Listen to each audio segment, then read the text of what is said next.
All right, good afternoon, ladies and gentlemen. I'm Texas Storm Chasers David Reimer, coming up at 2:20 p.m. on the 2nd of March, 2023. It has begun, and thus we shall too begin our live continuous severe weather coverage. Starting off, we now have severe thunderstorm warnings. One severe storm in Wise County, south of Bridgeport, southwest of Paradise, moving northeast towards Decatur quickly at about 45 miles an hour. A second severe thunderstorm that is approaching Valley View in southern Cook County, about 6 miles southwest of there, moving northeast at about 40 miles an hour too. Both these thunderstorms capable of producing ping pong ball size hail and maybe some 50-mile-an-hour wind gusts. Neither are showing any sort of tornadic mischief at this point. Let me adjust my bit rate. That's fine. We've got a severe storm over Ruby in portions of the eastern Concho Valley of Big Country. Give me just a second, and we'll take a peek at that.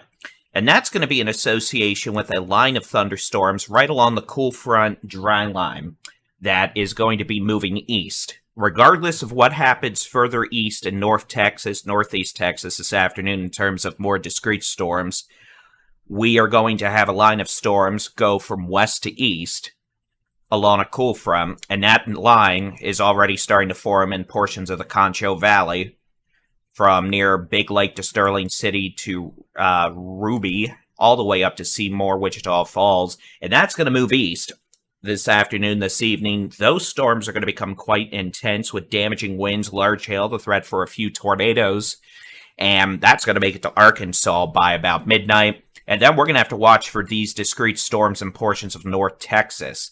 Again, here's what we're looking at. The two severe storms capable of producing hail. One coming up towards Paradise and Decatur. One just north of Sanger near Valley View to Gainesville. Then we have a storm capable of producing 60-mile-an-hour winds and quarter-size hail just northeast of Ruby coming up towards Hamlin. And eventually that may make it up towards Stanford and Haskell in the next 30 to 60 minutes. We anticipate additional thunderstorms will develop across western North Texas over the next hour. And you can see we've already got a couple of attempts, one just southeast of Graham, another near Weatherford. Now, something we're going to need to keep a very close eye on, and this may be where we have the highest potential for a couple tornadoes over the next hour or two, is with this developing activity across portions of eastern North Texas and East Texas. Now, at this point, this activity is just showers, a couple thunderstorms southwest of Tyler, near Brownsboro to Athens, but this is an environment where, as described many times before, we have to watch out for these thunderstorms that just develop out all by themselves. And this is a very qualifying situation. So if these showers are able to evolve into supercells, they would be capable of all modes of severe weather, big-time hail, damaging wind gusts, and at least considerable threat of a tornado. And that's just something we're going to be watching for. Not saying that's what's going to happen, but they've shown an uptick in intensity over the last 30 minutes. We've got chasers out and about today. We have Adam Lucio, Chelsea Burnett, Alex Bartholomew, Jason Cooley, Jenny Brown, Stephen Jones, Trey Greenwood, Ben McHone. Out and about chasing today. We'll be watching for their live video throughout the day. But at this point, we are still in the initial stages of what is probably going to be a busy day. All right, I need to get something set up on one of the computers over here.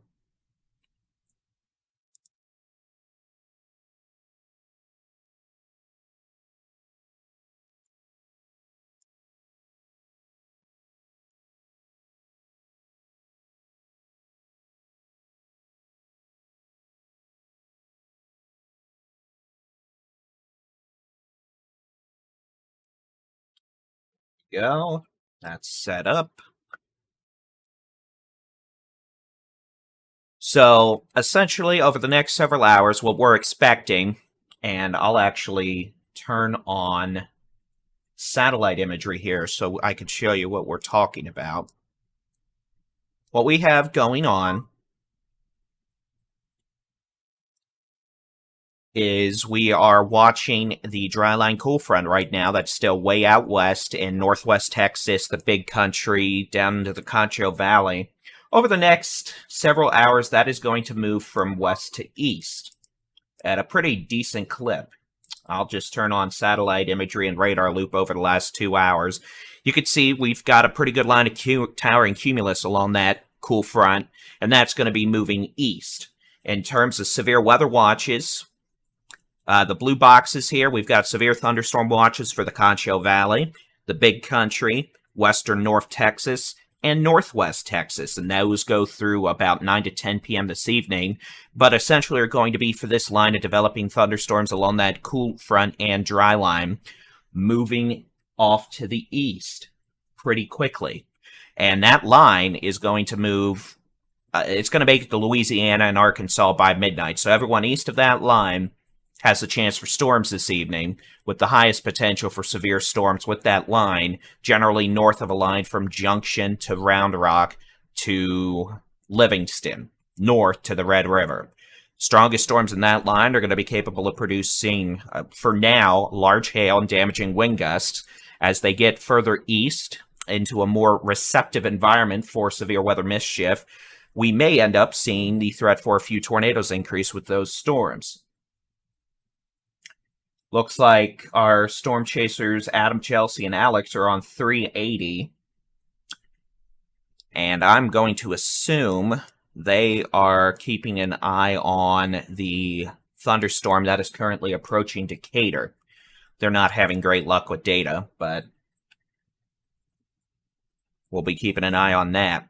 And then further east in North Texas and Northeast Texas, here's what we're looking at, these discrete storms trying to pop up. Now, these storms that extend from Decatur up to Gainesville are north of a surface warm front. There is still plenty of instability aloft to support large hail, which is why they're severe warned, but the tornado threat is going to be highest along and south of a warm front that currently extends from near Weatherford to DFW International Airport, and then pretty much up Interstate 30 to near Sulphur Springs, and that front is slowly moving north. So for now, those storms north of that front are a hail threat, not a tornado threat. We are watching this activity trying to develop now out by its lonesome in East Texas, and those, if they are able to materialize and intensify into supercells, could pose a threat for all modes of severe weather, and they've definitely shown an uptick over the last 30 minutes. For those of you asking about your specific location, severe weather threat, I'll just pull up this graphic real quick.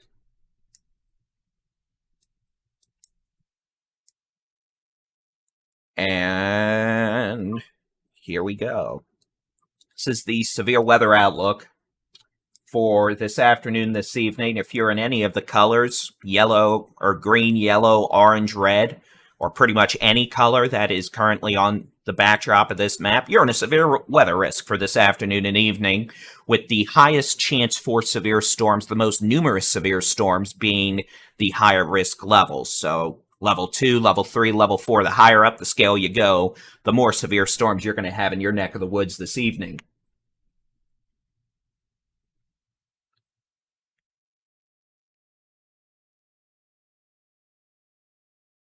And we know, like Sunday, behind this cool front and dry line, we've got a wall of dust and 60-mile-an-hour west winds again. So we're going to have a wall of dust and all that nonsense moving on east.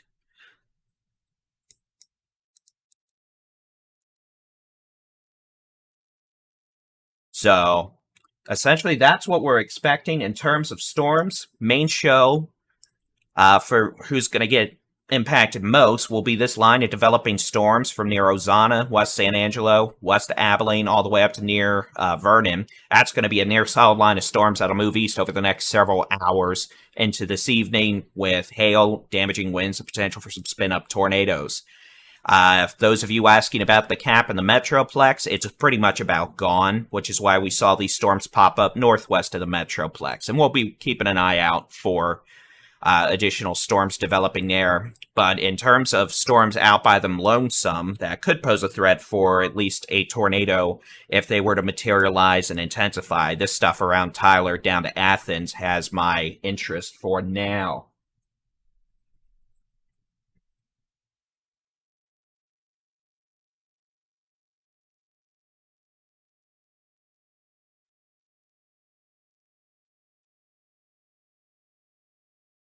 We have no tornado warnings in effect, as you can see by that little fancy scroll at the bottom of the screen. And we have storm chasers Adam Lucio, Alex Bartholomew, and Chelsea Burnett. They are on Highway 380 near Decatur right now, keeping an eye on the storm approaching their location.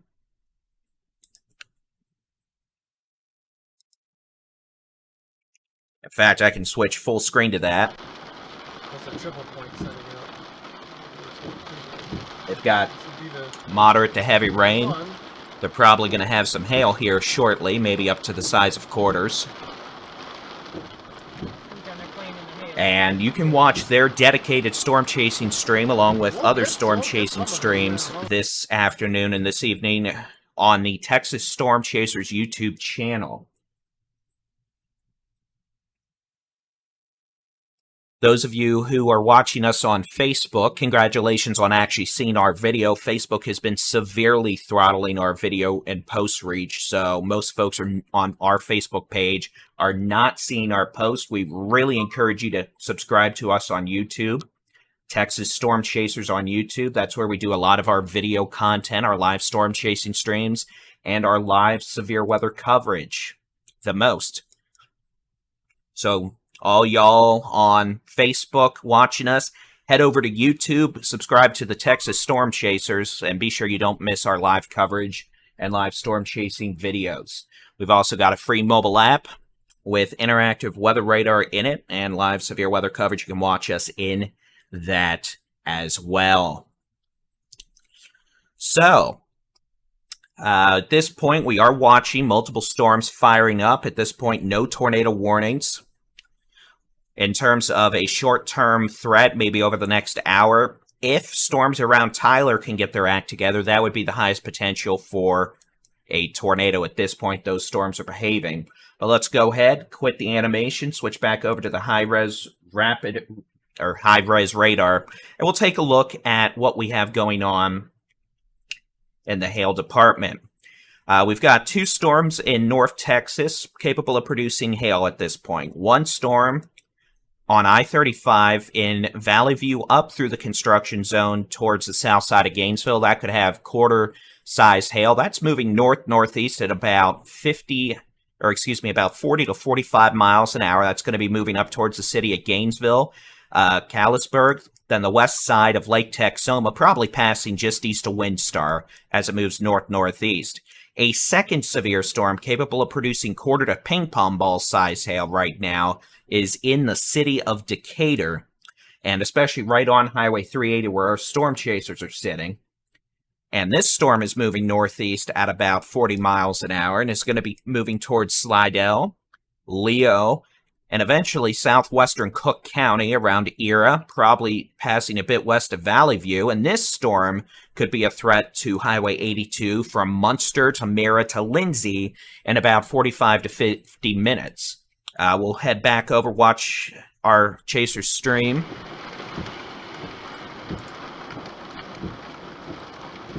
They're on 380 and what I assume to be Decatur. You can see they're getting hit by heavy rain, probably some hail. I'll admit I don't have their audio up, but I wouldn't be shocked if you're hearing some hailstones. That goes up like this. If the area goes like this. Oh, you mean east and then north, yeah.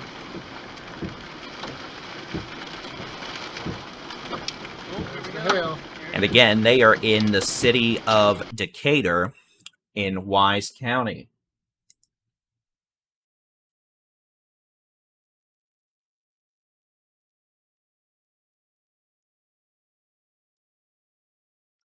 on a thunderstorm that is moving northeast at about 40 miles an hour. So again, 2 severe storms in North Texas. One over the city of Decatur that's starting to show a bit more of a hail indicator aloft. So this storm might have ping pong ball size hail as it moves northeast across the city of Decatur, across 380, up towards Slidell, Leo, and then up into southern Cook County, Era, Valley View, Munster, Lindsay, and then the city of Gainesville. While city of Gainesville is about to get hit by their first severe storm of the day, that's near Valley View, capable of producing quarter-size hail, and that's going to be moving northeast towards Oak Ridge, Woodbine, Lake Kiowa, Catonsburg, probably passing west of Whitesboro on 82, probably crossing over Highway 377.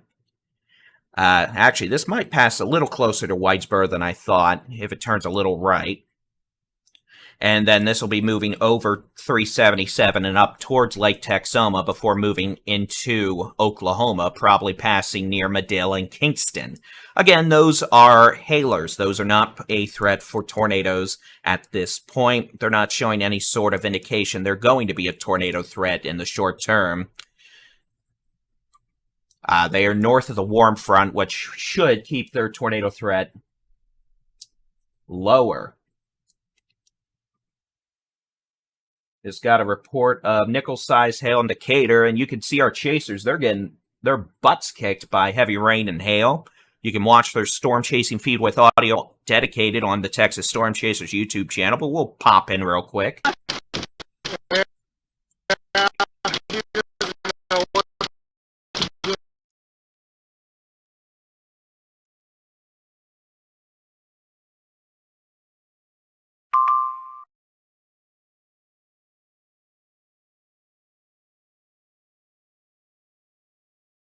Well, that was a good time for their audio and feed to cut out, wasn't it? But alas, sometimes that happens. But again, they're dealing with hail right now in the city of Decatur. We'll go back to the radar.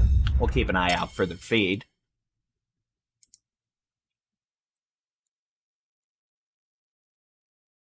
But again, at this point, we don't have too much else going on. We are going to be keeping an eye on these storms in East Texas, just in case they start getting their act together, but at this point they are not. They're just showers with a couple of lightning strikes, moving northeast at about 40 miles per hour. Let's take a look at the severe storm back west in the big country. You can see this thunderstorm near Hamlin, west of Anson, showing a pretty good little bow signature right there. This storm, honestly, is showing a pretty good surge of outflow wind. Same thing goes with the thunderstorm near Sweetwater, moving towards Abilene. I'm actually surprised they are not putting a severe warning on that. Radar is detecting winds over 75 miles an hour, but we also have to keep in mind we are looking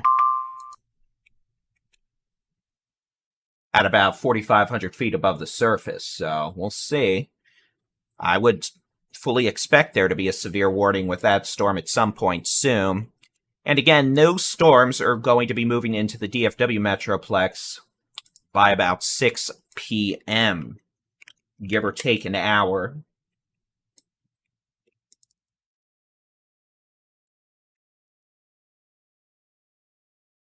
And these storms, in addition to having the potential for some 60 to 70 mile an hour winds, could also have quarter-size hail. As you can see, they're moving off to the east. Now, let's get back to the storms in North Texas, the 2 severe thunderstorm warnings. We've got a severe storm northeast of Valley View now, moving up towards the east sides of Gainesville, Lake Kiowa, Woodbine, Oak Ridge, on 82, Catonsburg. Eventually, it'll be moving up towards the west sides of Whitesboro and then passing up 377 towards Gordonville and Lake Texoma. Storms are also producing heavy rain. We note this storm back over Decatur is starting to show little bit of an interesting reflectivity signature. There is no strong low-level rotation detected by radar at this point, but what we are seeing is this storm definitely organizing. It's clearly a supercell. The potential for hail, quarter to ping pong ball size hail. In the short term, we've heard of dime size hail in Decatur to nickel size hail. But it wouldn't shock me if this ends up having some larger hail than that start falling soon. And that's going to be moving northeast towards Slidell. It's essentially going to be Ryan Highway 51 all the way up towards Slidell, Era, Valley View, and Gainesville. And again, that's a pretty good looking hail signature with this thunderstorm as it moves off to the northeast at about 50 miles per hour. Make sure y'all can still hear me. There we go. Fancy ability of a reclining chair. And we know we do have a new shower trying to go up over northern Palo Pinto County. That's a pretty new development. We're going to have to see if that cell near Grayford is able to develop like the other two storms have. And it looks like we have a mesoscale discussion from the Storm Prediction Center. Let me see if that'll pop up on here at this point. It won't. But once that graphic's available, I'll share it. The Storm Prediction Center is going to be issuing a tornado watch soon for portions of Texoma, North Texas, parts of Central Texas, and Northeast Texas. That'll include the DFW Metroplex, probably down to Waco, Sherman, all the way east through Tyler, over to Shreveport, Texarkana. So once that mesoscale discussion area will pop up on here, I'll show it to y'all, but we're going to get a tornado watch for most of North Texas and Northeast Texas pretty soon. And again, that is the expectation as these thunderstorms continue to mature. Zandra, I apologize, on Facebook asking our name on YouTube. You can find us at Texas Storm Chasers. If you're in a browser, just type youtube.com/the @Texas Storm Chasers, or you can just search for us. Pretty cool view coming from our chasers there in Decatur. We're going to actually pop to that full screen. I want to see. I'm good right now. Might be looking at the base of the thunderstorm. Big old bus coming And let me over the hill. mute this. Y'all probably are hearing those dinging noises. I apologize.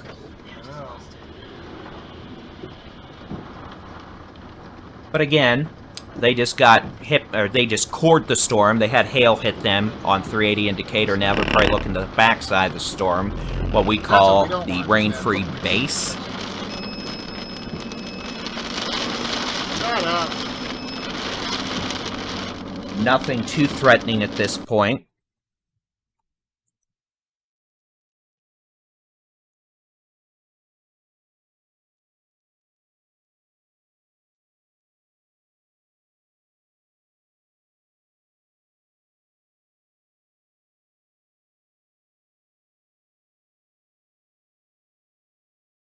And I've lost my mouse somehow.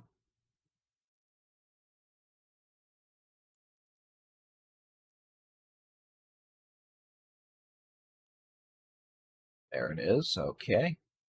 Sorry, I actually have about 10 monitors actually connected to this PC, so sometimes the mouse goes haywire.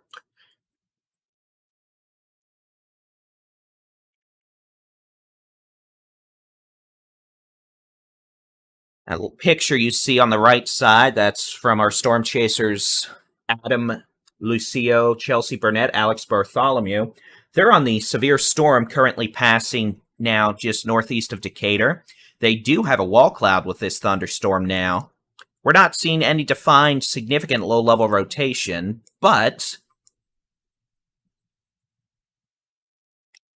we do see they do have a wall cloud, which is where the updraft of the thunderstorm's located. That's where all that warm, unstable air is sucked up, and in this case, it's being sucked up about 50,000 feet into the atmosphere. So it looks like, let me see if that MD will pop up on here yet. Here you go. So this purple box you see here shaded, that is where the Storm Prediction Center has indicated they're going to be issuing a tornado watch here shortly. Based on some of the chatter I'm hearing, it looks like that tornado watch is probably going to be out within the next 5 to 15 minutes. They're going to be issuing it pretty quick. It'll probably include Sherman down to the entirety of the DFW Metroplex through Waco, all the way out to Tyler, Shreveport, Longview, Texarkana, up into southeastern Oklahoma. And again, that'll be our upcoming tornado watch. And once we have information on that, we will be sure to share it with you. All right, we have dime-size hail reported in Iowa Park. That's with this thunderstorm just west of Wichita Falls. And we had half-dollar size hail reported in Decatur. So that is 1.25 inches in diameter. I'll turn off that mesoscale discussion box. And again, what we're dealing with here, this is a severe thunderstorm now. West of Collinsville, passing just southeast of the city of Gainesville near Lake Kiowa and Woodbine. That's going to be moving northeast across Highway 82, very close to Whitesboro. It looks like this storm's turned a little more to the northeast versus north-northeast. So Whitesboro in the next 5 to 10 minutes there at the high school. Y'all are going to be getting quarter or larger size hail. And then this is going to be moving northeast towards Pottsboro.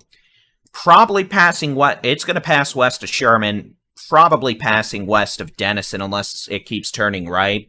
And then it's going to be a threat to the city of Durant, who it would have been nice to have that new weather radar up there by now. But ooh, look at that. We got a pretty good view of the wall cloud coming from our storm chasers, Adam Lucio, Chelsea Burnett, and Alex Bartholomew. Let's take their screen full. And again, they are located on the severe thunderstorm near the city of Decatur. Let's take their box full. Sorry. Hey, you're fine. It's got to be the hook wrap around. There's that little. And again, little at this area point, there. I think that's pretty clear, well-defined, rain-free base. You can see that with some scuddy fingers hanging down. What we'd be looking for here now She's just behind the boundary.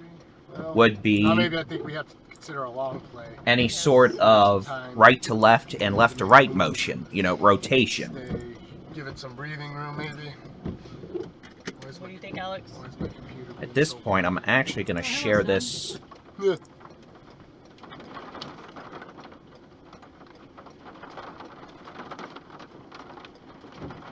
link in with the weather service so they can watch. Right now, it's the only game in town. Yeah.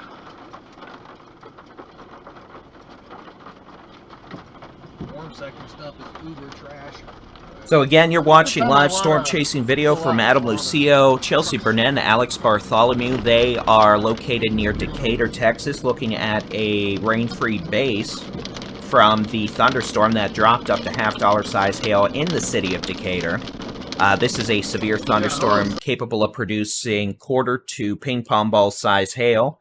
We're not seeing any sort of significant strong rotation in the low levels right now, but this storm is definitely becoming more organized than it was. And we're going to have to keep an eye on it as it moves northeast over the next 30 minutes. And again, we have a good visual of the base of this thunderstorm near Decatur right now. So if this storm were to do something, we'd know about it pretty darn quick because we have a visual on it. And that's what we do here at the Texas Storm Chasers. That's why our chasers are out there to help bring you the visual on what is going on.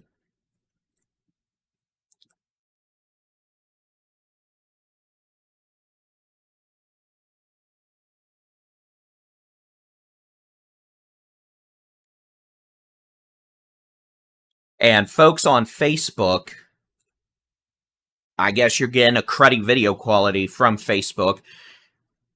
Head on over to Texas Storm Chasers on YouTube if you're watching this on Facebook. You'll be able to watch it full 1080p, clear and crisp as a whistle. And, Facebook's been hiding our videos and all of that nonsense. So you're better off watching us on YouTube. We're also live on Twitter. We're on Twitch. We're on a lot of platforms. All right, looks like we've got some more storm chasing video up. We've got our other chasers out and about now. In fact, I think all our chasers are going to be out today. All except one or two. I'm looking to see where Ben and Steven are located. And they're all about to be on the same storm. It looks like Ben and Steven are on the north side of Ray Roberts Lake. So, actually, this is great for us in terms of getting good visuals on these storms. Ben and Steven are located on the storm approaching Whitesboro, which is apparently getting rather angry in the hail department. For those of you who are weather weenies or maybe listening, the Fort Worth sounding they launched at about 2:30. The cap is completely gone, and there is a boatload of instability from the surface up to 600 millibars, which is about 25,000 feet above the surface. Specifically, super steep lapse rates. So, what we've got going on here is we've got a severe storm coming up to Whitesboro, currently on Lake Kiowa, and Woodbine, Oak Ridge. This storm is showing indications of producing damaging hail now. Could be golf ball size hail. That's going to be in Whitesboro here in the next 5 minutes or less. Storm chasers going to have the visual on it. Ben and Steven, they're on the north side of Lake Kiowa trying to get into position. They're in a bad cell spot right now, but this storm will be crossing 377 north of Whitesboro at about 3:05. The potential for damaging hail. Storm's going to keep moving northeast towards the east side of Lake Texoma, maybe near Pottsboro, staying west of Sherman and Denison. This thunderstorm here in northeastern Wise County, that's going to be video from the top right corner. That's going to be Adam Lucio, Alex Bartholomew, and Chelsea Burnett. They've got a visual on that. They're keeping an eye on it. This storm is starting to turn a little more to the right.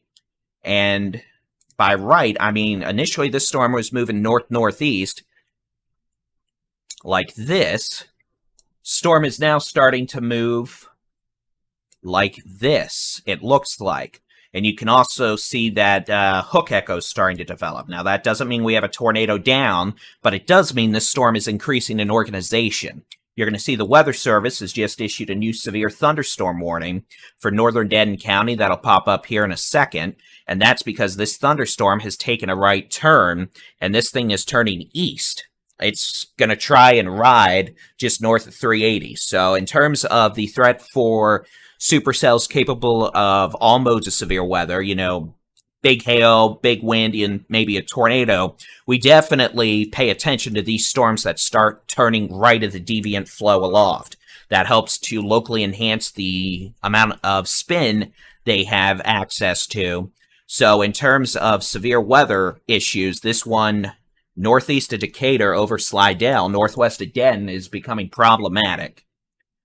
And we're going to be watching it extremely carefully. So instead of this storm going up towards Era in Gainesville, it's now going more towards Sanger and Pilot Point, Tioga, Collinsville, because it has turned more east-northeast. So, that being said, we have a severe thunderstorm warning now through 3:45 for northern Denton County. This runs from Ponder, Denton, New Hope, north to Pilot Point and Sanger.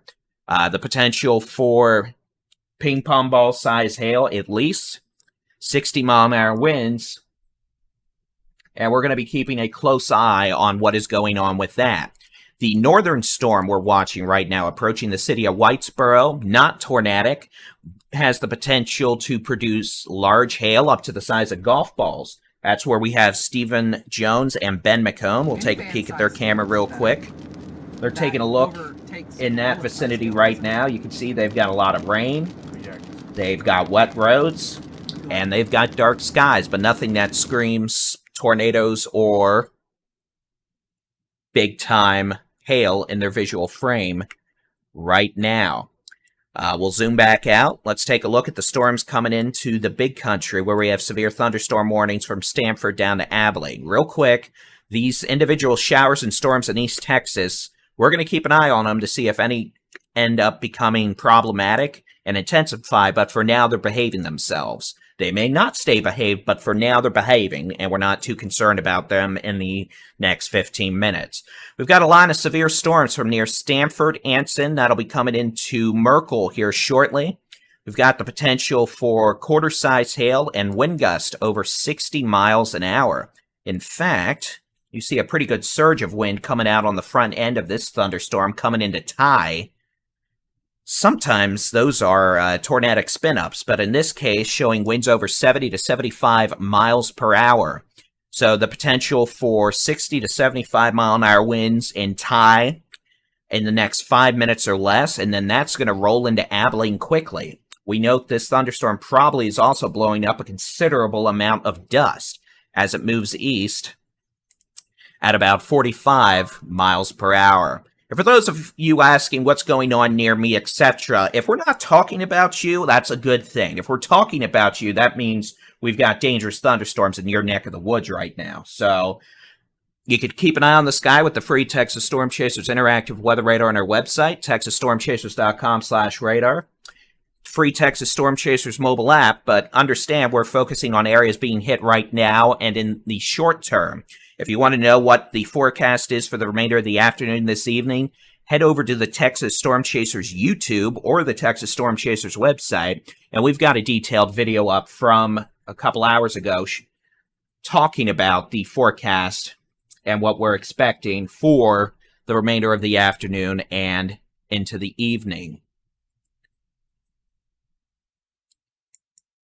So again, let's go back. We're going to look at a terminal Doppler weather radar. These were installed after the Delta 191 crash back in 1986 at DFW that was caused by wind shear and a microburst.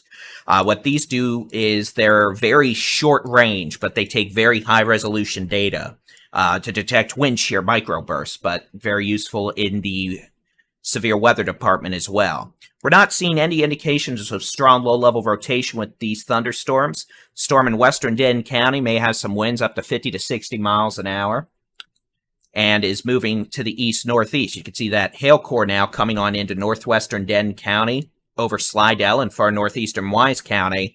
And this is making a beeline for the city of Slidell, the city of Sainer, the Walmart warehouse there at Sainer, and that new travel plaza they're building around that part of Sainer. So again, here's a look from the Fort Worth NEXRAD radar. And unless something very drastic changes, this storm is going to stay north of 380. The hail core is already north of 380 and is moving towards Sainer. We have a bit of a rear flank downdraft or strong winds on the backside of the thunderstorm coming on down into 380 on the Wise-Denton County line. And this storm is moving east-northeast at about 35 miles an hour. We now have a tornado watch until looks like 10 p.m. tonight. And this tornado watch, once we get the graphic, we'll share it with you, but it's going to include all of Texoma, North Texas, Northeast Texas. Again, a tornado watch, and we'll share that with you here soon. Now, one consequence we now have of this thunderstorm turning a little more to the right and becoming organized is you can see the hail estimates have jumped up. We've gone from quarter and ping pong ball size hail all the way up to the radar thinking we have baseballs. Now, that doesn't mean the baseball size hail is reaching the surface. There's going to be some melting there, but again, that threat for damaging hail, the kind of hail that can break your windshield, definitely increasing for the city of Sainer and to a lesser extent, Valley View. This is staying north of the city of Denton and is not moving towards Denton. You can see it's moving northeast. It's already northwest of Denton, so this would have to do some pretty impressive magic here to actually hit Denton. But we're going to have more storms later on that actually do impact probably the entire DFW Metroplex. Let's take a look at some of these other storms. We've got a severe storm over Carlsberg and Whitesboro moving northeast. That's where Ben McCone and Stephen Jones are located. They've got a visual on this storm. You can see a lot of rain, some scary-looking scud clouds, but nothing that indicates this thunderstorm is tornadic in any way, shape, or form, and we don't expect it to be for the short term at least until it gets into Oklahoma, and then we'll see what it wants to do to Oklahoma. So that is the latest scan with that. This is about to cross over Highway 377 very near the city of Whitesboro. And then those of you in Gordonville, maybe Pottsboro, if this storm takes a little bit of a right turn over the next 15 to 30 minutes, y'all are going to have the potential for quarter to ping pong ball size hail, strong winds, heavy rain that could cause some localized flooding. And then this storm's going to move up towards the city of Meade, the east side of Lake Texoma, and then eventually the city of Durant. We have a second severe thunderstorm now to the west of Sainer, northwest of Crum. This storm's going to stay northwest of Crum, moving east-northeast at about 40 miles per hour. This probably brought some pretty big hail to this community of Slidell. But this storm is going to be crossing Interstate 35 around the city of Sanger, that big Walmart warehouse on the east side of the interstate, up into Valley View, where you've got that grain bin site just east of the interstate there in Valley View, with the main east-west roads. Potential for golf ball-sized hail with this thunderstorm, a pretty gnarly-looking hail core. And this storm, again, moving northeast at about 40 miles an hour. You can see it'll be on Interstate 35 probably in the next 10 minutes around Sainer to Valley View. Collinsville to Tioga. Maybe, let's just do it this way. Whitesboro down to Tioga, including Collinsville. This storm's probably going to be on Highway 377 between 335 and 345. Thereafter, if this storm turns a little right, it could be a direct threat to South Maid, maybe Sherman and Knollwood around 4 p.m. Those of you asking, is there a cap in DFW? No, the cap is gone. But we don't have any storms that have fired up south, southwest, or in the Metroplex right now. We're watching this activity in East Texas that so far just scattered showers but have not developed into thunderstorms at this point. But if they were to develop into thunderstorms, they'd have a pretty significant severe weather threat. But for now, they are behaving, but we're going to watch them because they're out by themselves, and we don't like little stormies out by themselves when there is an environment that supports bad things with stormies out by themselves. All right, let's go back to the big country. We've got a line of intense thunderstorms about to bring very strong winds to the city of Abilene. In fact, you can see the radar showing winds coming on Interstate 20 at Highway 277 right now, over about 80 miles an hour. So very damaging winds probably coming on into the city of Abilene right now. Probably some quarter-size hail driven by those strong west winds, and probably a wall of dust just because it's Texas, it's the big country, and it never rains. So there's probably a wall of dust as well being kicked up. Further north, we've got storms capable of producing dime to quarter-size hail coming on into Hawley, Anson, about to be, well, it's in Stamford now. It's pouring. Looters in the next 10 to 20 minutes. And again, the potential for winds of 40, 50, 60 miles per hour here.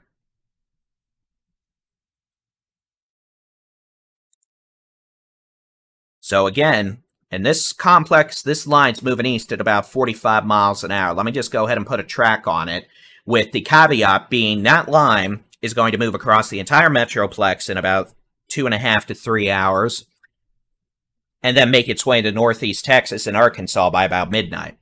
For the short term, let's put a storm track on this.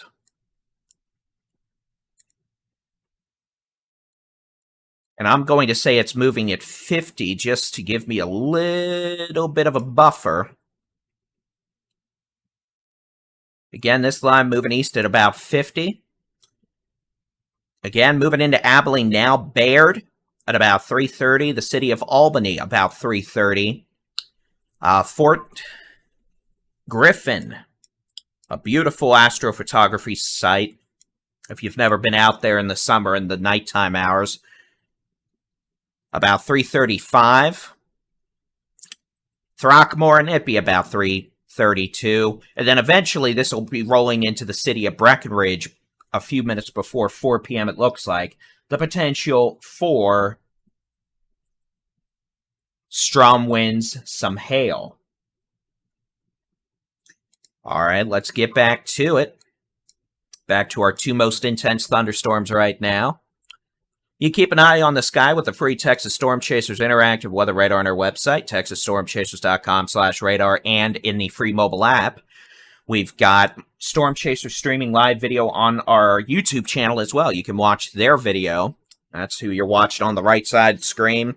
And we've got those videos up individually on the Texas Storm Chasers YouTube channel, and those have audio.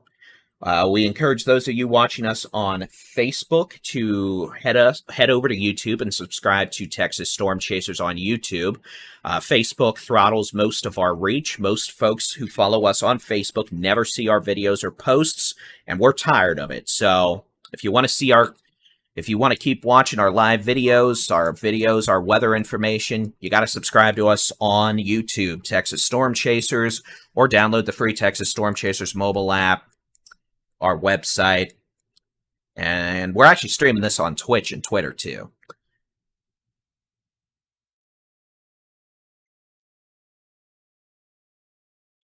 We have no tornado warnings right now. These thunderstorms extending from near Sainer up to Whitesboro are north of a warm front, meaning that while they are certainly in an environment supportive of large hail, they are not currently a tornadic threat. That being said, nasty hail. Again, those of you in Abilene, a storm coming in from the west right now, winds of 60 to 75 miles an hour, maybe some nickel to quarter size hail, very heavy rain, moving east at 45 miles an hour, and again, probably a wall of dust too. And those storms will be in Den to Fort Worth about 6 o'clock. Those of you asking on timing for stuff later tonight, we've got a forecast video on our YouTube channel you can go back and watch. We've got a detailed timeline on all of that. Okay, back to the nowcasting. We've got a severe storm just west of the city of Sainer that's about to pay Sainer a visit. This thunderstorm could have golf ball size hail. Pretty impressive hail core aloft, but largest reports we've seen at the surface is $0.5, which is 1.25 inches in diameter. And this storm's going to be in Sainer within the next 10 minutes. And we note, watching the live streaming video from Adam Lucio, Chelsea Burnett, and Alex Bartholomew, they're on 380 coming up to Interstate 35 in the city of Den. They're heading east. You can see that they've got clear skies. So skies have cleared south of this storm, meaning the atmosphere is going to continue to destabilize ahead of the storms later. As this storm moves to the northeast, we're going to see it crossing Interstate 35 in the next 10 minutes, a potential for golf ball size hail. Those of you on 377 from near Whitesboro down through Collinsville and Tioga, you've got this storm arriving at about 340 to 345. And then South Maid about 355, and eventually this storm may roll into the city of Sherman at about 4 to 4:05 p.m. All right, just had a storm spotter report ping pong ball size hail 7 miles north of Whitesboro on Highway 377, so right about here. A severe thunderstorm capable and producing ping pong ball size hail riding up Highway 377 now just north of Whitesboro, moving into Gordonville, and then eventually over Lake Texoma. We'll head over to the live video from Stephen Jones and Ben McCone. They're looking at this thunderstorm. It's a shelf cloud there. Scary looking clouds. Plenty of cloud-to-ground lightning. Probably some pretty good outflow winds.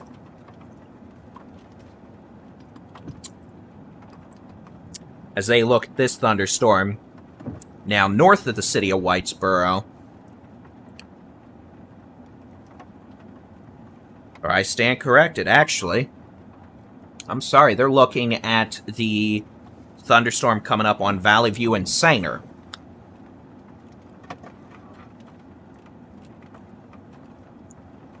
And this is why telling the Baldian Chief where you are helps in advance. So again, they're looking at this thunderstorm, which you can't see because I've got that off.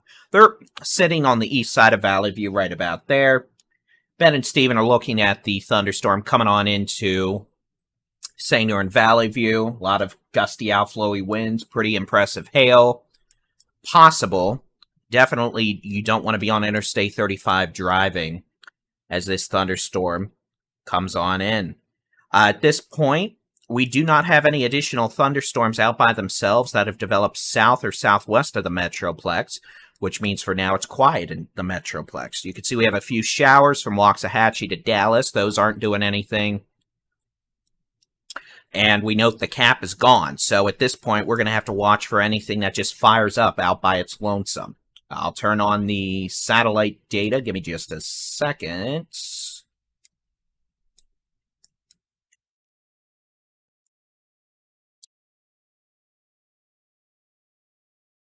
Switch to a different product. And here you can see we've got... I'll telestrate it. You can see showers, thunderstorms there, big impressive supercell there, up there. Cold front with a line of storms out in the big country. That's going to move east over the next several hours at about 45 miles an hour. These are generally moving northeast. These are moving northeast. We're going to be watching the stuff in East Texas in case it is able to develop. So far, they're just showers. But if they become supercellular, they could have a threat of all modes of severe weather. We're watching these storms in far northern Denton County, up into northwestern Grayson County, as they move northeast. They're right now north of the warm front, meaning they pose a threat for hail, but we're not worried about a tornado threat right now. And then otherwise, we just have to watch and see if anything's going to fire up here in what we call the open warm sector. You can see we've got plenty of clearing. Skies are clear. And there's attempts right here at storms to try to develop. You can see that's called towering cumulus. And this is, for all intents and purposes, a live satellite image. This updates every 60 seconds. So this is about 45 seconds old satellite imagery. You can see we've got some showers in Dallas County. So again, I will actually loop this. Let me get rid of the telestrator. Let me press some buttons here. Turn that off. Turn that on. And I'm just going to loop this over the last half hour. And this is data that updates every minute. So it's the satellite's updating more frequently than the radar data. And you can see we've got bubbles and bubbles and bubbles galore. And if I were to zoom out, first off, let's look at East Texas. You can see this activity here is trying to become more organized in East Texas, and we're going to have to watch that carefully because if any of these cells become supercells, they could become quite intense quite quickly. For now, that's not happened, but they're trying. And they're in an unstable environment. It is definitely unstable. It's in the mid to upper 70s, dew point around 70. It feels like a late spring day. It's very humid. Further west, and let me change satellite products here so you can see that more efficiently. You can see we've got a line of showers and thunderstorms from near Wichita Falls to Seymour to Haskell to Abilene, all the way down to San Angelo, and even some storms down in Ozano now. And you can see those storms are on a cool front that's going to be moving off to the east at about 45 miles an hour. We've got winds of 60 to 70 miles an hour moving from west to east into the city of Abilene now. And then we're going to have strong west winds behind it. If you really want to see something cool, check this out. Let me see if I can change the product so y'all can actually see it more efficiently. Give me just a second. I don't know if you're going to be able to see that. Let me see if I can show it on a, like this. You might be able to see it. You see that brown wall moving northeast? That is a wall of dust. That is a dust storm with southwest winds of 60 to 70 miles an hour behind the cool front, just like we saw on Sunday. This is all dust being pushed northeast by strong 60 to 70 mile an hour winds. And that wall of dust is coming on into the city of Big Spring, Sterling City right now.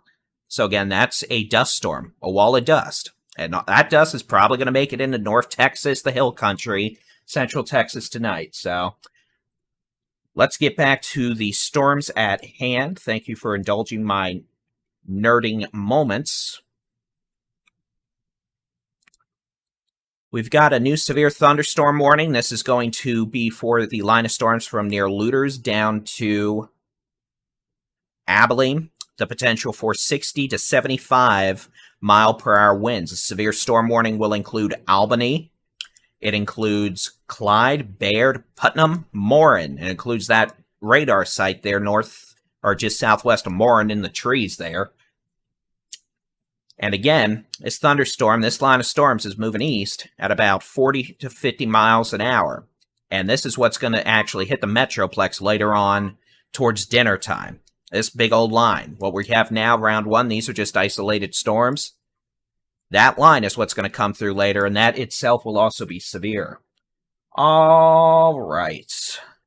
And again, we're starting to see a little more intense activity out of these baby cells off around Mineola, down to Lindale, down to Frankston. And obviously, we've now entered the 70s mode.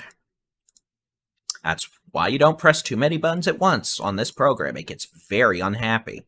All right, we've got a new storm that's gone up over Collin County near Van Alstyne. That's moving north pretty quickly, and it's probably going to get eaten by these storms as they continue to move east-northeast. Let me turn off the storm tracking modes here. So again, we've got one severe storm over Gordonville that has a history of producing ping-pong ball-size hail. That's moving northeast.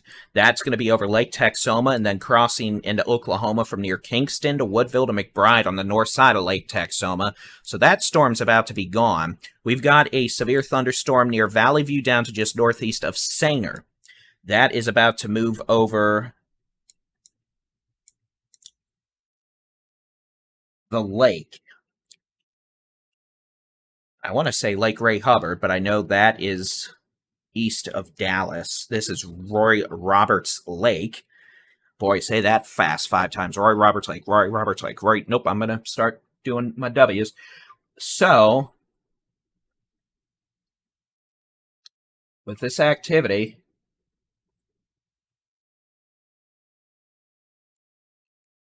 this thunderstorm is a mean hailer moving east-northeast at about 45 miles an hour. This could be a direct issue to the city of Sherman, and again, this has the potential to be a damaging hailstorm. You can see Ben, Steven, Adam, they're all on this storm. And we're just going to go to Stevens because that looks slightly apocalyptic. Steven and Ben are northeast of Valley View, coming up between Valley View and Tioga there, near Lake Kiowa. And you can see they've got a pretty gnarly shelf cloud. Shelf cloud is where you have strong winds pushing out from the thunderstorm. But again, that is a gnarly shelf cloud there. And that thunderstorm is the one about to move over Roy Roberts Lake, and then it'll cross into Tioga, Collinsville, probably passing near or just north of Pilot Point, and then South Maid, Dorchester, and Grayson County, and Sherman. The radar indications from this thunderstorm are up to the size of baseball-size hail. Ground truth so far has been up to quarter to ping-pong ball-size hail. So at this point, the radar says one thing, the ground says another. We're just going to have to keep an eye on it all for sure. But again, this has the potential to be a damaging hailstorm for Tioga, Collinsville, to the city of Sherman in the next hour. We'll turn back on the storm tracking mode. And again, this is going to be on Highway 377, probably by 3:35 to 3:40. Looks like it's sped up a little, moving to the northeast at about 45 miles per hour. Thank you, everybody in the chats who are providing reports for us. We're watching. We're definitely paying attention, and we appreciate it. If you've got questions, first thing I'm going to say is I'm focusing on the most intense storms, though I'm going to try and give each intense storm its own respective time. So, that being said, we need to go back to the big country. Collinsville, Tioga, 3:35 to 3:40, the potential for golf ball or larger size hail. South Maid, about 3:50, maybe a few minutes sooner. The city of Sherman, 4 o'clock, the potential for damaging hail. These storms in East Texas are starting to try and look interesting. We're going to have to keep an eye out there and see if that starts to develop anything. Line of severe storms now beginning to exit Abilene off to the east. We've got a line now from southeast to Haskell all the way down to Looters, west of Albany, down to east of Abilene to northwest of Clyde. Now, this is going to have the potential for quarter-size hail, but the wind is what's a problem here. Those very bright colors indicate very strong winds. And the radar site, by the way, is right here, just southwest of Moron. Or Moron, but I'm going to say Moran. I know it's not Moron, but now I'm going to keep saying it like that. And again, we are looking from the radar at about 500 to 800 feet above the surface, so very close to the ground.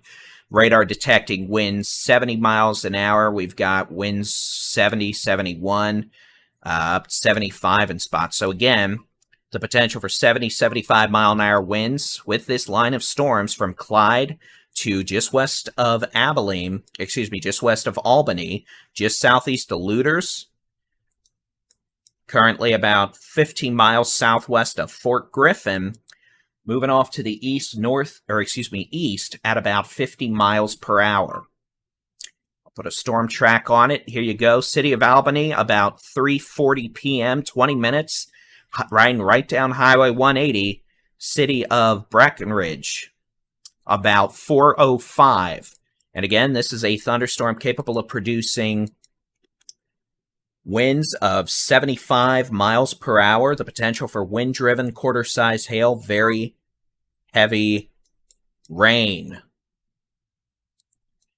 And again, we encourage those of you who may be watching us on Facebook. Facebook's been mean to us, for the lack of a more educated term. We really encourage you to subscribe to Texas Storm Chasers on YouTube, so you actually are able to see our live videos and get notified. All right, this thunderstorm now southeast of Valley View is showing an extremely impressive hail core now. This thunderstorm may be capable of producing baseball-size hail. Just east of Valley View, coming up on Roy Roberts Lake. You can see our storm chasers are having to fight traffic, as is typical, chasing anywhere near the Metroplex.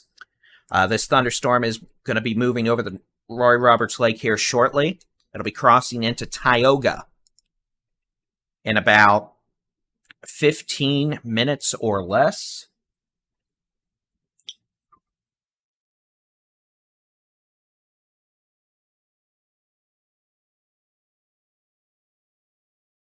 Dorchester by about 4 o'clock.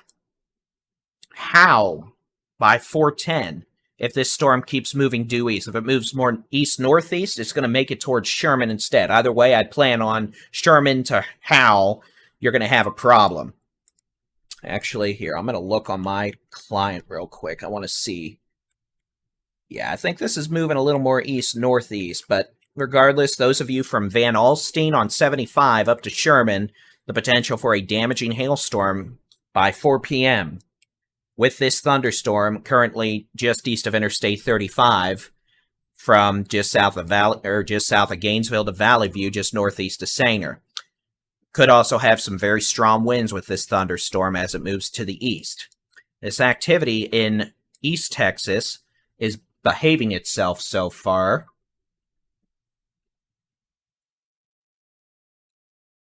But those individual thunderstorms need to be watched carefully for signs of organization.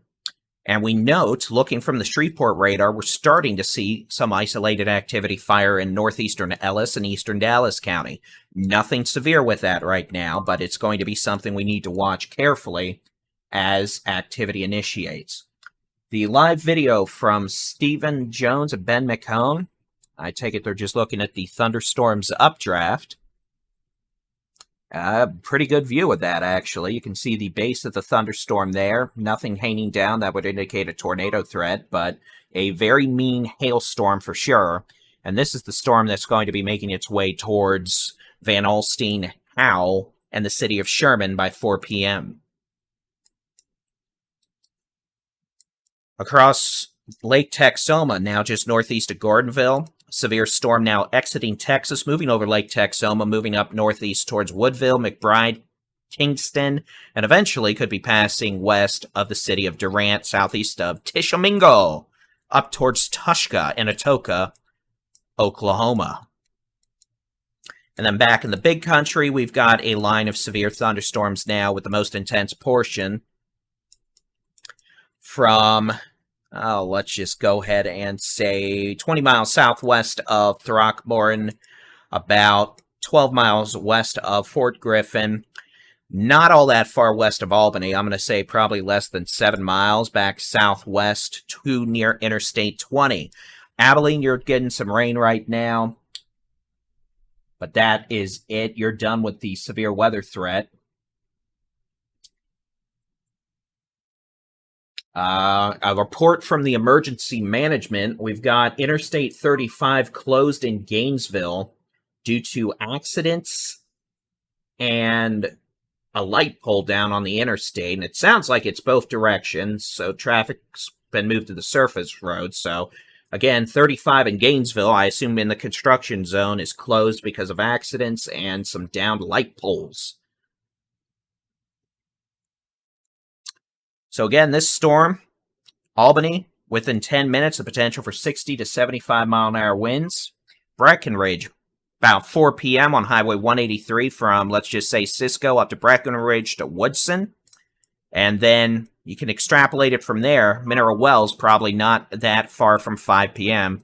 And again, looking at the wind blowy mode, we're looking probably 600 feet above the surface, radar detecting widespread winds of 60 to 70 miles an hour. So this storm definitely has a lot of wind.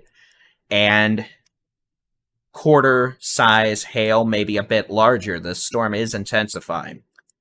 All right, we're going to take a look at one of these storms out east. Nothing severe right now, but they're starting to perk up a bit. We're going to look at this one. We're getting a pretty good cloud-to-ground lightning surge with this thunderstorm north of Liberty City. And you can see these all have suspicious shapes to them. Those little hooks, they're little beams out by themselves in an environment supportive of supercellular thunderstorms. So these thunderstorms are starting to show actual organization, which means we may have a problem soon in portions of East Texas. So keep an eye out. I know y'all have been quiet all day with some showers, but these showers are now actually evolving into thunderstorms, and we might have a problem.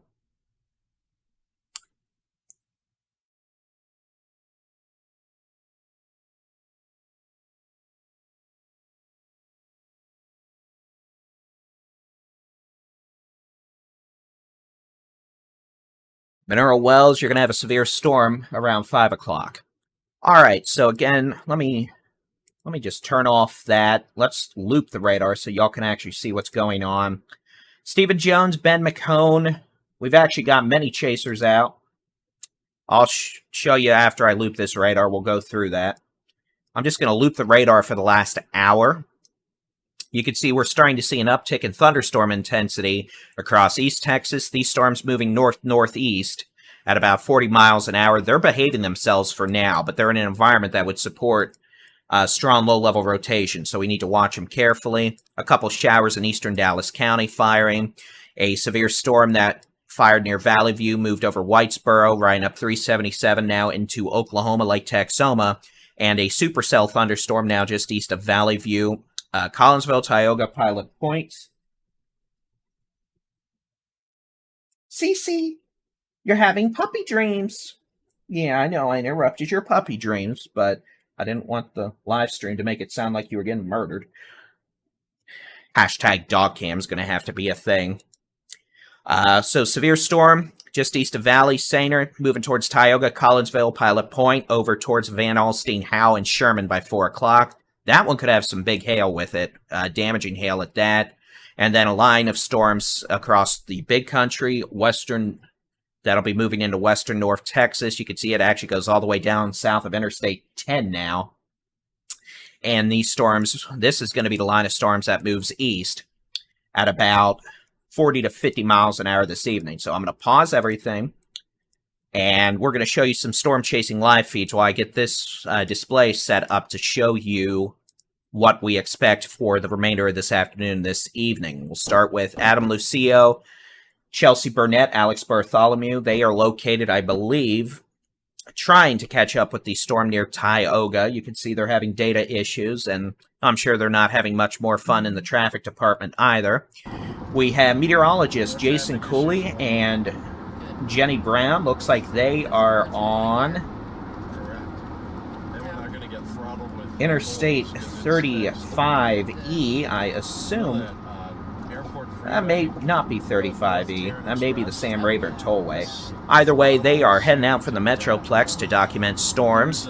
And we also have a third live stream from Stephen Jones and Ben McCone. They are near Tioga, trying to keep up with this thunderstorm making its way towards Sherman and Denison. So, that being said, let's go ahead and pop back over. We'll take a look at what we have going on with the forecast for this afternoon and this evening. Now, what we're going to look at is going to be the high-resolution rapid refresh model. We're going to look at what the model shows at 4 p.m., simply to see how well the model's doing right now. Oh, model! Okay, so it's being ambitious with the activity in East Texas, but it's doing okay with this stuff out west, so okay. I'll take it. Let's see what this model has at 6 p.m. You can see a line of intense thunderstorms from near Gainesville, Decatur, Weatherford, Glen Rose coming up to Granbury, Hamilton, San Saba, down to northwest of Kerrville on I-10. Line of storms moving from west to east. The most intense storms capable of producing large hail, hurricane force straight line winds over 75 miles an hour, and can't rule out spin up tornadoes. We also need to keep an eye out for any isolated storms that fire in portions of East Texas. Here is 8 p.m. Line of severe storms: Bonham, McKinney, Dallas, Waxahachie down 35 west, Waco almost down to Round Rock and Austin, with decreasing intensity across central Texas.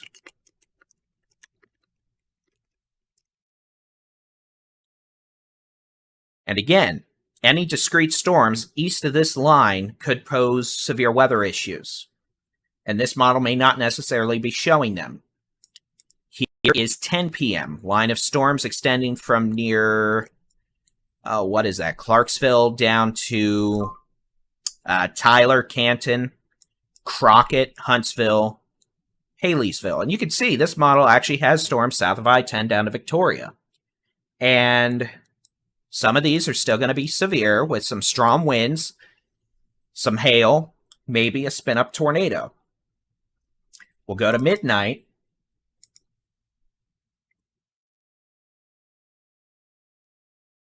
You can see we've got some scattered storms still in East Texas, Northeast Texas, East Texas, Southeast Texas, but obviously not all that organized looking. There still could be some strong storms. And then we note some precipitation back on Interstate 20 in the Big Country.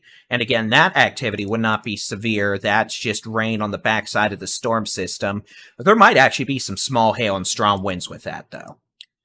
And then here's 4 a.m. You can see backside some heavy rain, maybe some small hail, gusty winds as that storm system departs. So let's get back to what the radar looks like right now. Let me press some buttons. We'll get back to our Storm Chaser feeds. Let me show what we have going on right now.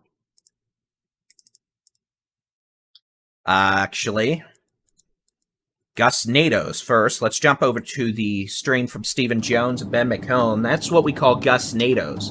That is a lot of dust being kicked up by little vortices on the leading edge of the strong outflow from this thunderstorm near Tioga, South Maid.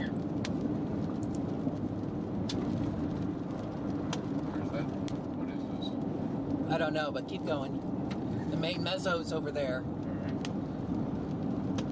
I think it's RFD. Yeah, it's RFD. And again, that was a lot of dust. So, you know, this thunderstorm coming up towards Sherman, Dennis, and Whitesboro definitely has a lot of dust with it.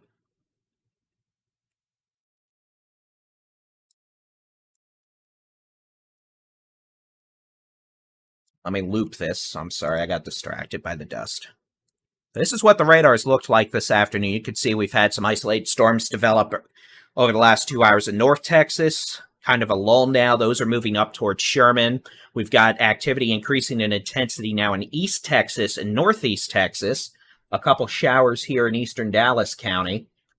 That activity so far not severe, but I do have concerns about the East Texas activity. That's in the position that is favorable for the development of severe weather, including some tornadoes. Storms that are approaching Sherman now from Collinsville, Tioga over to Van Alstyne, Howe, Sherman, Denison. That storm could have golf ball size hail, winds over 60 miles an hour. And then this line of storms that is developed in the Northwest Texas, Big Country, Concho Valley vicinity, strongest storms which are currently approaching Breckenridge, the potential for winds over 70 miles per hour. Actually, Stephen and them are saying that was a tornado they just had.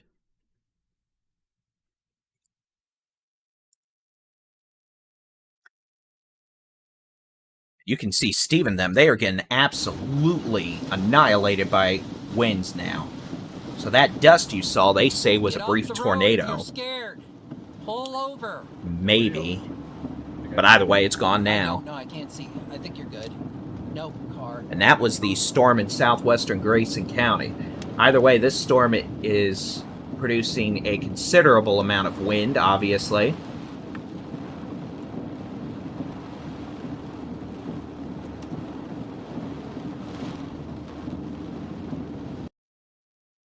We'll be keeping an eye on it for sure.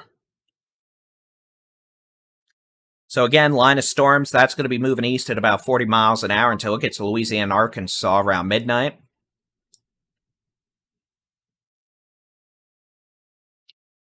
But let's go ahead, switch back over to the high-res radars here.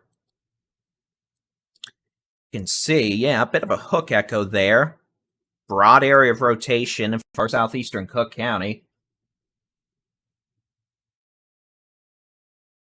Report of golf ball size hail and 60 mile an hour winds a mile west of Tioga on FM 922. That's where Stephen and Ben were just now in that report from emergency management.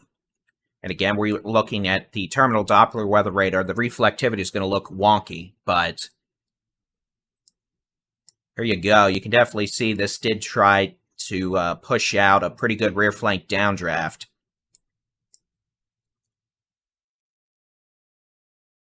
We're going to have to keep an eye on this storm. It definitely does look like it's trying to get its act together a bit. You can see, regardless of any sort of tornadic mischief, as of now, there's no tornado warning, but this storm definitely has increasing rotation and a very significant hail and damaging wind threat.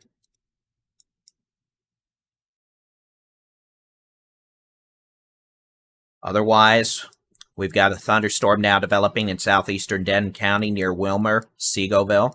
That could have heavy rain, some cloud-to-ground lightning, maybe some pea-sized hail. And then we've got these beans across East Texas, none of which are severe at this point.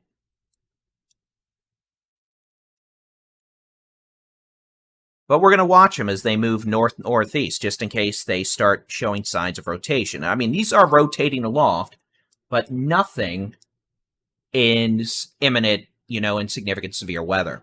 Outside of this isolated activity in North Texas, nothing else going on right now. While I can't rule something else out from developing, the next surefire bet for thunderstorms is going to be this activity out around Albany that is moving east on 180. That'll be entering the Metroplex around 6 p.m. The tornado that Stephen and Ben reported was a very brief, weak tornado around Tioga, and it lasted only a few seconds, probably. And again, there's no tornado warning with that, so This thunderstorm approaching Sherman, Denison, etc. is definitely a hail threat.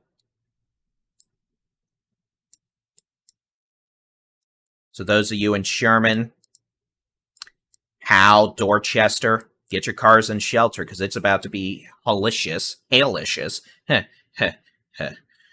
As this thunderstorm moves east-northeast at about 50 miles an hour. You can see a big hail core in Collinsville and Tioga right now. And that is moving to the east-northeast at about 40 miles per hour.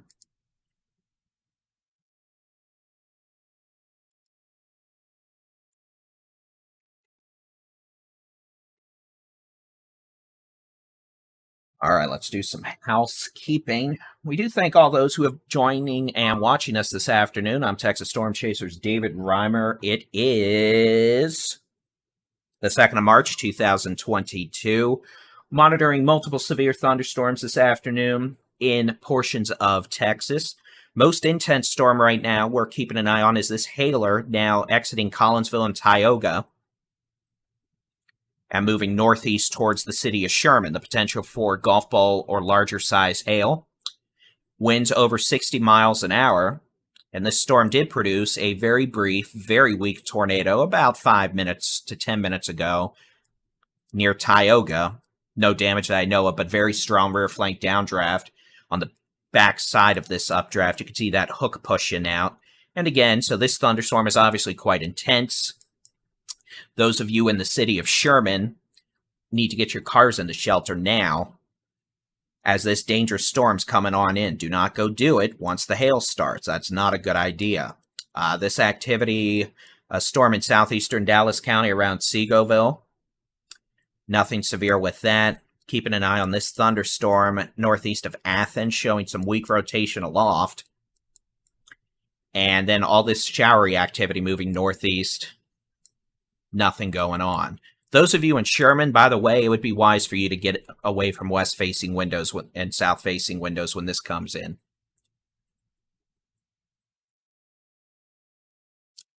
And so those of you watching on Facebook, we thank you for joining us. We're live streaming on YouTube, Twitch, Twitter, Facebook. Facebook has really been hurting us lately. They've really, I don't know what they changed with their algorithm, but most of our Facebook followers, we have over 750,000. We're lucky if 0.1% see our posts. So be sure to head on over to YouTube and subscribe to Texas Storm Chasers on YouTube. We've got 3 live storm chasing feeds up and this live coverage. So we've got 4 live streams going right now. And you can watch them all.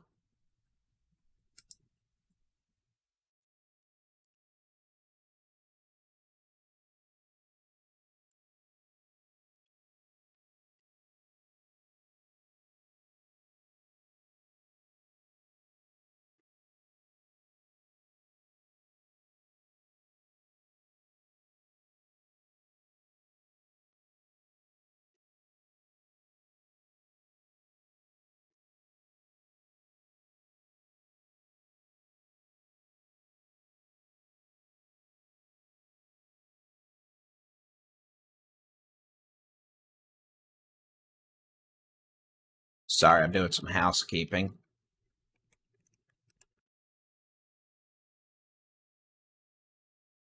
All right. Let's get back to it. So again, this is a pretty nasty storm in eastern portions of the big country, about to move into Stevens County, heading towards Breckenridge. This storm has 60, 70 mile an hour winds, maybe some quarter-size hail from near Fort Griffin down to Albany, down to Moram, and this is moving east at about 45 to 50 miles an hour. It'll be in Breckenridge probably by 4 p.m. Mineral Wells probably about 5 p.m. We've got a severe thunderstorm approaching the city of Sherman, the potential for golf ball plus size hail. And this thing will be in Sherman probably by about 4 o'clock. It was moving a little more easterly earlier. It looks like it's turned a bit more northeasterly. And this thunderstorm is about to bring a nasty hailstorm to Sherman. Sherman, you've got maybe 5 minutes to get your vehicles into shelter before you should be in shelter yourselves. The potential for damaging hail wind-driven hail, some flooding from very heavy rainfall. We encourage y'all to move away from your exterior rooms, be away from windows as this hailstorm comes on in, as it may break glass. We don't want you being injured by flying glass. Oh, look. This chat kicked me out again. How nice of it, technology. So again, we've got multiple live streams on our YouTube channel. Just search for Texas Storm Chasers on YouTube, or if you're in a browser, youtube.com/Texas Storm Chasers.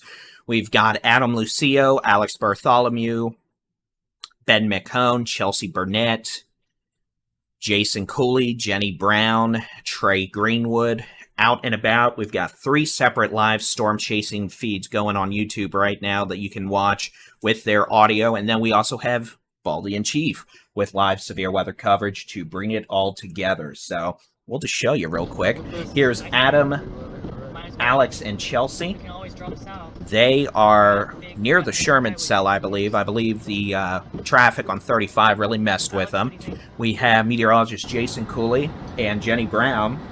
They're heading out east towards Greenville to keep an eye on those discrete storms that are trying to develop.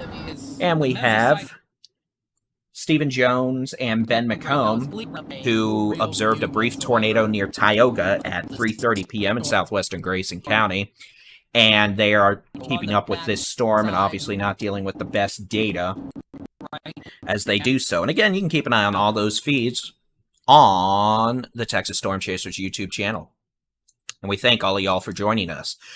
This thunderstorm approaching the city of Sherman is looking rather angry. You can see impressive inflow notch, indicating well-organized supercell, but this thunderstorm is also and mainly producing big-time hail. We want folks in Sherman, South Maid, Dorchester, Knollwood, probably Denison, to be in a safe place, away from exterior windows as this storm rolls on in. You're pretty much out of time to get your vehicles into shelter, so please don't go do that while it's hailing.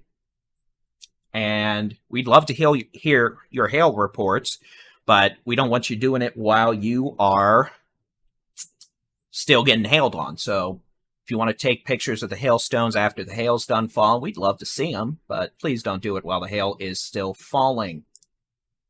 No one likes getting hit on the head by hail, and if it's tennis ball sized hail, that can do quite a bit of damage to your noggin.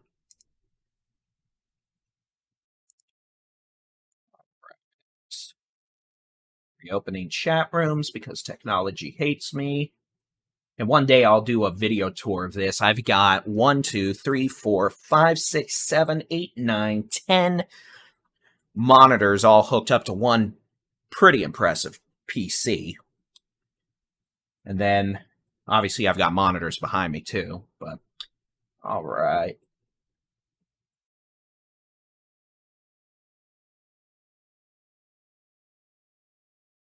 All right, open this back up. So again, what we're dealing with right now is kind of a 2-phase event, and I'll zoom back out.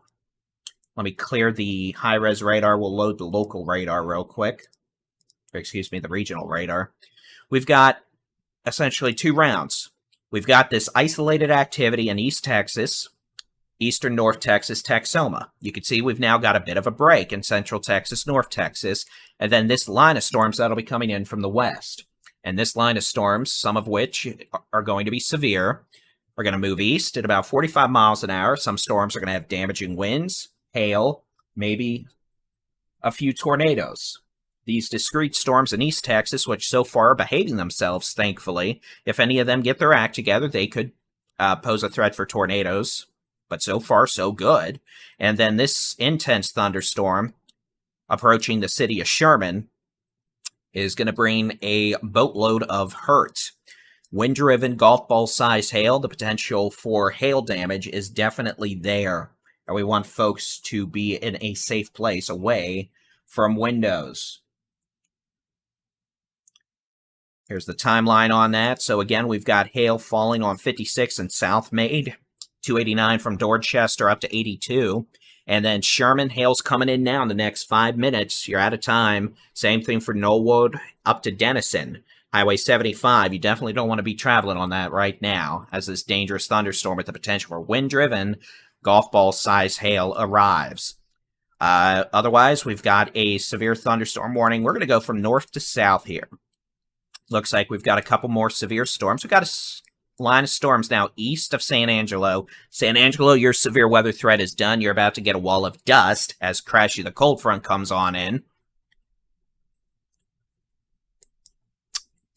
This broken line of storms capable of producing pea to ping pong ball size hail. Hail core on Highway 83 just north of Paint Rock. That's generally moving northeast about 30. We've got a storm just west of Coleman. That'll be crossing over 153 several miles west of Coleman. That storm could have hail. It's moving northeast towards 36. It'll probably pass be near or just west of Cross Plains. And then we've got this little bow echo. This little line segment that's bowing out, approaching the city of Breckenridge, and that could have 70-mile-an-hour winds and quarter-size hail. Pretty good wind surge showing up on the which way the wind's blowing mode. You can see this actually detecting winds just above the surface, southwest of Breckenridge, nearly at 80 miles per hour. So that is an intense line of storms, moving east at about 40 to 50 miles an hour. Or as meteorologist Brian James just put it, each Texas county is about 25 miles wide here, so about 2 columns of counties an hour. So Fort Worth probably by 6 p.m. Mineral Wells probably by 5.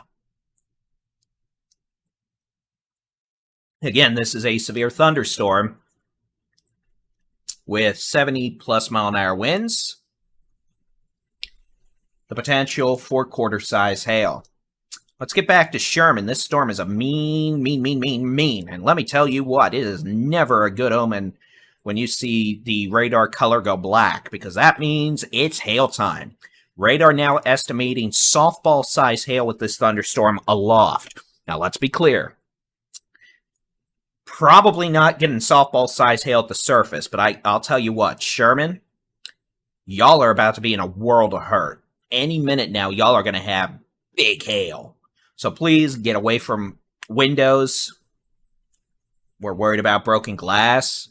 It's too late to get your vehicles in shelter. Don't be a moron and go run outside and try to get your vehicle under shelter while there's baseball-sized hail falling out of the sky. That's just not a good thing. If this ends up being smaller hail, $50, golf balls, etc., then there's probably going to be a lot of it.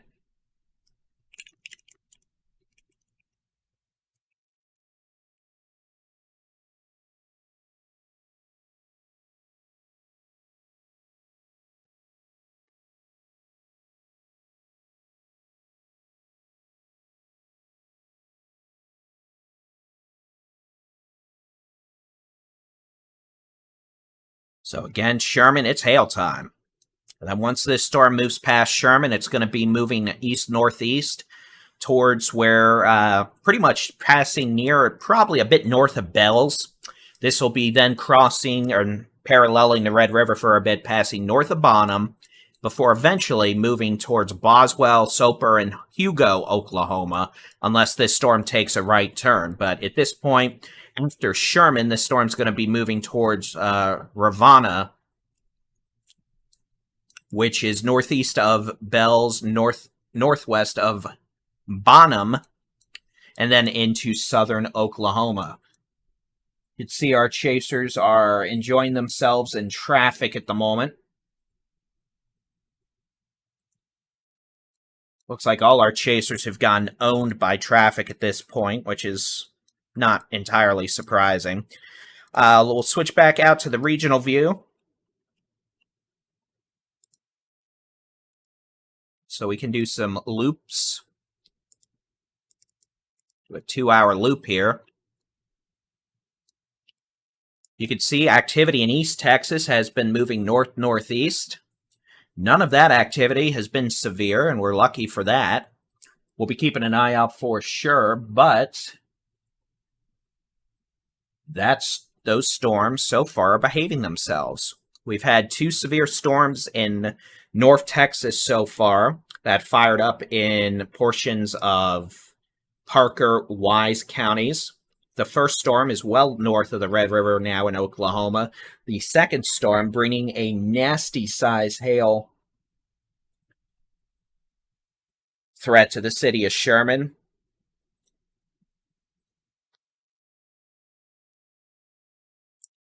And then we've got a line of storms at this point from Wichita Falls, just west of Breckenridge, just east of San Angelo, all the way down to Interstate 10 between Ozana and Junction.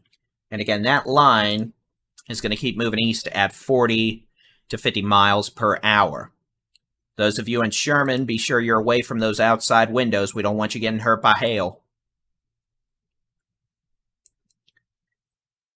So let's go ahead. We'll go back to the high-res radar. We'll take a quick look at Sherman again, then we'll head back down to the big country and take a look at those storms and the Concho Valley. So Sherman, I believe the appropriate terminology to describe your current situation is ouchies. That is an ouchies in the hail department. So those of you in Sherman, you're probably getting damaging hail right now, or a lot of smaller hail, as this storm moves northeast at about 50 miles per hour. Ozona. Thank you, Duke. I'll keep that in mind. I appreciate it. Those of you in Sherman, you're getting hail. It's going to be hailing for another 5-10 minutes before this storm moves out, and then it's probably going to be sunny.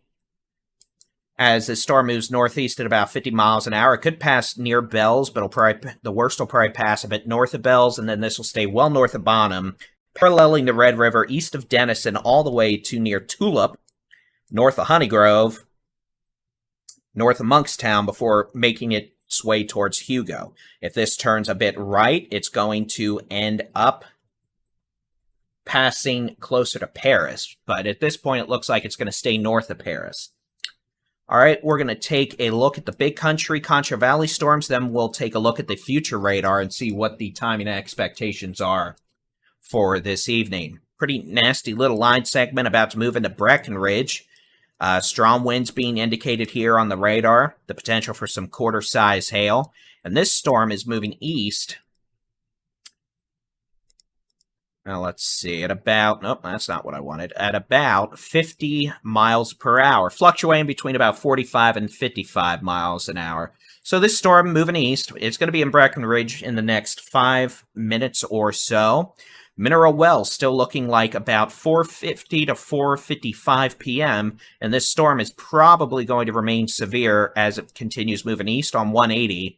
Weatherford probably about 5:30 or sooner. Fort Worth 6 p.m.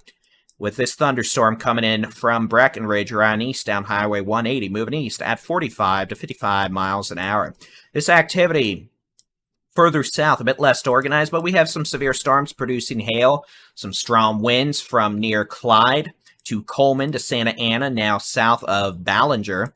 And this activity is generally moving northeast at about 45 to 50 miles an hour. You can see it's more cellular than linear and a squall line, but it's still moving east, northeast.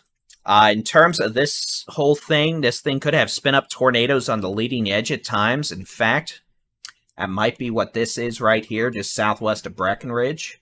We're going to have to watch this for spin-up tornadoes as it moves east. These little appendages. You can see radar showing a bit of rotation right there. We've got a report of ping-pong ball-size hail in Sherman. That is 1.5 inches in diameter. It sounds like there is a lot of smaller hail versus baseball-size hail. Again, pictures and videos of the hail right now. I appreciate it, folks. In terms of tornado warnings, there are 0. There are no tornado warnings in effect in the state of Texas at this time. What we have is tornado watch. And what I'll do, let me turn off all the radar data. This is going to be your watches. Now, I don't have a upper third made for this, but the blue boxes here, these are your severe thunderstorm watches that go through 9 and 10 p.m. If you're west... or if you're east of this line of storms, you have a severe weather threat. If you're west of it, you're done. So Abilene, San Angelo, you're done with the severe weather threat. The yellow box here, this is a tornado watch that goes through 10 p.m. And this is where the threat for tornadoes will be highest this evening as this line of storms moves from west to east. We're keeping an eye on these little individual storms as well, but so far they're not doing anything, which is good. Definitely could have been much, much worse in the tornado department if those storms had gotten their act together, but so far they're not, which is good. Okay, now that we've discussed that, let's talk about the future radar. Let me press a couple buttons here. We'll get that set up.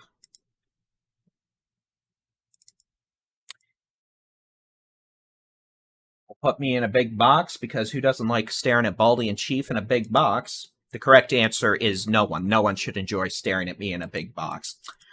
We'll pop this up. Let me zoom it back. Let's look at what's going on right now. This is 4 o'clock off the high-res rapid refresh model, so right now. I want to see how it's doing. You can see it's overambitious with the storms in North Texas and Northeast Texas, but it's doing all right with the line out here. It's not doing super great, but at least it'll give you a basic timeline. Here's 5 o'clock, line of severe storms, Henrietta. At this point, it'll probably be Mineral Wells, because this model's being a bit slow. Probably near east of Brownwood, down to I-10. Maybe isolated storms in Northeast Texas. 6 o'clock, this is going to be approaching the Metroplex. This model's running about 30 miles too far west, it looks like. So the line is actually moving faster than this shows. So it's probably going to be Gainesville, Denton, Fort Worth. Here's 7 o'clock. Now, this would be a problem.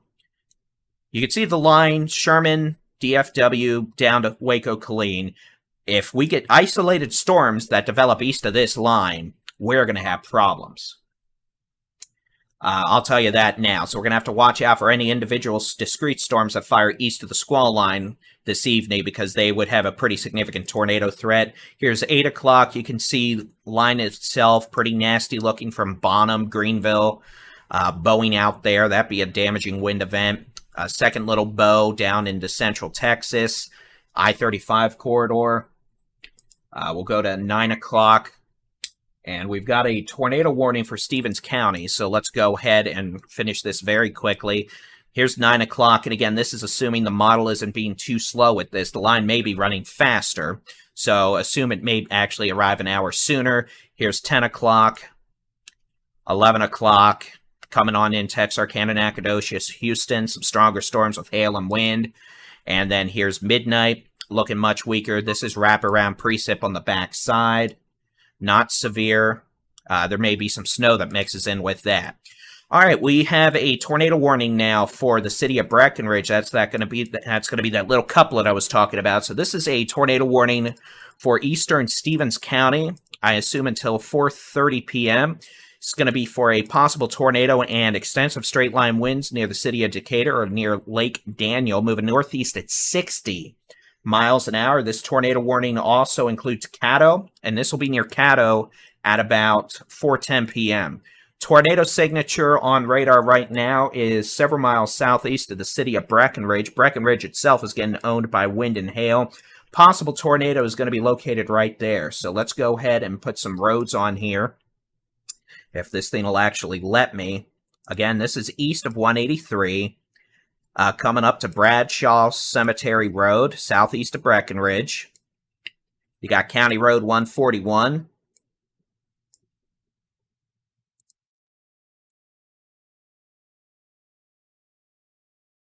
And east of 183 coming up to 180. And again, these circulations on the leading edge of this squall line probably are not going to be long-lived tornadic circulations that are there for a long time. These are probably going to be quick spin-ups, but as we saw in Norman, Oklahoma on Sunday, sometimes they're not, and then sometimes they can still produce major damage.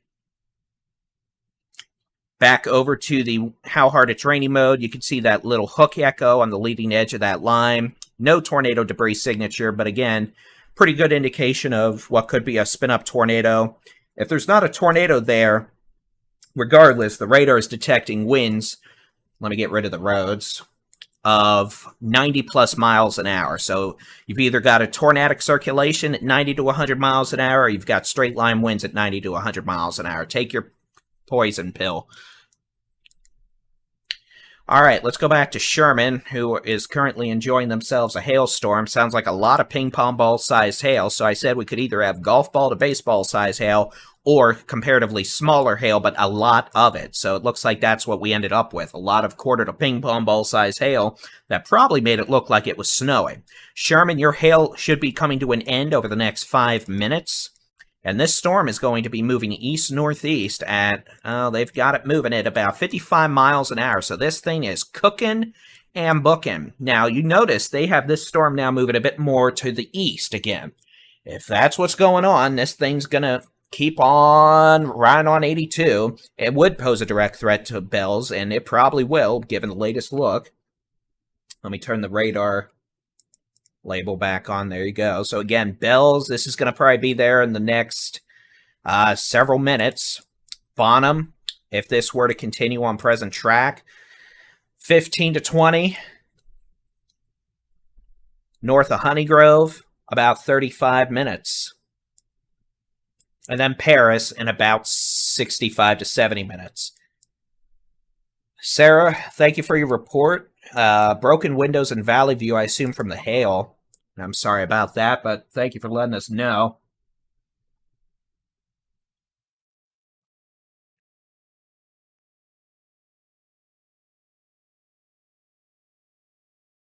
And again, we do have a tornado warning for a spin-up circulation near Breckenridge. That was there, southeast of town. Now it's gone. Again, that's how these are going to go. They're going to be generally be short-lived tornadic circulations that could spin up quickly, but also tend to dissipate quickly. But in the midst of it all, you're still going to have a lot of damaging winds. And that being said, there's probably another little circulation spinning up. That might be just what we're going to be dealing with for the remainder of the next couple hours. As this whole storm moves east towards the Metroplex, this may just keep producing spin up, spin up, spin up, spin up, spin up, and lots of damaging straight line winds and hail. Further southwest, we've got storms capable of producing wind and hail. That'll be from near Cisco to Coleman, north of Brady to Menard, Eden. That'll be moving through Brownwood here. All right, let's turn this radar off and turn on a manual tracker.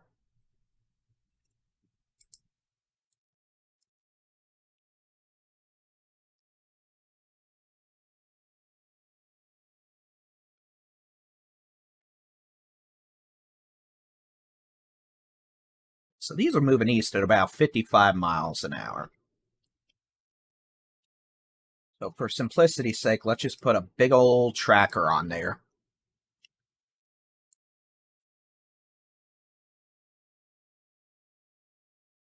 Now keep in mind, I don't necessarily want you to assume this is what the timing's going to be, but I'm just doing this to give you an idea where this could be in the next hour.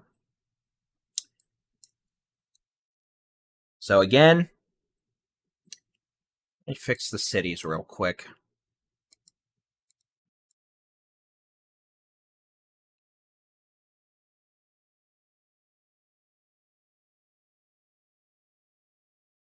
So here you go.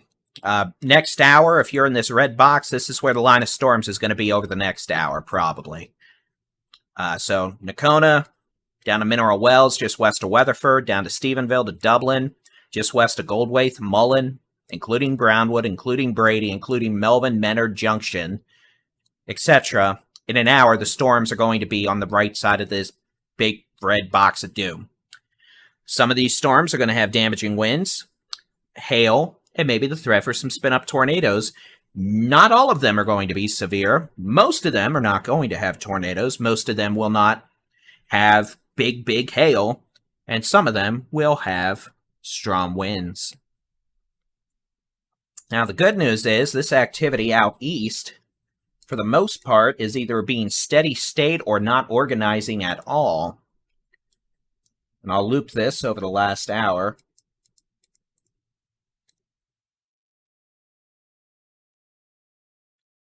You can see this activity.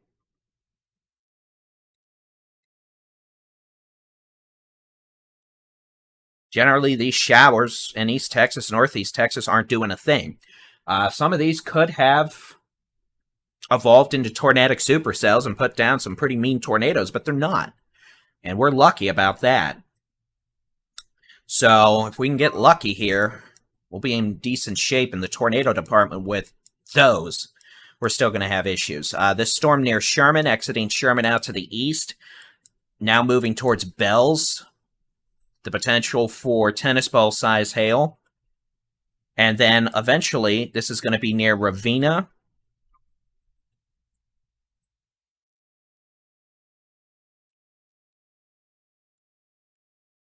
Which is south of Kemp, Oklahoma. And eventually, it does look like this is still moving more northeast. So this will cross north of Bonham, cross 78 north of Bonham, and then eventually get its way into southeastern Oklahoma. We know the tornado warning was just issued for Durant, Oklahoma, with that thunderstorm. So I've got a tornado warning. That is for northern Bryan County in southeastern Oklahoma at 4:08 p.m. A severe storm capable of producing a tornado is located over Armstrong, moving northeast at 35 miles an hour. Tornado warning includes Durant, Caddo, Armstrong, and Blues. So that's for them. We've got this storm now exiting Breckenridge to the east, capable of producing 70-plus mile-an-hour straight-line winds and spin-up tornadoes. And then we've also got this whole line back further west, capable of producing quarter-size hail, the potential for localized winds over 60 miles an hour. And then the more isolated stuff that was in East Texas is dissipating pretty quickly. So that's good news in that department. But again, we do have a tornado warning until 4:30 p.m. for eastern Stevens County in western North Texas. Water time.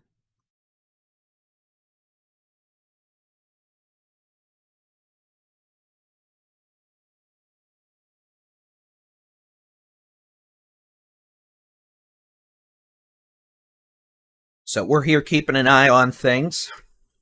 And again, if nothing else forms here in North Texas, this line is going to be our main show for most folks.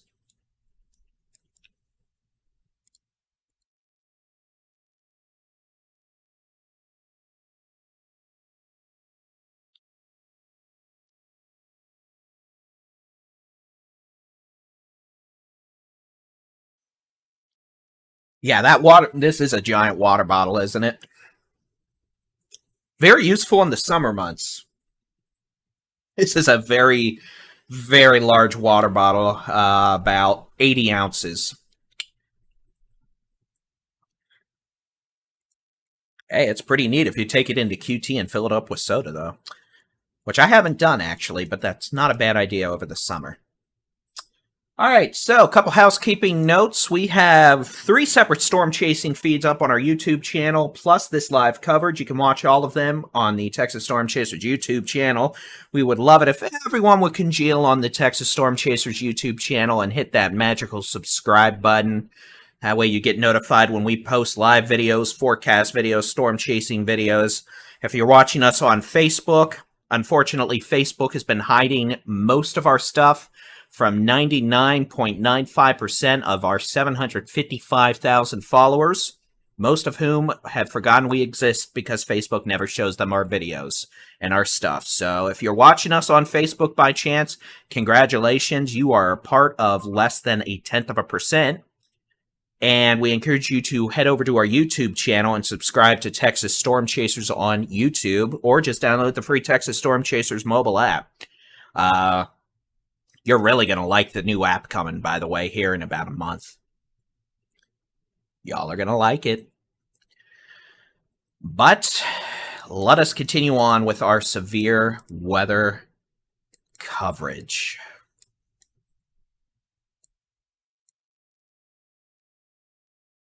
And we know we got a wall of dust coming in from West Texas again, with strong winds behind a cold front. But again, we've got a line of storms extending from near Sonora, west of Junction, to just west of Menard, Eden, Paint Rock, Coleman, Santa Ana, Cross Plains, Putnam, Eastland, Breckenridge, Graham, and all of that is moving east about 50 miles per hour.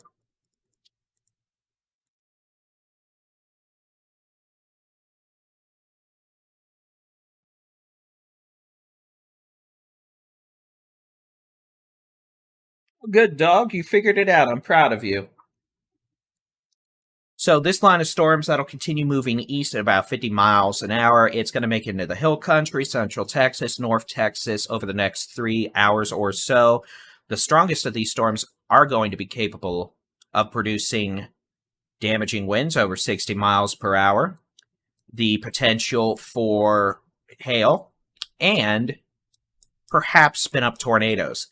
Individual storms in this line are generally moving northeast, but the line itself is moving almost due east. Those of you asking if it's going to hit Weatherford, yes.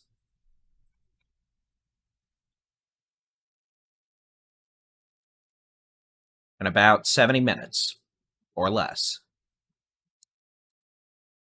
DFW, yes, you're going to be hit. DFW has a pretty good chance of having severe weather with this nasty storm coming in from the west around Breckenridge. It's right down Highway 80. It'll be in the Metroplex, probably Fort Worth by 6 o'clock. And that is the general expectation with that. And again, we do have a tornado warning for another 15 minutes for eastern Stevens County. And that's with this thunderstorm that's producing straight line winds and occasional spin-up tornadoes within embedded areas of straight line winds. And that's going to continue to probably be a thing as this storm continues moving east at about 55 miles an hour over the next several hours. We do note there is a tornado warning for Durant. We'll take a quick look at that. I don't think we have a great view of it, but yeah, there's a circulation northeast of Durant now approaching Caddo and Bochito, and that's generally moving to the northeast. That should stay southeast of Tushka. Toka could be an issue for Antlers here in about an hour. Oklahoma. Our storm here on the Red River, this is trying to get itself north of the Red River, but it keeps turning a little more right. This storm has a very impressive hail core loft. At the surface, we've heard reports of ping pong ball to golf ball size hail. And it's moving northeast at about 50 miles per hour. Potential for golf ball to tennis ball size hail. This will be crossing over Highway 78 near Ravenna in about 10 minutes or less. North of Bonham, almost to the Red River in about 5 to 15 minutes. Otherwise, this is going to be a threat to the communities of Tulip, Telephone, Monkstown, in northeastern Fannin County, and eventually could be an issue for areas like Sumner, Powderly, and Arthur City, where we had significant issues back on November the 6th. And again, the Weather Service has just indicated the potential for severe weather problems over the next hour. Breckenridge to Mineral Wells to Weatherford into southwestern Wise County, with this thunderstorm moving to the east-northeast. So let's take a look at the future model data. And again, this model has been kind of slow on the storm progression, so we're going to have to speed that up a bit, but let me update this video title. We'll just head back over so y'all can watch some driving video too. Cloud video, driving video. Take your pick.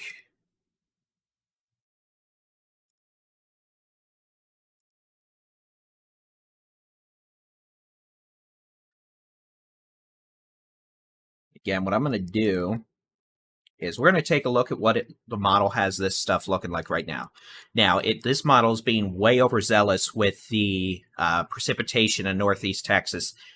Obviously, we don't have storms going on like that. We've got storms out here in the big country, northwest Texas, but these storms are progressing east more quickly. So here's 6 o'clock. This model has storms from Gainesville to Mineral Wells down to Brownwood. Honestly, at this point, the storms might be closer to Whitesboro, Fort Worth to Cleburne to Killeen. Continuing on, here's 8 o'clock. Storms might be closer to Paris to near or east of Greenville to Maybank down to Mahia, and then probably near Round Rock. And then so on and so forth. They'll be out of the state by about midnight in East Texas. Looks like we've got several thousand viewers right now. Hi, thank you for joining us. If you haven't already, we'd love it if you'd subscribe to us on YouTube, Texas Storm Chasers on YouTube. And if you're watching us on our second channel, Texas Weather Center. Hey, hit us up there too. That's where we post our daily forecast videos. While we keep the more severe weather-oriented, higher impact weather stuff and storm chasing stuff on our main account at Texas Storm Chasers. So again, that is what we expect over the next several hours. Y'all wondering, are we going to get storms in DFW? Yes, this stuff that's near Graham to Mineral, or back west to Breckenridge, a severe storm that's got that tornado warning. Yeah, that's going to make it all the way out to Denton and Fort Worth by 6 o'clock. So in 1 hour, 40 minutes. Weatherford probably in the next hour. And we note this storm's showing a pretty good indication of strong outflow winds, occasional spin-up tornadoes, and hail.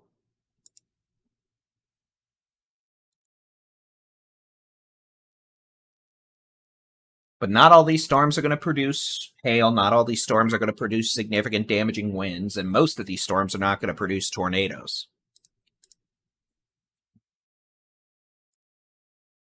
We'll go back to the radar. Turn back the timestamp. You can see we've gone back to the 70s. How delightful. Or I should say how groovy. Fix that. Here you go. Turn on storm tracking mode. This has the storm entering Mineral Wells by 5 p.m. or within 35 minutes. Grayford probably by about 4:50 p.m. Millsap a few minutes after 5. City of Weatherford all the way up towards Springtown. Again, we're looking at about an hour, 5:10 to maybe 5:15 p.m.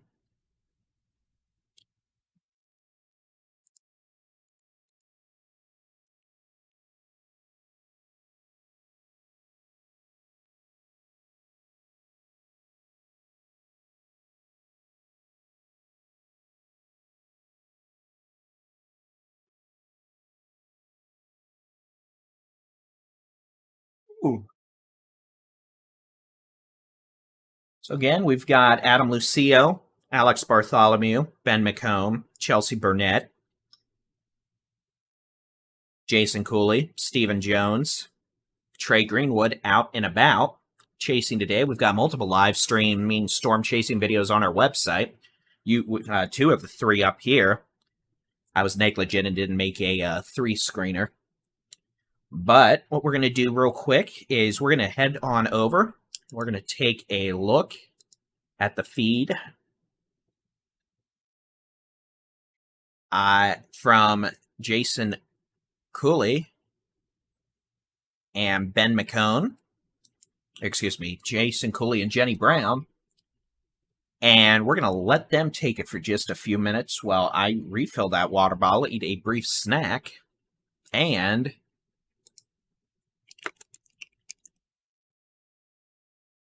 we'll be right back. So here's Jason Cooley and Jenny Brown. So what's the rest of the team got to say? I don't know. Everybody's repositioning like we are. So yeah, 5 turns into 121. Alright guys, thanks for continuing to watch live coverage with Texas Storm Chasers. My name is Jason Cooley.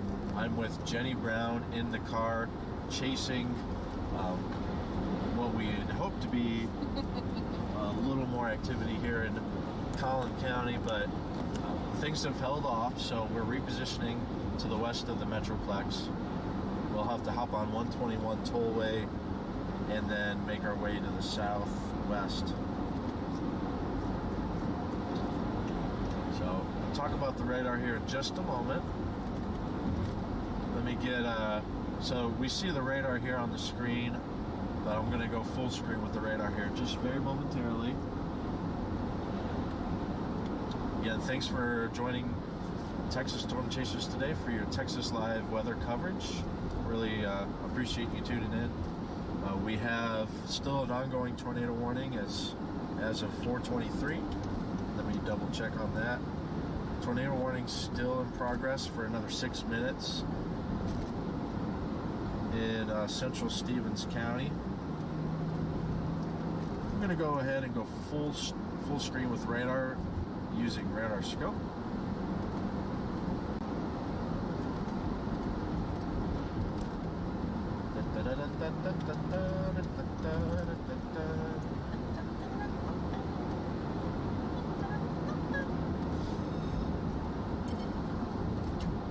Alright, I'm going to start using radar scope here to depict the latest. So we should still have it. There we go. Alright, so I'm doing some brief live weather coverage for David Reimer during kind of the slow part of my chase. Kind of got caught up here in Collin County, McKinney, hoping for storms east of the Metroplex, and that did not land up occurring. So we're repositioning. I'm going to be substituting live coverage for just a moment for David Reimer. He'll let me know when he's about to come back. As of right now, 4:24 p.m. on this tornado warning in central Stevens County. Quite a compact little hail core here, traveling east of Breckenridge toward Palo Pinto and eventually Mineral Wells. So Palo Pinto and Mineral Wells, keep an eye out for large hail, damaging winds, and potential spin-up tornado storms headed in your direction. Again, Palo Pinto, Mineral Wells. Be close to your secure area. Even if it's not tornado warned, you are under severe thunderstorm warning, capable of damaging winds and large hail. Let's go ahead and take a look. They did drop that tornado warning. Okay, so the latest expired. It's canceled tornado warning as the storm has moved out of Stevens County, now moving into Palo Pinto County. So still a potential rotation there. Just a hint of rotation, some inflow going away from the radar, and some rear flank downdraft heading toward the radar. So broad rotation west of Palo Pinto. Currently no tornado warning, but there could be a reissuance. We'll have to monitor that. So Palo Pinto to Mineral Wells, watch out for potentially large damaging hail and strong winds. When you get a combination of damaging wind and damaging hail, that can be pretty destructive, almost comparable to tornadoes at times if you get a really strong thunderstorm core. We'll zoom on out. We haven't forgotten about our storm up along the Red River. So this storm just straddling the Red River right now. Fannin County,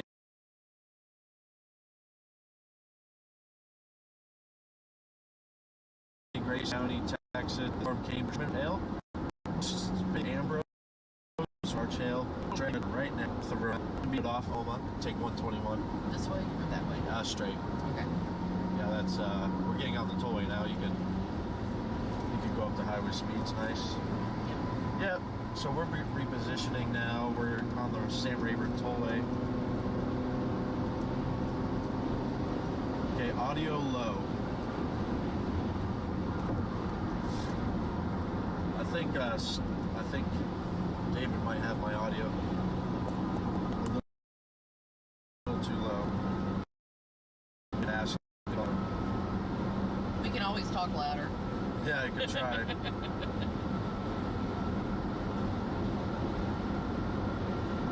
So I think I'm pretty much gained out. I'm maxed out.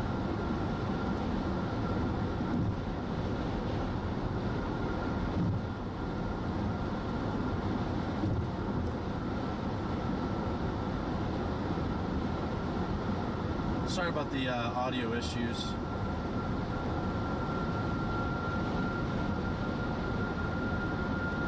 Okay, so we haven't forgotten about this Fannin County severe thunderstorm. Large hail came through Sherman, Texas not too long ago. It's straddling the Red River. It is going to be southeast Oklahoma's problem here shortly. Up but folks that live right along the Red River, communities north of Bonham, north of Honeygrove, watch out for damaging wind and damaging hail.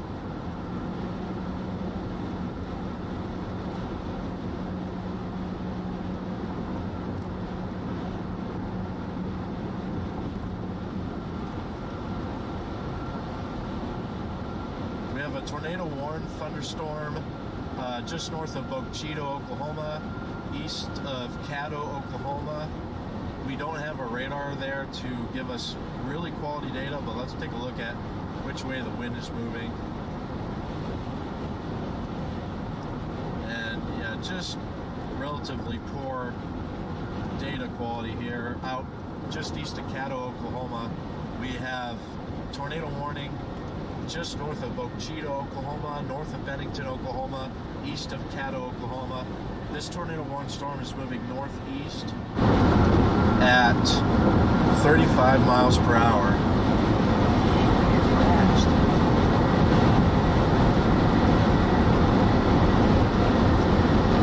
Let's now give you. All right, thank you to meteorologist Jason Cooley for that brief intermission for me. We've got some problems. We've got a couple of tornado warnings now we need to talk about. Apparently, one of these East Texas storms has managed to produce a tornado, so let's jump on over to it. This is going to be a tornado warning. Once the data loads,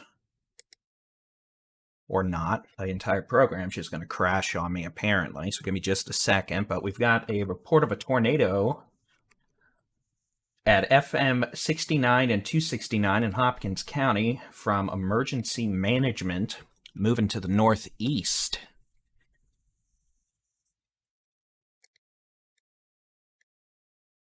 So let's get in on it.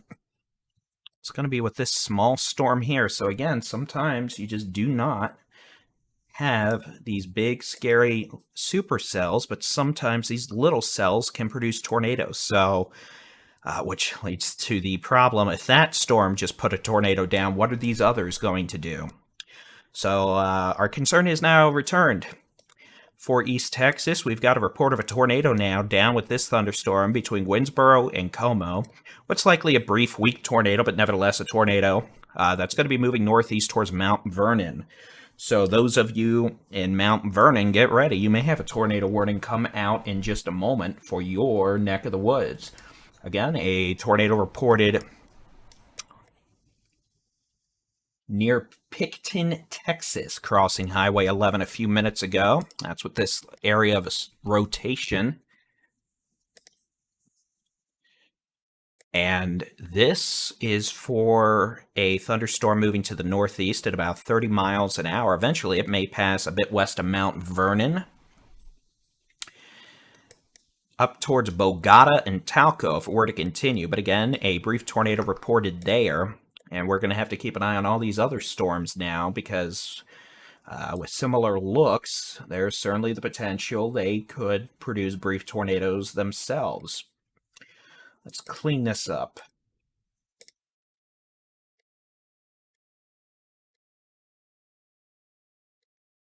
There we go. For example, this storm near Hallsville has me a bit concerned. That's trying to spin up, so that may need a tornado warning west of Marshall. Maybe same thing for this cell coming near Scottsville. So again, I said if we had discrete storms that tried to get themselves organized, we could have a problem. And apparently, there we go, we are starting to see that. So again, one circulation southwest of Scottsville, some rotation, one near Hallsville with some rotation. And then this thunderstorm, southeast of Como, put a brief tornado down on Highway 11, and that's generally moving northeast towards Sulphur Springs. Excuse me, not Sulphur Springs, Mount Vernon. We've got a severe thunderstorm north of Bonham. We'll be to Mineral Wells in just a second. A severe thunderstorm north of Bonham now crossed over Highway 78. That's going to be making its way into far northern Lamar County over the next 30 minutes or so. Those of you in Ravenna to telephone. Very large damaging hail. Thereafter, Monkstown, Sumner, Powderly, Arthur City. This could be a direct threat to you. Same areas we dealt with back on November 6th. There's that new tornado warning. That'll pop up here in just a second, but we'll deal with the Mineral Well stuff first. Intense thunderstorm with a nasty-looking hail core now. That's running down Highway 180, moving east towards Grayford, Mineral Wells. The potential for 70-mile-an-hour winds plus, and perhaps quarter-size hail. The storm's moving east at about 40 to 55 miles per hour. And again, the potential for damaging winds, quarter-size hail. Mineral Wells, this is probably going to be in town by about 5 p.m. All right, there's that new tornado warning as expected. Again, this is a tornado warning for portions of Franklin, Titus, Red River counties, and northeast Texas, and a small sliver of southeastern Hopkins County. This is going to be for a thunderstorm with a tornado. Reported as it crossed Highway 11, southeast of Como, near northwest of Winnsboro. This will not be an issue for Winnsboro, but this will be an issue for Interstate 30 right around Mount Vernon. So if you're in Mount Vernon over to Saltillo, you're going to need to take your tornado safety precautions. That's going to be your lowest floor. Lowest floor, center room, put as many walls between you and the outside as possible. And no trailers, no mobile homes, no manufactured housing. Again, those of you in DFW, we've got a YouTube video up from earlier. We encourage you to watch that for the forecast info, but essentially all this activity west of the Metroplex has to move east. Threat's not over for DFW. Frankly, the threat hasn't even begun for DFW until all this thunderstorm activity west of the Metroplex comes through. And let me tell you, that thunderstorm over Caddo to Metcalf Gap west of Mineral Wells looks really mean. This thing's mean, and it's coming towards Metroplex, so it'll be in the Metro by 6. Weatherford probably by 5:15. Okay, so possible tornado will be crossing Interstate 30 near Mount Vernon over the next 10 minutes or so. Now let me be clear, I don't think this is one of these tornadoes that's going to be down for a long time. It may not be down now. But regardless, potential for a brief weak tornado in Mount Vernon in the next 5 to 10 minutes, crossing Highway 271 around Talco at about 5 p.m. Let's go ahead, switch back over to the Shreveport radar, and I want to keep an eye on some of these other storms because they've got... Yeah, the more I look at this, the more I think we've got something trying to spin up just northeast of Hallsville and maybe near Scottsville.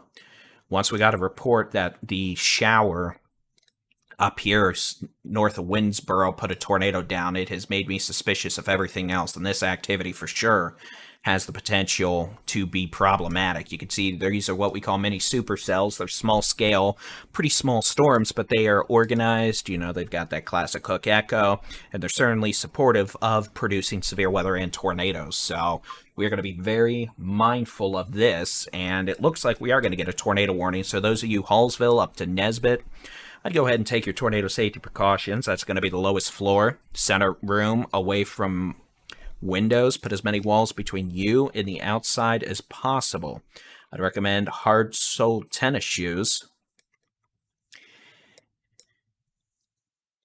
But at this point, we've got a possible tornado about to cross Interstate 30 near Saltillo and Mount Vernon, a brief weak tornado. We've got a possible tornado now developing just northeast of Hallsville, moving towards Nesbitt and Highway 154, southeast of Harlingen, northwest of Marshall. And we're going to keep an eye on this storm near Scottsville that's also showing rotation. So again, we've clearly swung the pendulum here, and these little storms I've been worried about all day have finally apparently reached the point to where they can start putting tornadoes down. So we are now going to get very busy. And again, we're going to focus on the most life-threatening storms here. And those are going to be the storms that are capable of producing tornadoes and high-end severe. I realize we have a plethora of storms going on across the state, but understand we're trying to do a service here, and that is to provide life-saving weather information. So if I'm not talking about a storm near you, I'm sorry, but we're focusing on the worst of the worst here. We've got interactive weather radar on our website, texasstormchasers.com/radar, and in our free mobile app. I pay a lot of money for all of that, so y'all can use it in situations like this, so y'all are able to maintain your own personal situational awareness. All right, it's going to be a tornado warning for portions of Marion and Harrison counties in East Texas. This is going to be until 5:15 p.m. A possible tornado near Hallsville, 10 miles west of Marshall, moving northeast at 30. This is not going to be a threat to the city of Marshall.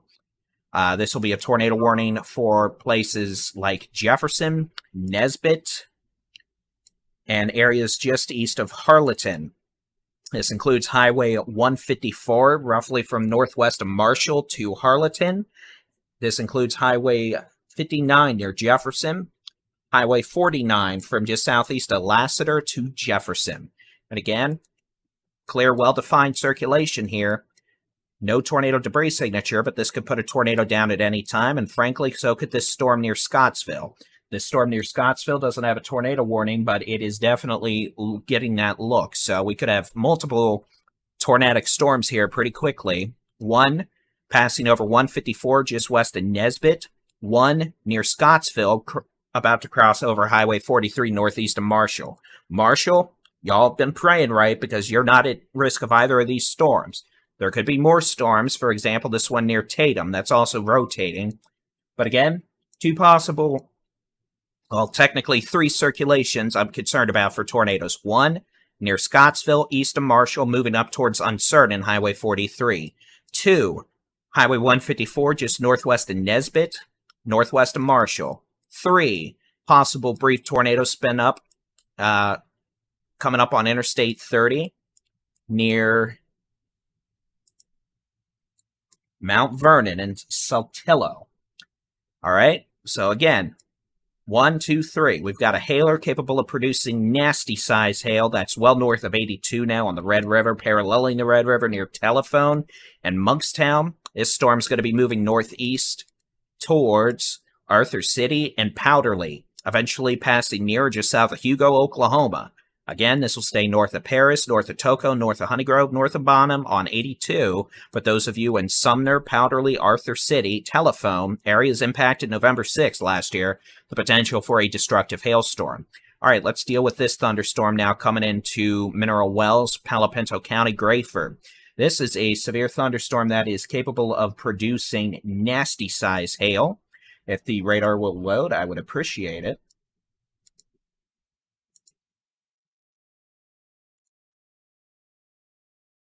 And again, this is a nasty little line here. This is capable of producing wind-driven hail, quarter-size hail, ping-pong ball-size hail, winds of 60 to 70 miles an hour, moving east at about 45 to 55 miles an hour. Mineral Wells, 5 to 505. City of Weatherford up to Springtown, about 525 to 535. And again, this is likely going to continue and make it completely through the Metroplex. So it's moving 2 columns of counties an hour. At western sides of Palo Pinto County right now, so assume it's going to be in Fort Worth by 6, maybe a bit later, but 6 is a good bet. Dallas, probably 6:30, and it's going to probably keep going from there. So again, we've got multiple tornado warnings, and, well, real quick, I'm sorry.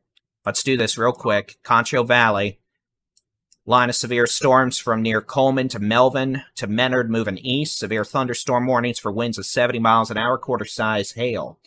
Storms themselves moving east at about 50 miles an hour. Again, these line of storms, quarter-size hail, winds of 60 to 70, heavy rain, potential for some minor flooding. Moving east. So again, that is the GIF with that. All this moving east, about 50 strongest storms in this line. Quarter to golf ball size hail, winds of 60 to 70, the potential for brief tornado spin-ups. Moving east about 2 county columns an hour here in North Texas. Mineral Wells by probably 5 o'clock. Weatherford 5:30. Springtown 5:30. Fort Worth to Justin to 6. Dallas 6:30. And now we're going back to this stuff that has tornado warnings in East Texas. So again, 2 storms with possible tornadoes right now. One coming up on Interstate 30 near Mount Vernon and Saltillo. And again, the rotation on this is in the mid-levels, not really great in terms of its intensity, which is good. We can't see it. So hopefully, if we don't have any visual reports of this down when it crosses I-30, we can be done with it. These storms coming up on northwest of Nesbitt and around Scottsville. These are problematic. Definitely showing strong rotation here.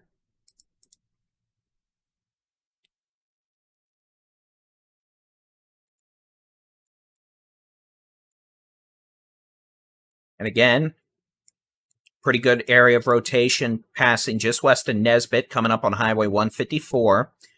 Green's moving towards the radar in Shreveport. Red's moving away. Your area of concise rotation right there. You look at the how hard it's raining mode, and pretty good hook echo there. It's not a large storm, but it's definitely the storm that could produce a tornado. All right, possible circulation coming up on Scottsville. Again, that's not tornado warned, but it may need to be soon. Those of you in uncertain, pay attention to that. Marshall, you've lucked out for now, but these storms to your southwest near Tatum are also organizing, so pay attention to that. We've got a tornado warning now back in the Concho Valley and western North Texas that's coming up towards Brownwood. It's going to be a possible tornado just southeast of Santa Ana, approaching Baines on Highway 84. This tornado warning runs through about 5:15 p.m. and includes Baines, Lake Brownwood, areas just northwest of Brownwood. Doesn't technically include the city of Brownwood, but it is a dangerous thunderstorm capable of producing a tornado. So those of you in Brownwood, Baines, Lake Brownwood, early, especially west of the city of Brownwood, go ahead and take your tornado safety precautions for a severe storm capable of producing a tornado and hurricane force straight line winds moving to the east-northeast at about 40 miles an hour. All these storms are individual storms are moving northeast at about 40. The line itself is moving east at about 40 to 50. I know it's complicated. Welcome to my life. Welcome to triaging stormies. So again, tornado warning for portions of Brown and Coleman counties until 5:15 p.m. Severe storm capable of producing a tornado and tennis ball size hail and hurricane force straight line winds just southeast of Santa Ana, moving northeast towards Baines. Lake Brownwood could pass close to Brownwood in early. That's a tornado warning. Intense severe storm capable of producing quarter to ping pong ball size hail and winds of 70 miles an hour will be in the city of Mineral Wells in about 15 minutes by 5 o'clock. Those of you at Mineral Wells, I'd be away from west-facing windows. This storm may become an Interstate 30 rider, or it may trend a bit north towards Denton County. Either way, I fully anticipate significant issues with this thunderstorm when it gets in the Metroplex, meaning damaging hail, damaging winds, the threat for spin-up tornadoes. So y'all be ready. It's about to get rowdy in the Metroplex with this thunderstorm coming on in. Mineral Wells, 5 o'clock. Weatherford, about 5:30. Fort Worth to Justin, 6. And then somewhere in Dallas-ish, 6:30. And it's turning more east.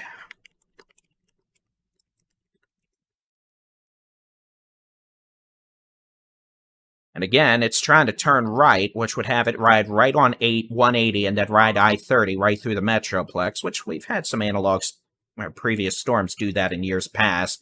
For example, the April 13th, 2007 event. But again, we've got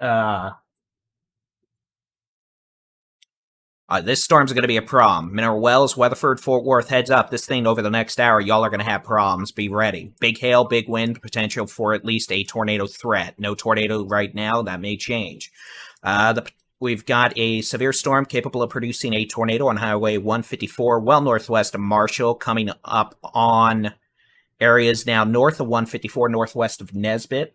Let me go ahead and put some roads on here. And again, we're going to try and give each dangerous thunderstorm its equal amount of time here, but obviously I am skedaddling here, so please forgive me for talking quickly and being somewhat impromptu and probably mispronouncing things, but I am trying to keep up with problems. So again, the possibility of a tornado now coming up to Driscoll Bridge Road, north of Highway 154, northwest of Nesbitt. This is not an issue for the city of Marshall.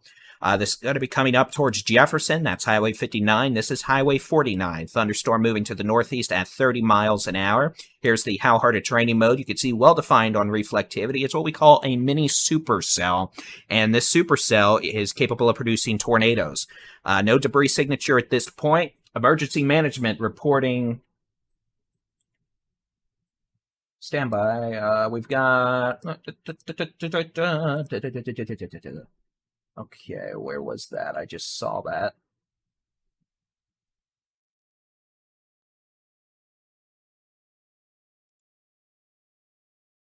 Emergency management reporting multiple homes destroyed in Picton. That's where we had a report of a tornado earlier up here. So this storm apparently tornado produced. We've got significant damage in parts of this area. Tornado warning does continue, by the way. Interstate 30. Saltillo over to Mount Vernon being your safe place. That's going to be lowest floor, center room, away from windows. Put as many walls between you and the outside as possible. Those of you in Bogota, Talco, 271, this is coming your way. Johntown, same thing. We'll put a quick storm track on this, maybe, possibly, probably not. Talco by 5 o'clock. Bogota, if it turned left a bit, 5:05. But again, those of you in Talco and Johntown, tornado warning. Take your immediate tornado safety precautions. Lowest floor, center room, away from windows. Put as many walls between you and the outside as possible. Do not be in a manufactured house, mobile home. That's not going to work. You're better off being in a ditch. All right, do some quick housekeeping real quick. And again, I'm Texas Storm Chaser's David Reimer dealing with a severe weather event across multiple regions of Texas this afternoon. We've got multiple tornado warnings now in effect. We've got a possible tornado near Mount Vernon on Interstate 30. We've got a possible tornado located northwest of Marshall, north of Nesbitt, moving towards the city of Jefferson. We've got a severe storm capable of producing baseball-sized hail well north of Honey Grove on the Red River in November 6 territory, east of Telephone, coming up towards Sumner, Powderly, Arthur City, and far northern Lamar County. Grant and Hugo on the Red River side. If this were to continue, it could pass a bit near Woodland. But again, north of 82, moving to the east-northeast, the potential for destructive hail. Severe storm in Palo Pinto County. Potential for damaging winds over 70 miles an hour. The potential for wind-driven hail over 70 miles an hour. And again, this thunderstorm has turned a bit more to the east, maybe riding the warm front. And if it's doing that, we're going to have problems here in the Metroplex. So, Mineral Wells, next 10 minutes, wind-driven hail possible. Weatherford, 5:30, potential for wind-driven hail. Fort Worth to Justin, let's say by 6 o'clock. If it ends up being a little slower than that, okay, cool, you got bonus time. Tornado warning for portions of Coleman and Brown counties. This is for a circulation that's probably one of these brief spin-up tornadoes. Maybe not. Pretty strong indication of rotation near Baines right now on Highway 84. That's halfway between Santa Ana and Brownwood. If you're in Baines, you need to be in a safe place immediately. That's lowest floor, center room, away from windows. Put as many walls between you and the outside as possible. Those of you at Lake Brownwood, up to the northwest sides of Brownwood, you need to be in a safe place as well. Again, lowest floor, center room, away from windows. Many walls between you and the outside as possible. And again, we've got multiple weather warnings going on, and obviously we are busier than a state trooper in a school zone. So again, not all storms are going to be severe. Not all storms that are severe are going to produce tornadoes. Not all storms that are severe are going to produce hail or wind, but nevertheless, we are here and we're going to be keeping you updated. Those of you in Lake Brownwood to north sides of Brownwood to Baines, be in a safe place. If there's not a tornado, there's probably some wind-driven hail and very strong straight-line winds. So we encourage you to be lowest floor, center room, away from windows. Put as many walls between you and the outside as possible.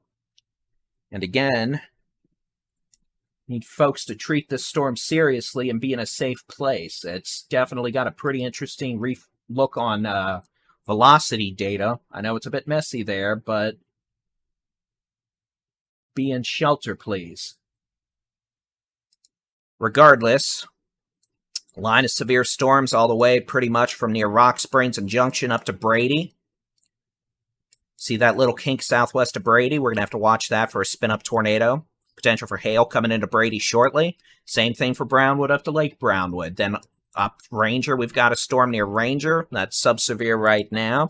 Then we've got this nasty storm about to come into Mineral Wells, and then we've got multiple individual supercells in East Texas, Northeast Texas, making a ruckus because we didn't have enough going on earlier. So I guess this is what we're going to be doing instead. Yeah, I've got that auctioneer voice. I'll try to slow it down.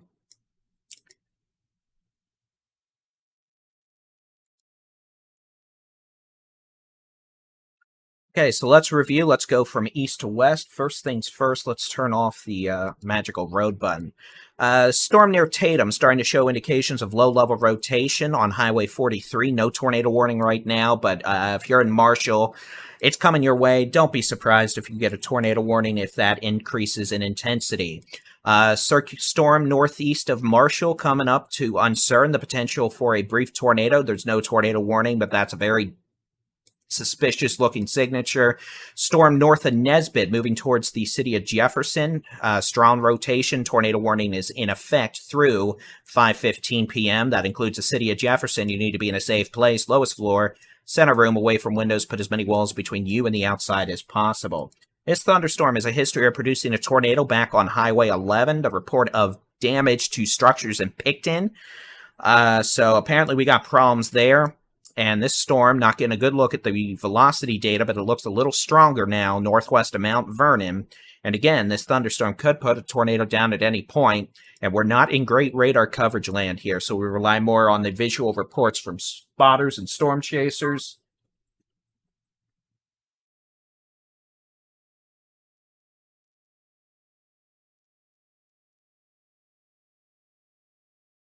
And again, tornado warning means seek shelter. Lowest floor, center room, away from windows. Put as many walls between you and the outside as possible. This tornado warning west of Mount Vernon. This is going to be for a thunderstorm approaching Bogota, Talco, and Johntown on Highway 271 the next 20 minutes. A tornado warning is in effect. Lowest floor, center room, away from windows. Put as many walls between you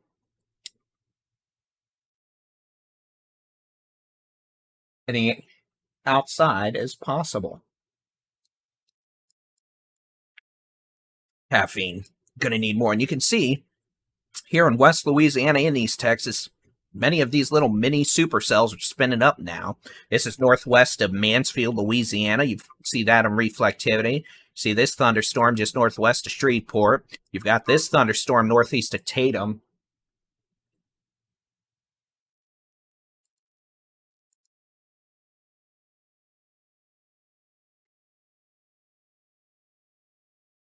This thing northeast of Tatum is definitely a problem in the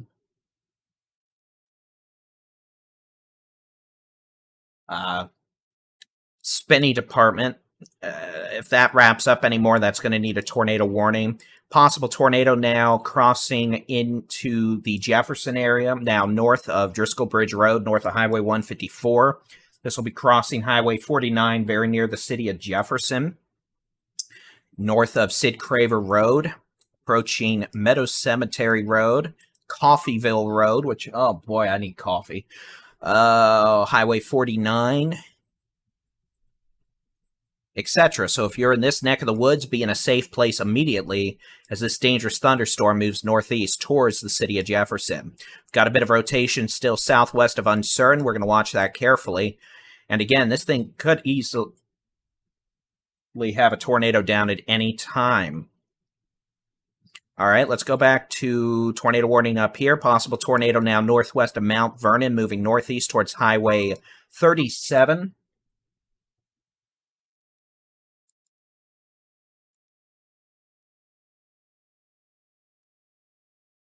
And that's going to be moving northeast at about 35 to 40 miles per hour. And again, if you're in Talco, Johntown, Bogota, you need to be in a safe place. Lowest floor, center room, away from windows. Put as many walls between you and the outside as possible. Do not go outside looking for this. First off, we don't want you getting hit by a tornado. Second, we don't want you to get hit by a tree falling from said tornado. And third, we just don't want bad things happening to you. So let's get back west. We've got a tornado warning for areas northwest of Brownwood, and apparently I need to turn off that button. There we go. Happy birthday. A severe storm capable of producing damage in straight line winds, maybe a tornado on Highway 84, approaching Lake Brownwood and Brownwood.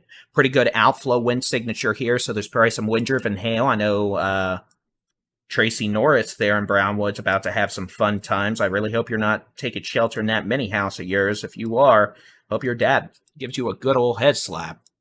Okay, so again, this thunderstorm near Bangs to Brownwood, Lake Brownwood, moving off to the northeast at about 40 miles an hour. In addition to the potential for damaging straight line winds and a tornado, there is the potential for tennis ball size hail, because who doesn't like wind driven hail? The correct answer is everyone except the insurance agents. All right, looks like new tornado warning just as I was about to switch, so we'll just go back down here real quick. We have a new tornado warning for Brown County. I assume it's going to be for this little booger right here. This does include the city of Brownwood. You're not seeing the warning yet, but it'll pop up here in a moment. City of Brownwood over to Zephyr to Blanket. A tornado warning has now been issued. You need to take your tornado safety precautions. Lowest floor, away from windows. Put as many walls between you and the outside as possible. At this point, I'm concerned with the threat of a spin-up tornado, damaging straight line winds, and wind-driven hail, which could break windows by itself, which is just all sorts of headache material. So again, Brownwood, early, Blanket, a tornado warning until 5:30 p.m. Take your tornado safety precautions immediately. Let's get back up into Parker County, Palo Pinto County. We have a severe thunderstorm warning for the city of Weatherford now. This is going to be for a severe storm capable of producing 70-mile-an-hour winds and quarter-size hail. Mineral Wells, you're about to get visited by said storm. It's a pretty nasty-looking thing. The potential for quarter-size hail, winds of 70. Mineral Wells entering town now from the west. Millsap in the next 5 to 15 minutes. Weatherford about 5:30. Azle 5:50. Aledo, same thing. Springtown probably about 5:40. And again, this thunderstorm's a pretty dangerous one. It's going to keep going on east into the DFW Metroplex over the next 1 to 2 hours as it moves east at 45 miles an hour. So this thing could have wind-driven hail, damaging straight-line winds over 70 miles an hour, and there is the potential for spin-up tornadoes. So do not be surprised if this ends up doing that over the next hour at some point, given its proximity to a warm front, which helps enhance low-level shear. So I'm also a little concerned this is trying to become more of a supercell than line segment at this point, but we're going to have to keep an eye on it for sure. So again, those of you in the Metroplex, the storm near Mineral Wells means business. Please pay attention to it. Back out into East Texas, we have no tornado warning now for Mount Pleasant, Mount Vernon, Talco, Bogota. It's going to be a severe thunderstorm warning for a storm capable of producing a 60-mile-an-hour winds, quarter-size hail. A tornado can't be ruled out. So Talco, Bogota, just go ahead and treat it like a tornado warning. Lowest floor, center room, away from windows. Put as many walls between you and the outside as possible. It's going to be a severe storm passing in northwestern Lamar County.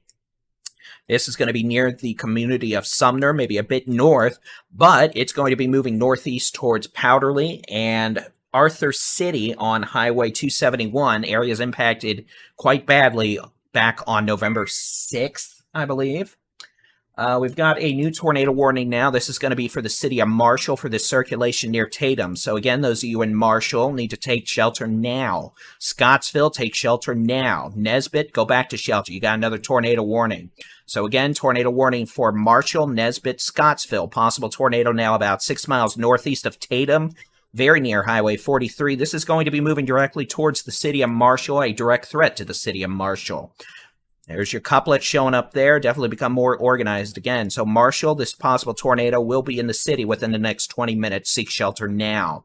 Tornado warning continues for Jefferson, a bit further to the north. Very strong indications of a tornado there coming up on Meadows Cemetery Road and State Highway 49, Coffeyville Road. This may stay just west of Jefferson, but it's going to be close. Jefferson, you need to be in shelter. Tornado warning's just been extended northeast. This is going to be a tornado warning until 5:30 p.m. For central Marion and southern Cass counties of northeast Texas, a severe storm capable of producing a tornado is located near Berea, or about 50 miles north of Marshall, moving northeast at 30 miles an hour. Possible tornado is going to be near Jefferson and Berea at 5:05, Lodi about 5:25, and Kildare about 5:30. Fairview and Pruitt are also in this tornado warning. So again, tornado warning there for those folks till 5:30 p.m. in central Marion, southern Cass counties. Possible tornado near Coffeyville Road and Meadow Cemetery Road, about to cross over Highway 49. And again, that's a pretty strong indication of a tornado on the radar. You need to be in a safe place if you're in Jefferson or any of the cities I've just mentioned. Back further south, a possible tornado coming up towards the city of Marshall now on Highway 43 south of Interstate 20. We advise no travel on Interstate 20. At this point, let's just say from Hallsville to Wascom. Wascom to Hallsville, no travel on Interstate 20. If you know a driver in that area, call them and let them know. All right. So again, we've got one possible tornado moving towards the city of Marshall from the southwest. One possible tornado about to cross over Highway 49 a couple miles west of Jefferson. A storm with a history of producing tornadoes, but not currently in the midst of doing so, probably. North of Mount Vernon, coming up on Highway 37, a threat to Bogota, Johntown, Talco. We've got a severe storm coming up in far northern Lamar County on the Red River, moving towards Powderly, Arthur City. That storm, not a tornado threat, but could be dropping baseball-size hail. Back in North Texas, we've got a severe storm over the city of Mineral Wells, moving due east at about 40 to 50 miles an hour, capable of producing 70-mile-an-hour winds, quarter-size hail, and definitely the potential for mischief as it makes its way into the DFW Metroplex. We have some storms up in Wise County, Decatur to St. Joe, winds to 50 miles an hour, maybe some dime-size hail. Thank you, Caitlin. Back down into the Concho Valley / southwestern North Texas, a possible tornado near the city of Brownwood. It's hailing, it's raining, it's pouring. Tracy Smith is probably not happy. Except it's not Tracy Smith, it's Tracy Norris. Sorry, Tracy. Possible damaging winds / maybe a spin-up tornado near Early to Brownwood. Again, we're not getting a great look at this, but this is a very nasty high precipitation supercell and not something you want to mess with. Again, Brownwood, pouring, hailing, windy, not great. Moving east towards Blanket, eventually maybe Comanche to Mullen. Large hail, damaging winds, can't rule out a spin-up tornado. Down in Brady, it's hailing, it's windy, it's raining. Moving east at about 50 miles an hour along Highway 190 towards Richland Springs. San Saba, eventually this is going to be an issue for southwest North Texas and the Hill Country. Avant, Lampasas, Burnett, Marble Falls, Johnson City, all the way down to San Antonio. Keep an eye out for these storms as line keeps on moving east at about 40 to 50 miles an hour.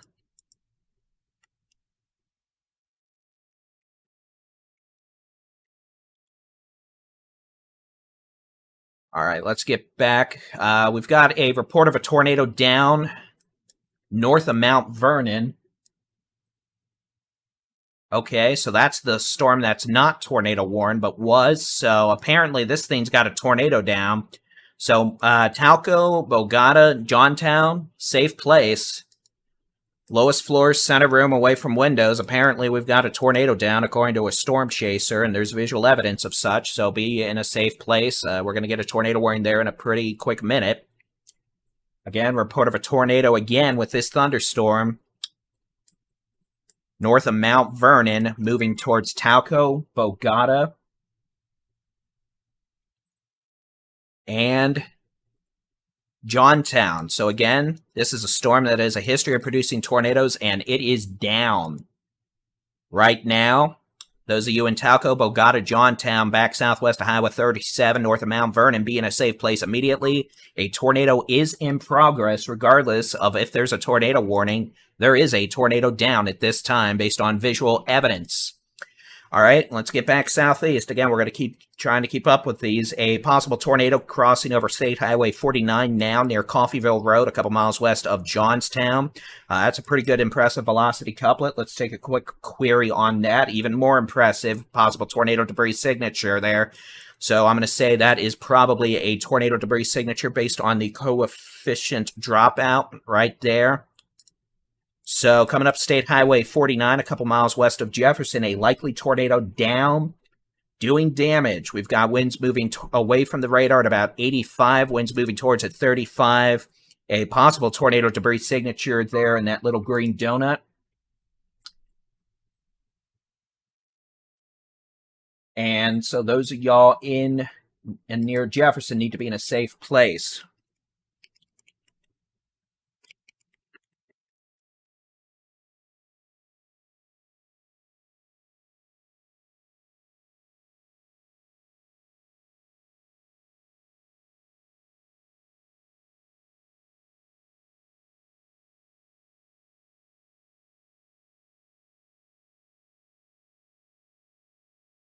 All right, so possible tornado. Actually, it's a probable tornado based on a possible tornado debris signature and the fact it looks really angry on radar. I know, very scientifically accurate. State Highway 49, north of Coffeyville Road, northwest of Jefferson. This is going to be moving up towards Berea. Berea, B-E-R-E-A, since I'm mispronouncing it. This is going to be a... Yeah, we got a tornado down, major tornado debris signature. So we've got a tornado down now just northwest of Jefferson on Highway 49. This is going to be at Kellyville Road, moving into the small community of Berea. A tornado warning in progress. A tornado is down. So again, northwest of Jefferson, we've got a tornado down on Highway 49 approaching Berea. This will be moving towards Lodi. It may eventually pass near the community of Linden. Let's get back south. We've got a possible tornado developing on Highway 43 about a mile south of Interstate 20, moving northeast towards the city of Marshall. Okay. There's that. Impressive reflectivity structure. There we go. We've got a tornado down right now, moving towards Highway 271 from Bogota to Talco. Visual evidence from a storm chaser up there, Brad Arnold. He does a very good job. He's been streaming the tornado for a few minutes now. So we've got a tornado down here. The tornado warning will pop up in a sec. But again, Bogota, Talco, Johntown, all the way up to Clarksville. You need to be in a safe place. Lowest floor, center room, away from windows. Put as many walls between you and the outside as possible. This is going to be a tornado warning for northern Franklin, northwestern Titus, Red River counties in northeast Texas until 5:45 p.m. Confirmed tornado located near Hagensport, moving northeast at 45 miles per hour. Bogota, about 5:15. Clarksville and Bagwell, about 5:35 p.m. Other locations in this tornado warning include English, Detroit, Talco, Negley, I'm not even going to try it, Johntown, and Anona.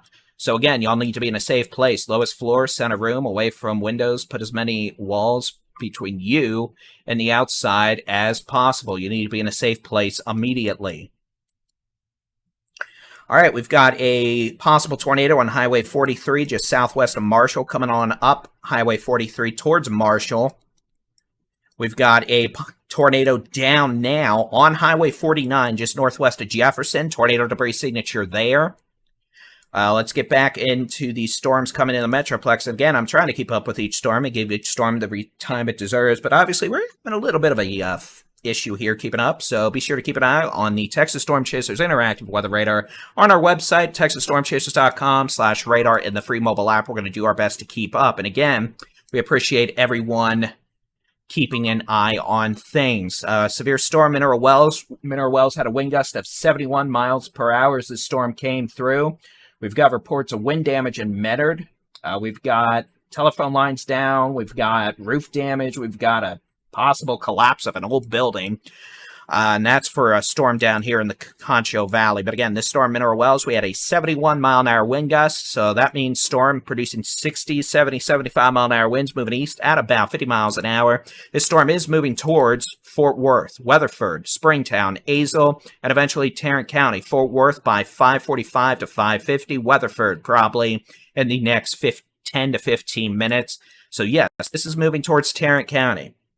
Folks in the chat that are asking this, other folks in the chat, if you'd be kind enough to answer those questions if they ask them, yes, if you are east of this line of storms from near Gainesville, Decatur, Mineral Wells, Stephenville, all the way down to Brownwood, Brady, if you are east of this line of storms,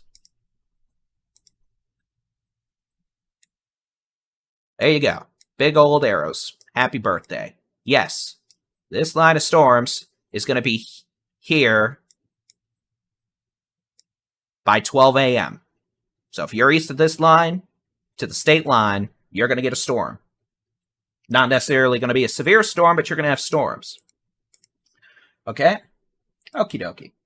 All right, let's get back to it again. We've got a possible spin-up tornado now east of the city of Brownwood, moving towards Blanket, eventually Highway 16 between Comanche and Goldwaith. That is one possible damaging straight-line wind scenario, possibility of a tornado. Let's get back over here. We've got a possible tornado now moving into the southwest sides of Marshall. So again, if you are in the city of Marshall in East Texas, you need to be in shelter now. That's going to be lowest floor, center room, away from windows. Put as many walls between you and the outside as possible. Don't go look for this too late. If someone sees it, cool, but please take shelter. That would be what we need you to do.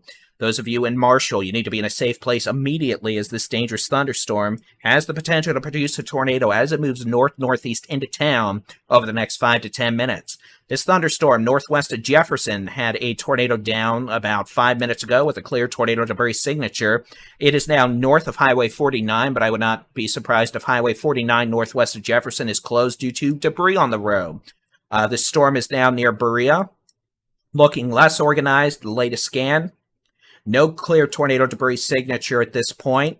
Nevertheless, a tornado warning continues, and this thunderstorm is generally moving towards areas south of Linden and Lodi, so be in a safe place. We're going to have to keep an eye on this storm that is northwest of Smithland, northwest of Highway 49 and 43. In fact, I'm pretty sure we've got something trying to spin up right here. This is just north of Smithland, moving towards McLeod and west of Odessa, Louisiana. So if you are north of Smithland, Texas, north of Highway 49, along Highway 43 to the state line, south of Highway 77, west of Odessa, Louisiana, you need to be in a safe place. There's no tornado warning, but I'm concerned that this thing is going to try and produce a tornado. So be in a safe place. Lowest floor, center room, away from windows. Put as many walls between you and the outside as possible. All right, let's get back down to it again. Possible tornado trying to move into the city of Marshall. It's not good. That couplet's intensifying. The couplet being the area of rotation in the thunderstorm. So again, the potential for a tornado definitely increasing for the city of Marshall. You need to be in a safe place now.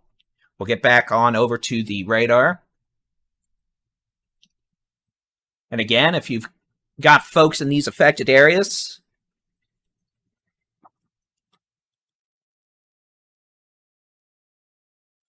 give them a call, give them a text, let them know we're covering it.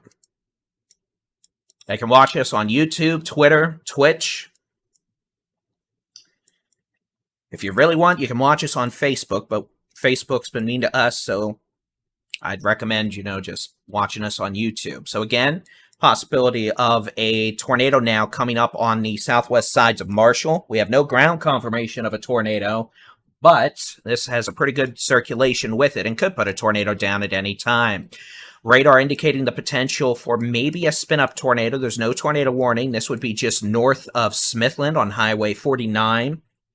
Highway 43, north of Highway 49. And this would be in mainly rural areas up FM 125 towards McLeod and then Odessa, Louisiana, south of Highway 77.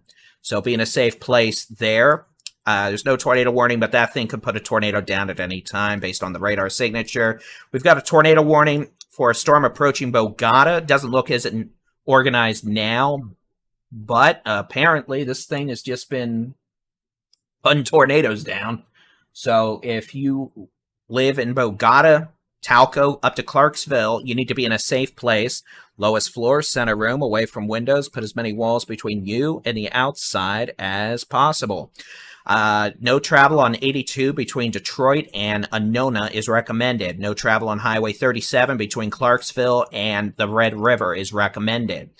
The severe storm we were watching in northern Lamar County with baseball-sized hail maybe is now moving into Oklahoma. Nevertheless, Arthur City, you may be getting owned by said hail right now. Severe storm now in Parker County. Potential for 70-mile-an-hour winds, maybe some quarter-size hail. Pretty good outflow wind signature with this. We're going to have to keep an eye on it just in case it tries to spin up a brief tornado, but definitely a lot of outflow wind.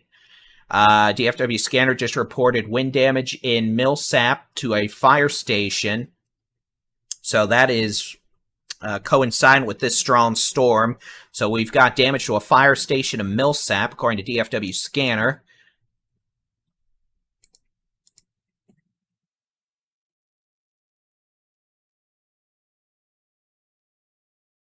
And we've got very strong winds moving to the city of Weatherford right now.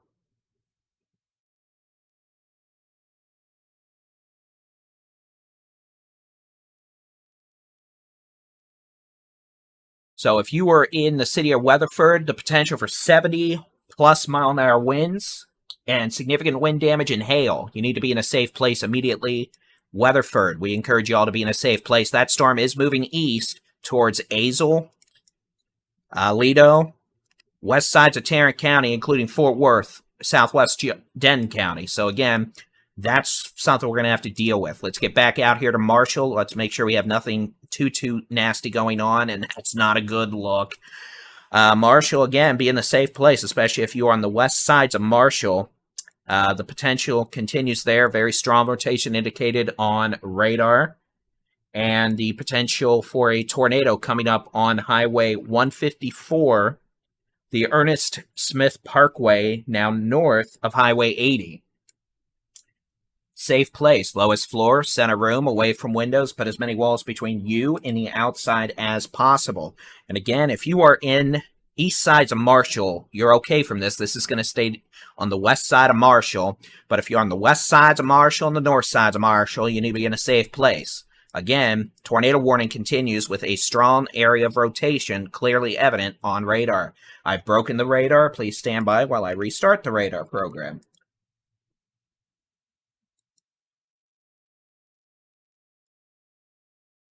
And again, remember, we've got free interactive weather radar on our website and in our free mobile app, texasstormchasers.com/radar. If you're watching us on Facebook or anywhere, we'd really appreciate it if you would subscribe to us on YouTube. It's where we post a lot of our videos. And we really appreciate all those who have hit that subscribe button tonight.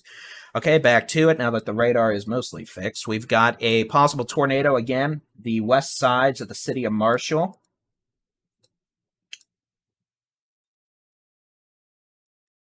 Coming up on, at this point, it's probably right on 154, north of 80, and then it's going to start moving away from Marshall. But those of you in northwest sides of Marshall, you need to be in a safe place immediately. We know there are about 70-plus mile-an-hour winds moving into the city of Weatherford right now. No tornado warnings, but again, that's a pretty nasty, severe storm moving into the city of Weatherford. Marshall, possible tornado, northwest sides of town. Be in a safe place. Lowest floor, center room, Marshall. You'll be done with that in about 10 minutes. Possibility for... you know what? Now, that thing... storm that dropped a tornado on 49 northwest of Jefferson's all but fallen apart in the last few minutes. Storm I was concerned about north of Smithland, looking much less organized now, so that is good. And again, here's the velocity couplet off the radar for the Marshall storm. It's actually up here north of 154 now, but still quite intense. Capable of putting a tornado down at any time. Storm near Bogota that has a history of producing tornadoes. Looks like it's evaporating, but still tornado warnings in effect. Clarksville be in shelter. We note a tornado warning's now been issued for the storm that just exited Texas for Hugo, Oklahoma. Back here into North Texas. Potential for winds over 70 miles per hour with this dangerous thunderstorm entering Parker County, Springtown down to Weatherford. We've got damage at a fire station in Millsap from wind. This storm's moving east at about 45 miles an hour, so let's just put a storm track on it real quick. Give me just a second. And actually, you know what? Let's do it this way. I'm going to put a storm track on this whole thing. And once this line of storms is east of you, you're done with the severe weather threat for the night. So I'm just going to do this. I'm going to put it east at about 55. Now, this might mean the storm is actually going to arrive a couple minutes after, but I'd rather be safe than sorry. So again, this is the timeline for the next hour. If you're at the right side of this little box here, that's in an hour. So Fort Worth about 5:45, 5:50. Denton about 5:40. Sherman, you've already got some rain now, but you're going to have more rain about 5:55. McKinney about 6:11. Denton 5:40. DFW International Airport 6 o'clock. I'm sorry if you had a flight tonight. That's not going to be a particularly pleasant experience. Burleson about 5:55. Cleburne 6 o'clock. City of Granbury about 5:35. Azle about 5:35. Boyd about 5:28 to 5:30. And Decatur, you're getting it now. Again, not all of these storms are going to be severe, but the most intense portion around and just northwest of the city of Weatherford could have winds over 70 miles an hour. Okay, let's get back to Marshall. This thunderstorm is still being problematic. If you're in the city of Marshall, you're pretty much clear from this. It's going to be north of Marshall now.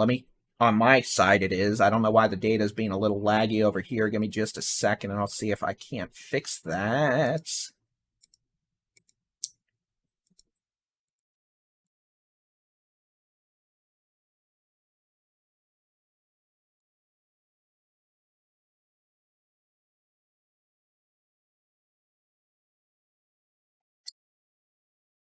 I don't know what's going on with this.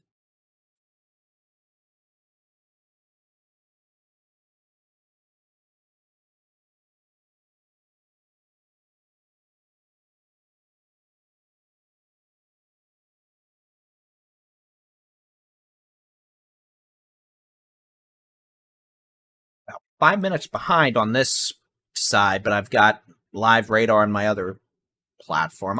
Either way, let's just talk about the new tornado warning while I deal with that. This is going to be a new tornado warning until 6:15. This does include the city of Jefferson. Looks like it runs up Highway 59 to just southeast of Linden, Highway 43 up to Smithland, which we were just talking about, and it does not include Uncertain. Almost runs to Gray and McLeod. So again, this is a tornado warning for Jefferson, Smithland for a storm down by Marshall.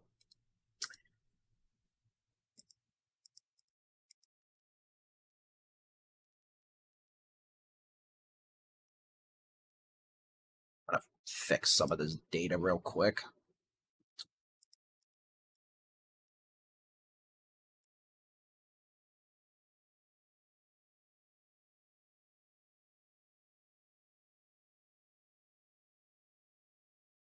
All right. All right, there we go with the latest data. That's going to be your velocity couplet, your how hard it's raining mode. The possible tornado is now located north of 390. It is approaching Highway 59 north of Marshall. Let me try and get some roads on here. And then we need to get back to the other storms. I'm trying to give each storm its respect. Timings for the storm near Weatherford for DFW. Downtown Fort Worth, 5:50. Arlington, DFW Airport, 6:10. Downtown Dallas, 6:30. Downtown Fort Worth, 5:50. Arlington, DFW Airport, 6:10. Downtown Dallas, 6:30. And again, this is for the storm coming out of Weatherford into DFW, 70 to 80 mile an hour winds, quarter-size hail. Back to the how hard it's raining mode. Can we please not go back to the 70s? I don't feel very groovy right now. Okay, we'll fix that with that. Here we go. Possible tornado on Sioux Bell Lake Road. It's going to be near Hatley Road, probably coming up towards Highway 59 now, and the Henderson Schoolhouse Road. They'll be moving up again towards Jefferson, up towards Smithland, up towards Lodi, west of Gray, and up towards McLeod.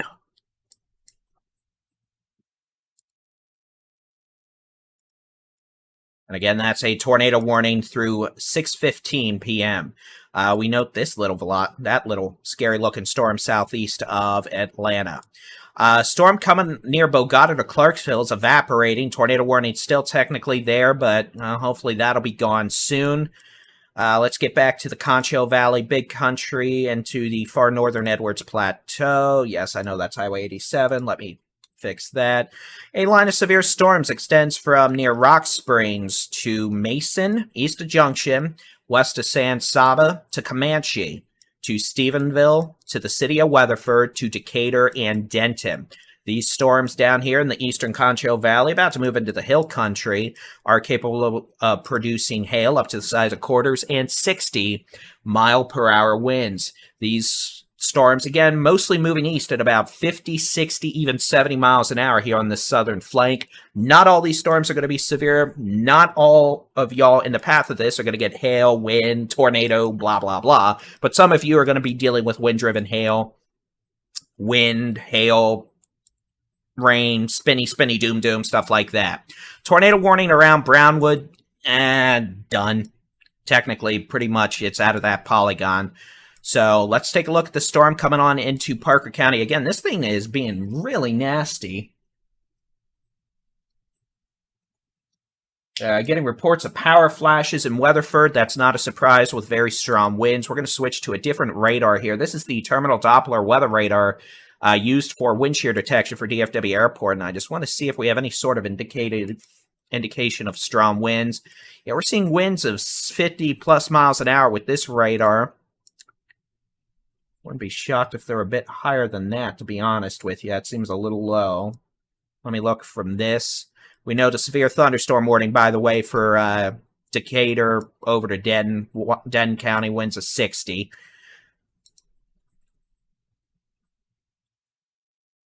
So again, line of severe storms from Weatherford, Decatur, moving east at about 40 miles an hour, northern flank to 50 miles an hour.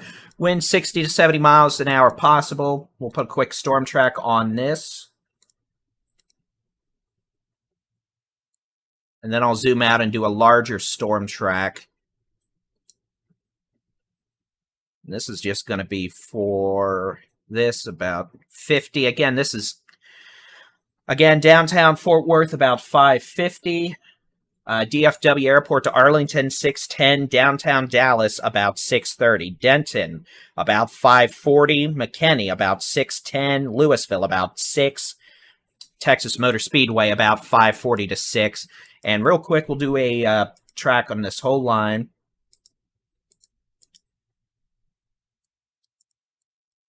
Keeping in mind, these storms down here are apparently moving a little quicker, so we'll go with 50 to 60, and then we'll get back to the tornado warnings.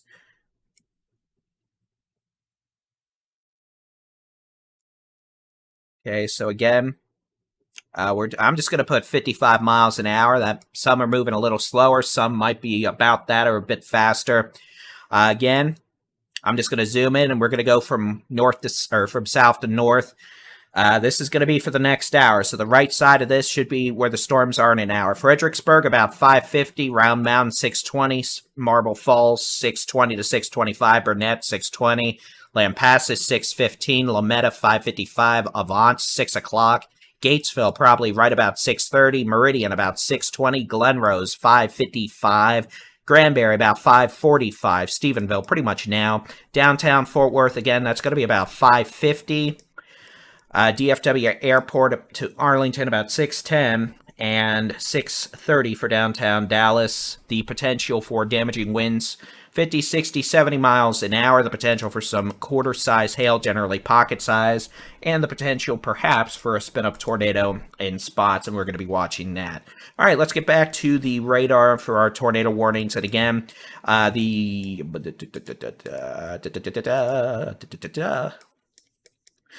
this storm near Bogota, technically not much of a storm anymore, but there still might be a tornado there, just in case. Clarksville to Detroit to Bogota being a safe place. Tornado warning remains in effect until 5:45 p.m. for western Red River County. Heading back down into the storm north of Marshall, and that has a much more well-defined, succinct couplet. That's an older scan, though. Hey, rude.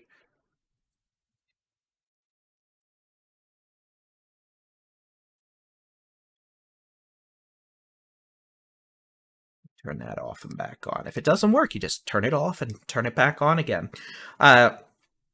Regardless of what this shows, good enough. Circulation now north of Marshall. If you're in Marshall, you are clear. Those of you heading up towards Jefferson, that's going to be a tornado warning for the city of Jefferson, Smithland, up to McLeod, Lodi. So Smithland, Lodi, Jefferson, north of Marshall, northeast of Nesbitt. It's going to be Highway 49 from Jefferson to pretty much Louisiana border. Highway 59 from just south of Linden to north of Marshall. The potential for a tornado. This thunderstorm moving to the north-northeast at about 40 miles an hour, being a safe place. The potential for this to be near Woodlawn at 535. Jefferson and Berea about 545. Lodi and Smithland about 555.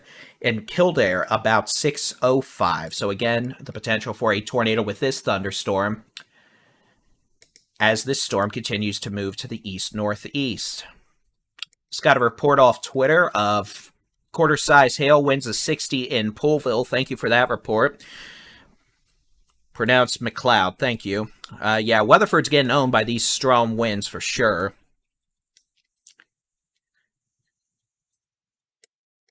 And we're about to have a lot of noise here in Parker, Tarrant County. The Weather Service is going to be upgrading this warning to 80-mile-an-hour straight-line winds, which is going to set off the wireless emergency alerts, and probably the emergency management is going to set off the sirens. So again, a very dangerous thunderstorm now coming into Fort Worth, Tarrant County, Aledo. We could have winds over 80 miles an hour. This is a thunderstorm capable of producing tornado-like winds. Those of you in Eastern Parker County, those of you in White Settlement and Boundbrook, Aledo, go ahead and treat this like a tornado warning. That's going to be lowest floor, center room, away from windows. Again, a intense severe thunderstorm capable of producing hurricane-force winds over 80 miles per hour.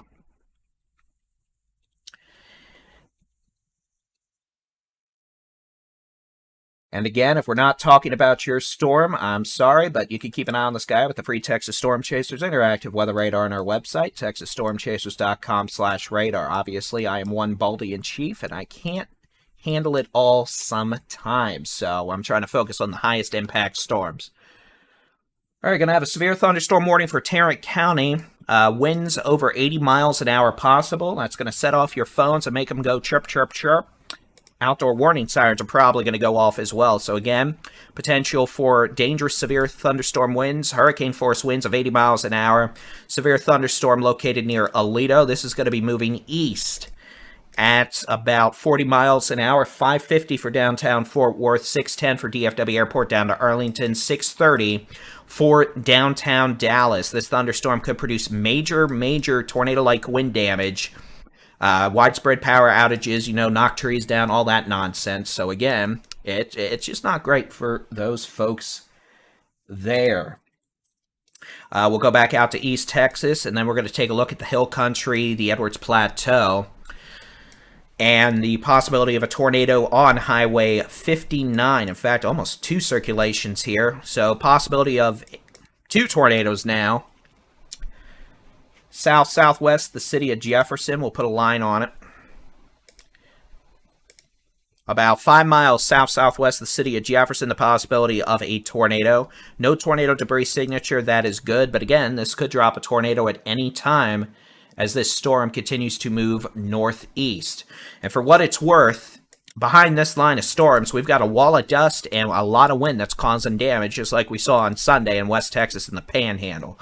Apparently, we've got winds over 60 that aren't associated with thunderstorms, causing all sorts of problems back in the Edwards Plateau, Permian Basin, West Texas, Fort Stockton, Del Rio. It's just not great.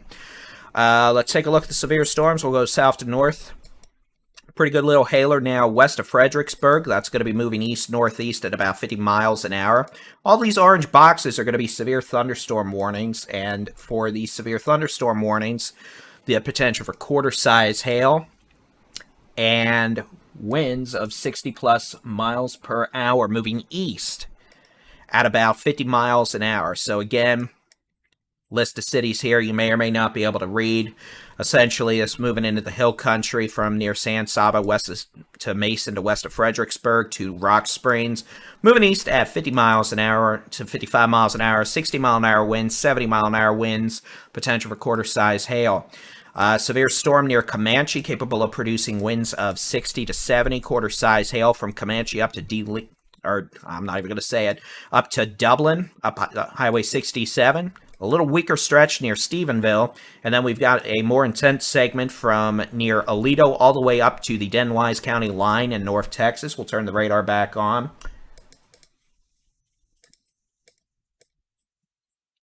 There you go.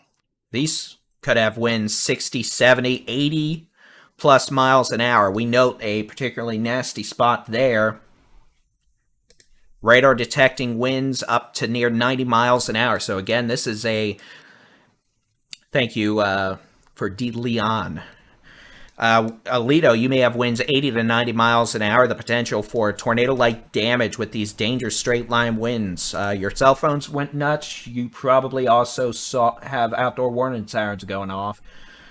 Please take shelter immediately and treat this like a tornado warning. It's going to be lowest floor, center room, away from windows. Put as many walls between you and the outside as possible with a very dangerous thunderstorm capable of producing hurricane-force winds over 80 miles an hour in Aledo right now, moving towards the city of Benbrook, Crowley, Forest Hill, Fort Worth. Very strong winds up to Azle. Seeing the same thing up into western Denton County. You can see the radar is having some issues keeping the wind data. We'll switch over to a different weather radar here. I want to see, these are the wind shear radars installed after Delta 191 crashed in 86. Sometimes they're better at seeing wind, and for Denton County, they are. Here you can see we've got winds showing up over 60 miles an hour in Ponder to Crum to west to Sanger. So again, TDWR is detecting winds of 50, 60, 70 plus miles an hour in western Denton County. Moving east towards Sanger, Denton, Justin. Same thing goes for Azle down to Aledo. Winds of 60, 70, maybe even 80. It's going to rip shingles off roofs. It's going to knock down trees and power lines. We're probably going to have a lot of folks without power. And some tornado-like damage. So go ahead and treat it like a tornado warning. Delta 191 was 85. Thank you. The 2nd of August, 85. All right. Looks like we're going to have a... All right. Let's get back out east. Okay. Oh. My apologies. Let me click some of these buttons correctly. Come on, radar. Be nice to me. Thank you. All right. Apparently this thing's trying to organize itself a little bit. It has a wall cloud north of DeKalb, but that's about to be in Oklahoma. The cell near Clarksville's evaporated. It's gone. We note a tornado warning east of Hugo, Oklahoma. That's going to be making its way towards Broken Bow and Lake Broken Bow in far southeastern Oklahoma. We still have the possibility of a circulation approaching Jefferson. I'm going to have to restart this program. You can tell when the colors start doing that. It's because the program I'm using for this is a 32-bit program. And with all of the county roads and all 254 counties of Texas loaded in this, it goes without saying that the memory limits of a 32-bit program, combined with all the visual elements, sometimes get a little stressed. So that's just when I have to go in and restart the program. But again, possibility of a tornado now approaching the city of Jefferson again in the next 5 to 10 minutes. It looks a little weaker than it did a bit earlier. But again, those of you in Jefferson need to be in a safe place. Same thing goes if you're up in Lodi over to Smithland. This will stay west of Uncern. This will probably stay west of Smithland too.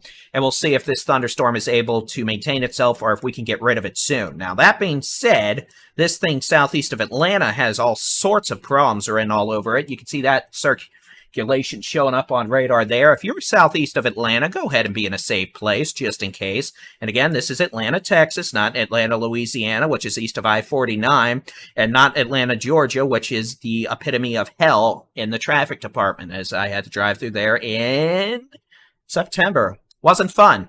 One fun driving through Atlanta, Georgia in a 24-foot U-Haul. Nope, no sir, not fun. Anyway, if you're southeast of Atlanta, Texas, no tornado warning, but if you're on 77 from Atlanta southeast to near Rodessa, Louisiana, up to Bloomberg, Texas, that's going to be off. FM 3129, you might just want to be in a safe place just to respect the storms.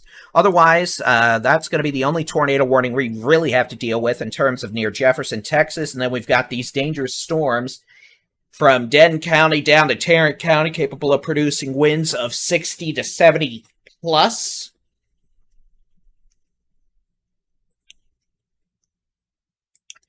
And again, this is a pretty nasty line of storms coming into the DFW Metroplex. We'll go ahead and see how our chasers are doing. I haven't seen them in a little while.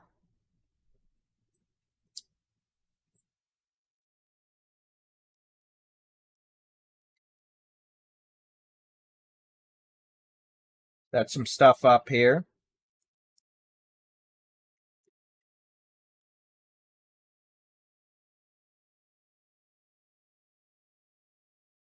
No.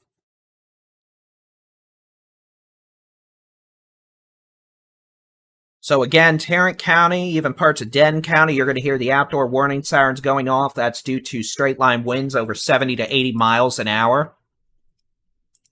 With these thunderstorms moving east into the DFW Metroplex. Now, the de-aliasing failure here you're seeing is because the radar is essentially having a stroke, trying to figure out which way the wind's blowing and the speeds, and that's because the wind is so strong it is overwhelming the radar's software's ability to decode and de-alias and figure all that nonsense out. So, with this thunderstorm, again, winds widespread, 60, 70, 80 coming into Tarrant County. We've got 18-wheelers knocked over off Interstate 20. We've got power outages and damage in Weatherford, it sounds like. While I'm thinking about it, we're going to go ahead and pop some stuff up here.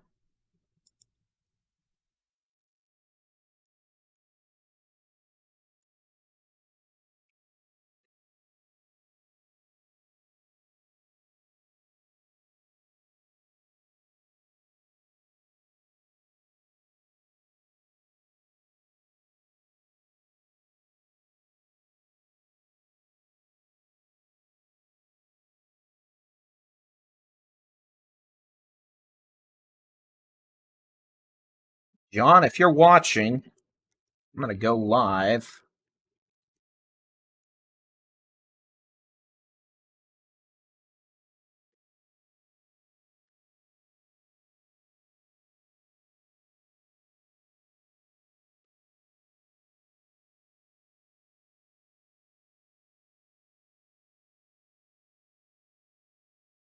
Just a second. We'll switch back over to the how hard it's raining mode. I'm going to press a couple buttons here real quick.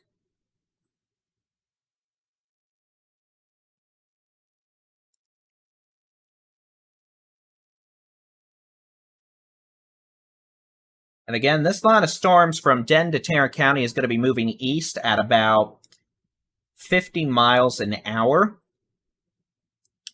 So, well, let's just put a storm track on this real quick.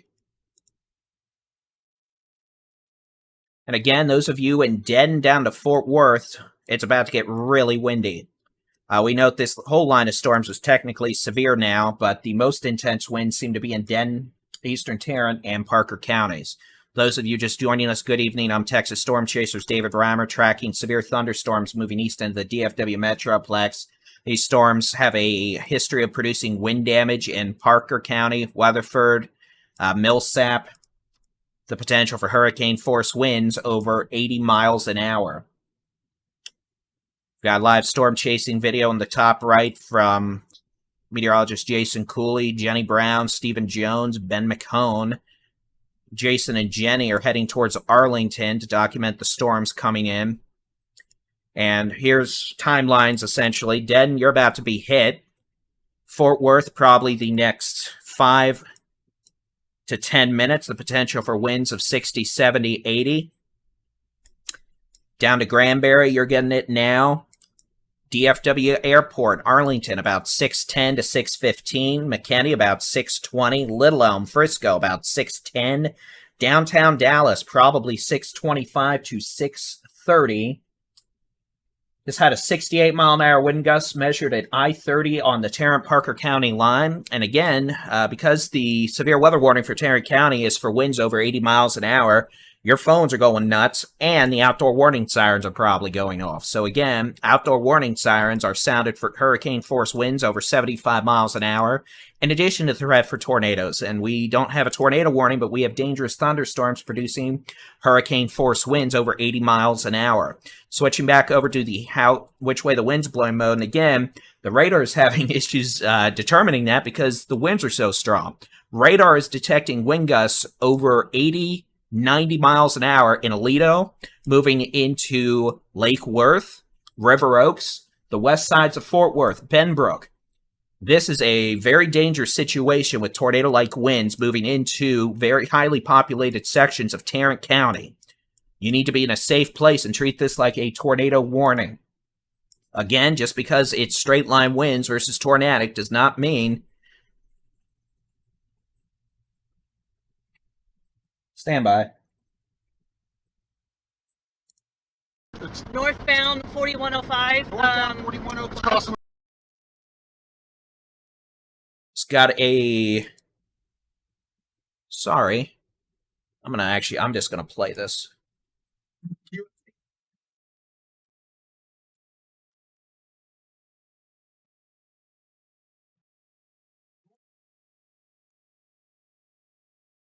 Okay, just got a report of a spin-up tornado in Hazlitt, and again, that's from our storm chasers Alex Bartholomew, Chelsea Burnett, Adam Lucio. These storms coming into the Metroplex could spin up quick tornadoes on the leading edge here, but again, the main issue is going to be damaging straight-line winds, and some of these winds are going to be over 60, 70, 80 miles an hour. Can't rule out spin-up tornadoes. Again, the highest winds here in West Fort Worth, Hazlitt, Benbrook are moving east right on I-20, I-30, 183 east towards Dallas. This has the potential to be a significant high wind event with winds over 90, 80, 90 miles an hour that could cause a lot of power outages, a lot of damage.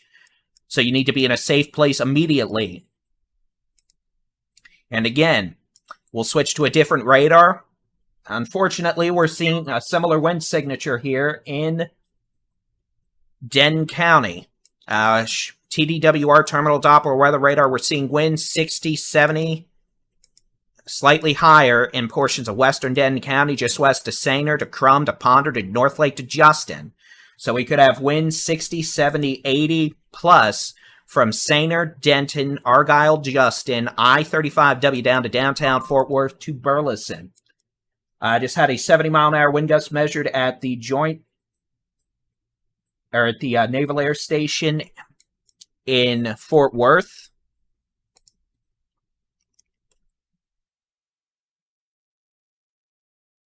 So again, these are dangerous thunderstorms that could produce tornado-like winds. They are moving east at about 50 miles an hour, meaning they're not going to last more than about 20 minutes at your location. But those of you in Fort Worth, up 35W to Denton, should treat this like a tornado warning. That means lowest floor, center room, away from windows, put as many walls between you and the outside as possible. We don't want you trying to go outside and look for this. We don't want you being near west-facing windows. You need to be in a safe place. Again, these have west winds 70, 80 plus miles an hour, and fairly widespread winds at that could cause some tornado-like damage. And again, we're probably going to see a lot of power outages out of this. We're probably going to see tree damage. We're probably going to see shingles flying all over the place. Do not go outside and look for this. Don't go outside and try and play in it. We just had about a 70-mile-an-hour wind gust in the city of Denton at the airport on the west side of town. So again, we've got winds 60, 70, 80 miles an hour all the way from Sanger to Denton to west sides of Fort Worth all the way down to Burleson. And these storms are moving east quickly at about 50 miles an hour. Now, real quick, we need to take care of a tornado warning in East Texas. Good news is if you're north of Jefferson, that storm's evaporating. If you're north of Jefferson, that storm's evaporating. If you're east of Atlanta, Texas, there is a possible tornado near Bloomberg on the Texas-Arkansas state line. That's moving up towards Interstate 49 in southwest Arkansas. We just had a 67-mile-an-hour wind gust in South River Oaks. That's in Tarrant County. We note a tornado apparently in Shreveport, Louisiana. But okay, so we have no more tornado warnings in the state of Texas. We have a line of severe storms capable of producing tornado-like winds in the western part of the DFW Metroplex right now. So again, Denton down I-35W to Roanoke, Argyle, Justin, Keller, Saginaw, Fort Worth, Lake Worth, River Oaks, Benbrook. The potential for destructive hurricane-force winds. There's the latest radar data, folks. And again, I want to emphasize that this is a very dangerous situation. These are going to be very widespread winds over 70 miles an hour. There's a 95-mile-an-hour wind gust measured on radar. Let me make that clarification. Radar estimating winds 95 miles an hour there near Lake Worth, River Oaks. We've got widespread winds showing up on radar down into Benbrook. Winds 60, 70. There's 70. Again, 80 plus up in northwest Tarrant County. Very strong west winds coming all the way in. As we head up into Denton County, if I switch to a different radar, which I'm going to do real quick, we'll be able to see those strong winds in Denton County. And again, these are moving east at about 55 miles an hour. So here's the radar up in Denton County. Radar detecting winds of 70 plus miles an hour moving into the city of Denton. We had a wind gust of about 69 miles an hour at the Denton Airport just a couple minutes ago on the west side of town. Radar showing winds up to 80 near Sainer. So again, and even stronger winds up in southeastern Cook County. That may not actually be true, but so again, a line of intense, dangerous thunderstorms producing hurricane-force winds now from near Denton to Justin to Saginaw to Benbrook. And again, these are moving from west to east at about 55 miles an hour. I'll put a storm track on it real quick. And I want to emphasize, these could also produce quick spin-up tornadoes. That's secondary to the damaging straight-line winds, which are far more widespread and concerning at this point. So regardless of weak spin-up tornadoes or damaging straight-line winds, some hurricane-force winds, this is going to be a problem. Denton County. We just had an 86-mile-an-hour wind gust in South River Oaks. So, folks, again, I want to emphasize this. This is a very dangerous situation with hurricane-force winds, tornado-like winds. If you are in Denton, Tarrant counties, I want you to treat this like this is a tornado. I want you to be in the lowest floor, center room, away from windows, put as many walls between you and the outside as possible. I'm not kidding here. This is a nasty situation with widespread 70, 80, 90 mile an hour winds that's capable of knocking stuff down and causing flying debris that can be very dangerous and injure people. So again, lowest floor, center. Yeah, let's try that. Lowest floor, center room, away from windows, put as many walls between you and the outside as possible. I want you to treat this like a tornado. You're about to get, if you're in Denton County, you're about to get cell phone alerts. So while we don't have a tornado warning, this is producing tornado-like winds in the DFW Metroplex. Denton down to Fort Worth. You need to move to your safe place immediately. And again, we've got winds 70, 80, 90 miles an hour showing up here. In Denton County, all the way from near Sanger down to Crum to Ponder to Denton to Highland Village almost now to Flower Mound to Double Oak. If you are in Tarrant County, we've got radar showing winds over 70, 80 miles an hour from near Hazlitt, west side to Fort Worth near the Naval Air Station, all the way down to River Oaks and Benbrook. You need to be in an absolute safe place, which is lowest floor, center room away from windows. And again, it's just a situation where we want you to be safe. We note Weather Service just issued a special severe thunderstorm warning here, standby, for southeastern Denton County. Radar now showing winds over 90 to 100 mile per hour straight line winds coming into Double Oak, Argyle, Lake Dallas, Corinth, Highland Village. down to Louisville. So again, the potential for winds approaching 90 to 100 mile per hour now. Double Oak, Highland Village, Lake Dallas, Louisville. Take your tornado safety precautions now. It doesn't matter if it's straight line winds or a tornado. You need to be in a safe place immediately as this extremely dangerous line of storms moves from west to east. 77-mile-an-hour wind gusts just measured at Fort Worth Meacham, validating the fact we've got 80, 90-mile-an-hour winds in a fairly large area in Denton, Tarrant County. So again, these storms are moving from west to east at about 50 miles an hour. I'm going to put a time on these real quick and try and give you all some information. Short story, downtown Fort Worth about now. DFW Airport down to Arlington about 6:10 to 6:20. Dallas, 6:30 to 6:40.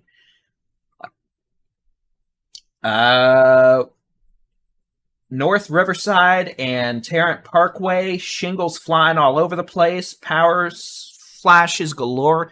And again, if this is actually producing widespread 70, 80, 90 mile an hour winds, understand this is going to be a major, we're going to have major damage to the power infrastructure here.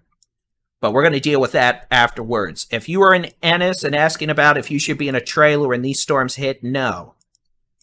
Go to a gas station or something. Somewhere safe. Let's pop up the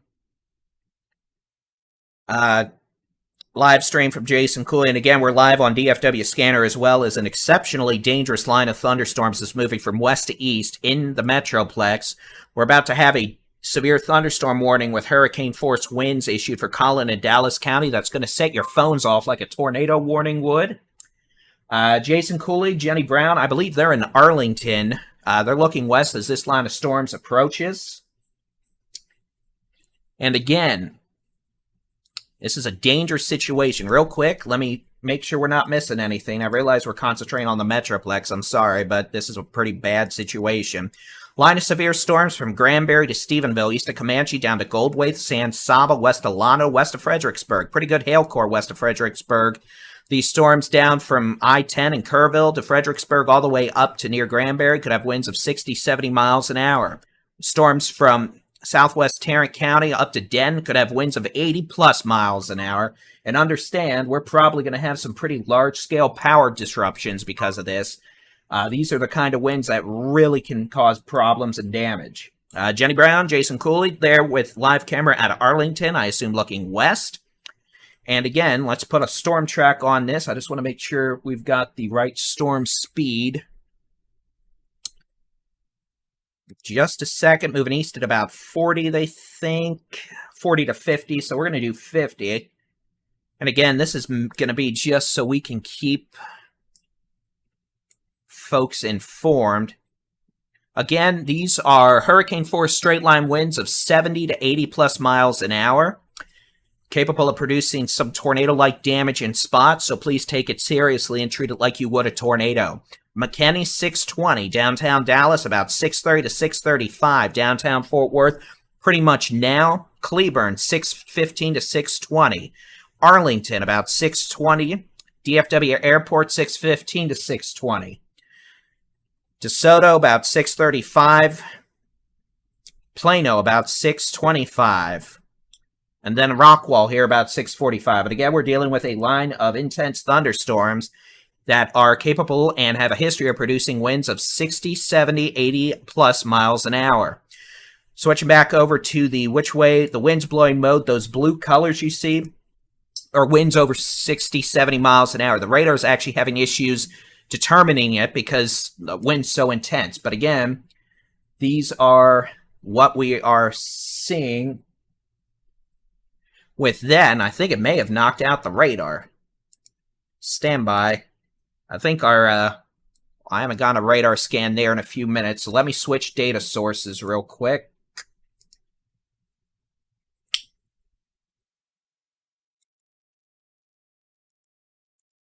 Let's try a different radar.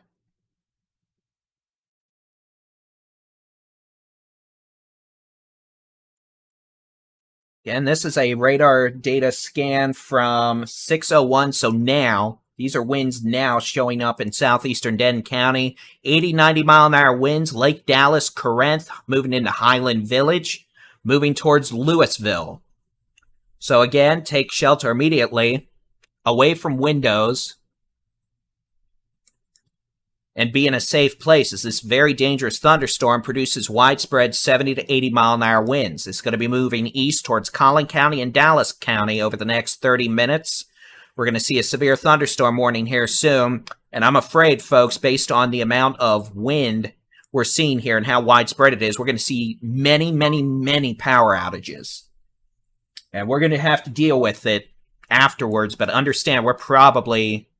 If we have hundreds of thousands of customers without power in the Metroplex from this, I would not be surprised once this is done. So, Richardson, about 30 minutes. Plano, probably about 20 to 30 minutes.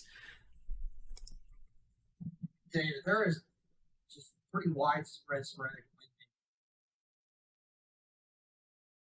I know.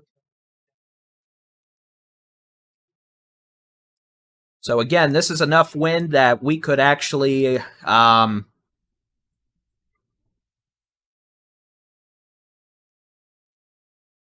this is enough wind. We're going to see some damage out of this, probably.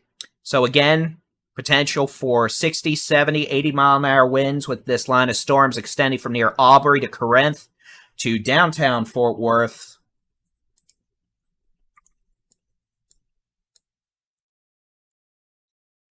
And then Benbrook with winds probably 60 to 70 near Granbury. And again, we're seeing pockets of extremely intense winds. Here's another look. We've got winds showing up to 70 to 80 plus miles an hour right now in Oak Point, New Hope, moving into Aubrey, Krugerville.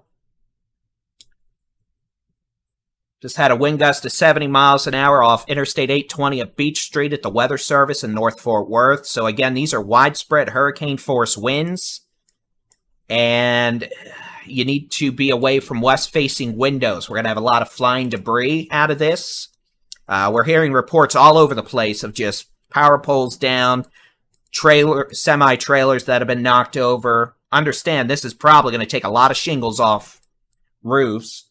This looks like the latest radar scan from 602. And again, moving east at about 50 miles an hour.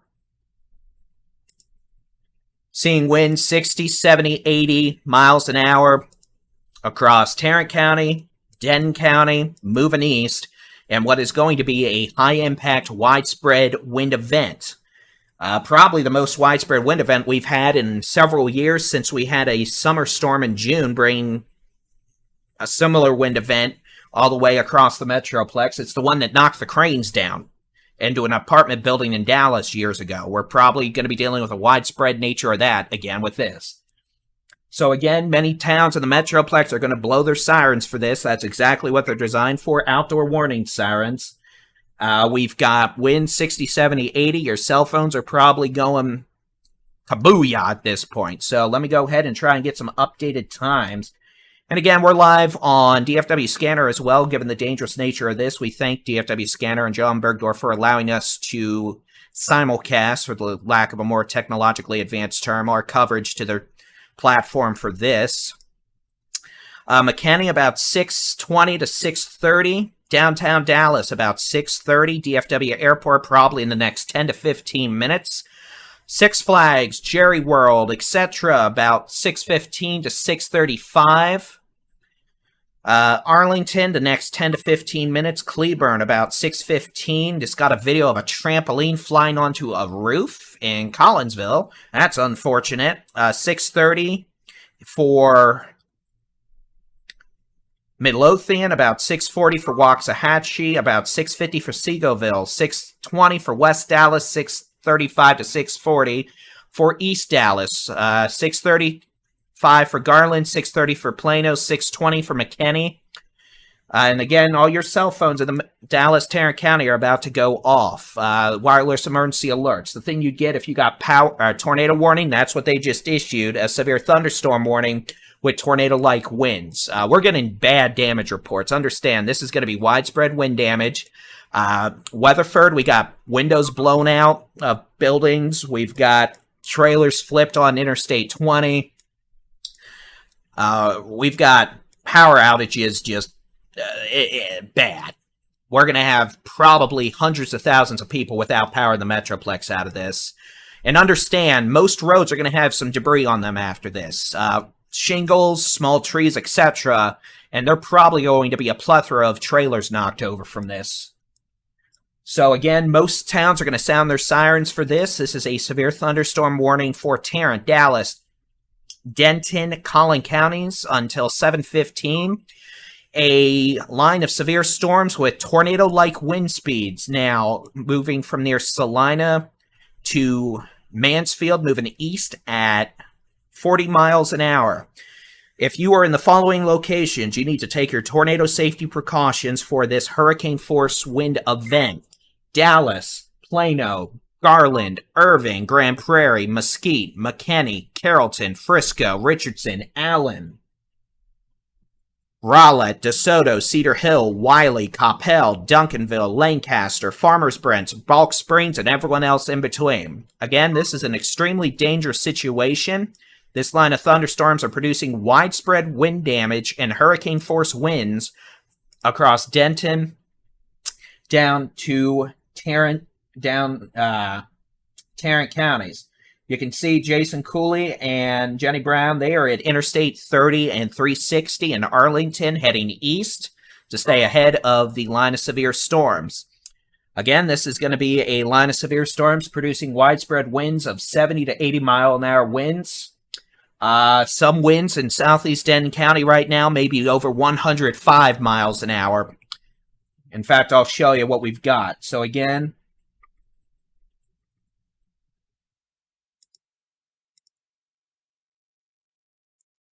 I'm just going to put my big head right down here, get off the radar.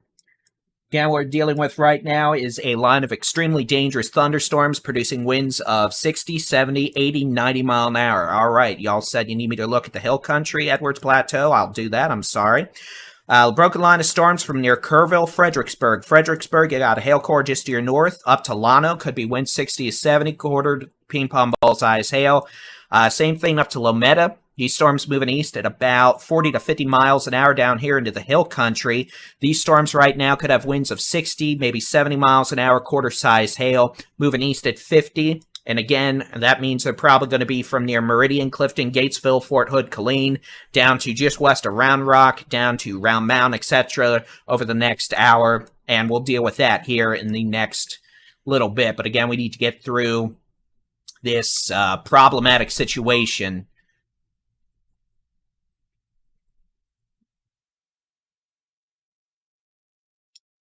We'll switch back over to the how hard the wind's blowing mode. Those blues you see in Tarrant County, those are winds of 60, 70 plus miles an hour. We've had multiple weather stations measure 60, 70, 80 mile an hour winds.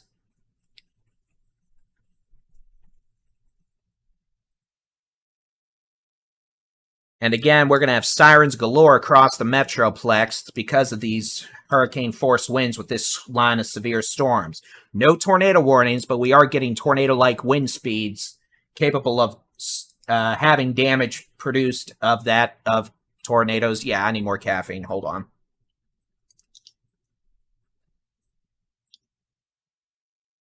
We have no storms in East Texas at this point. All those are in Louisiana now. Let me go ahead. We'll switch radar sources real quick.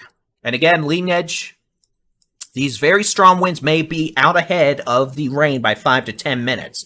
So Louisville, DFW Airport, Arlington, down to Mansfield, you're probably getting strong west winds now. Then you're going to have heavy rain, maybe some small hail, and then winds of 60, 70 plus 80. Again, Jenny Brown, meteorologist Jason Cooley heading east on Interstate 30. Keeping ahead of these storms, heading towards Dallas from Arlington. They documented power flashes or transformers exploding a wee bit ago. Okay. Fort Worth Alliance is still recording west winds over 60 miles an hour on the backside of these storms. All right. Let's take a look at the terminal Doppler weather radars. And again, we're showing winds.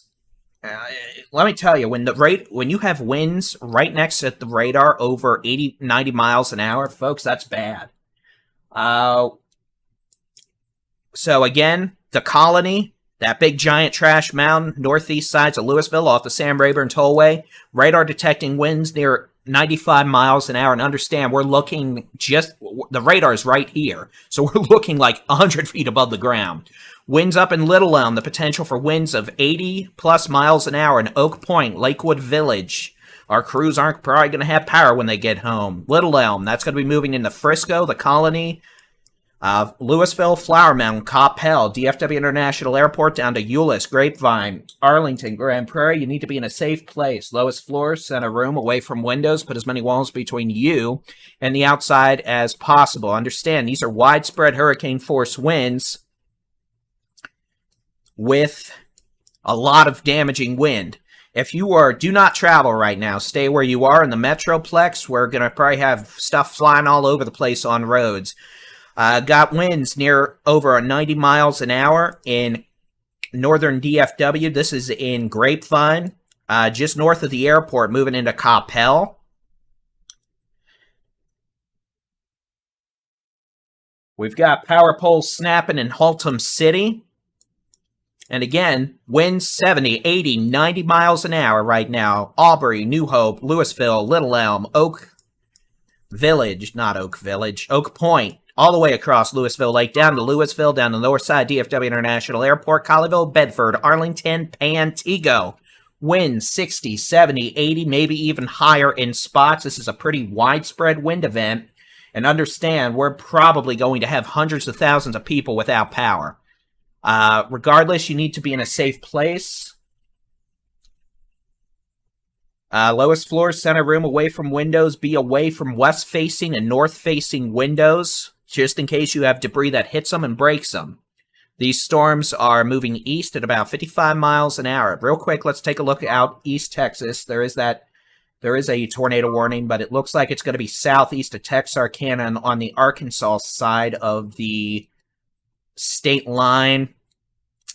Possible tornado on Interstate 49, southeast of Texarkana. This should stay just east of the Texas state line, but those of you on the Arkansas side of Texarkana and the Arkansas side, you need to be in a safe place. That storm's moving away from Texas, but it's a dangerous storm. We also note a possible tornado well northwest of Idabel, Oklahoma, approaching the north sides of Broken Bow, Oklahoma. Again, small hail is possible with these storms in the Metroplex. Do not park your vehicles near any trees. Understand, this is the kind of wind that's going to send trees flying. So again, we're live on multiple social media platforms. We're live on the Texas Storm Chasers YouTube pages. We're live on DFW Scanner. We're live on Facebag, the Tweeter, all that stuff. We've got live storm chasing video on the Texas Storm Chasers YouTube channel, so all those who have been heading over there and subscribing, we thank you. I'm curious as to why I just almost got struck by lightning. That wasn't an enjoyable experience, and that's why you maintain situational awareness. Great. Okay, so we've got winds 60, 70, 80, now moving into Arlington, Colleyville, Bedford, Grapevine, west sides of DFW Airport, Flower Mound, Louisville, the Colony, Little Elm, Aubrey. We could have some quarter-size hail in Aubrey up to Pilot Point. We'll switch back over to the which way the wind's blowing mode. And again, radar showing winds over 60 miles an hour right now in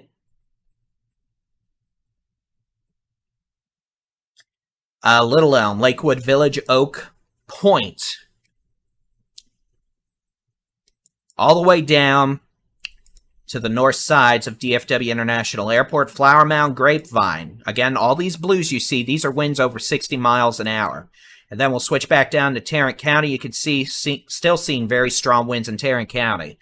So the good news is we're not going to have a lot of hail out of this. The bad news is the sirens are sounding because we have hurricane force winds over 80 miles an hour causing all sorts of problems. So understand you need to treat this like a tornado warning. It's going to be lowest floor, center room, away from windows. Put as many walls between you and the outside as possible. These storms are moving east at about 45 to 55 miles an hour. The strongest winds will last 10 to 20 minutes. We got transformers exploding near DFW International Airport on tower cams. And we're going to see what Jason Cooley and Jenny Brown get on their live video in just a moment. But again, if you're in Mansfield, Arlington, Grand Prairie, Euless, DFW Airport, Grapevine, Carrollton, Louisville, you're probably about to have very strong winds out of the west. 60, 70, pockets up to 80. And again, that's enough to cause widespread wind damage, knock out power, and cause issues. We have no tornado warnings, but we have very strong straight-line winds. Leading edge of those strong winds now down here in Johnson County from near Rio Vista to Cleburne to Keene up towards Mansfield. Now extending to near the President George Bush Turnpike on Interstate 20 in far southwest Dallas / South Grand Prairie. DFW Airport just measured a 67-mile-an-hour wind gust. We have probably hundreds of power poles down in Fort Worth. Do not... just had a 87-mile-an-hour wind gust in North Grand Prairie in North Grand Prairie from emergency management. So again, we have 80 to 90-mile-an-hour winds just measured in North Grand Prairie, which continues to validate the fact we're going to have major problems with this. Understand, we're probably going to have many, many roads blocked across the whole Metroplex from this because the winds are knocking trees and power lines and all that nonsense down and throwing debris on roads. We've got sirens going off pretty much everywhere in the Metroplex. So again, 87-mile-an-hour wind gust in far north Grand Prairie. That's going to be up towards DFW Airport. And these are moving east at about 50 miles an hour. These are going to be moving east, again, at about 50 miles an hour. Grayson County, Sherman, you've got a storm capable of maybe some 50-mile-an-hour winds, some small hail. You're fine. It's pouring, it's storming, you're not technically severe. Arlington, potential for 70, 80-mile-an-hour winds now, coming in the next 5 to 10 minutes. Johnson County, you could have winds of 50 to 60, maybe 65 miles an hour.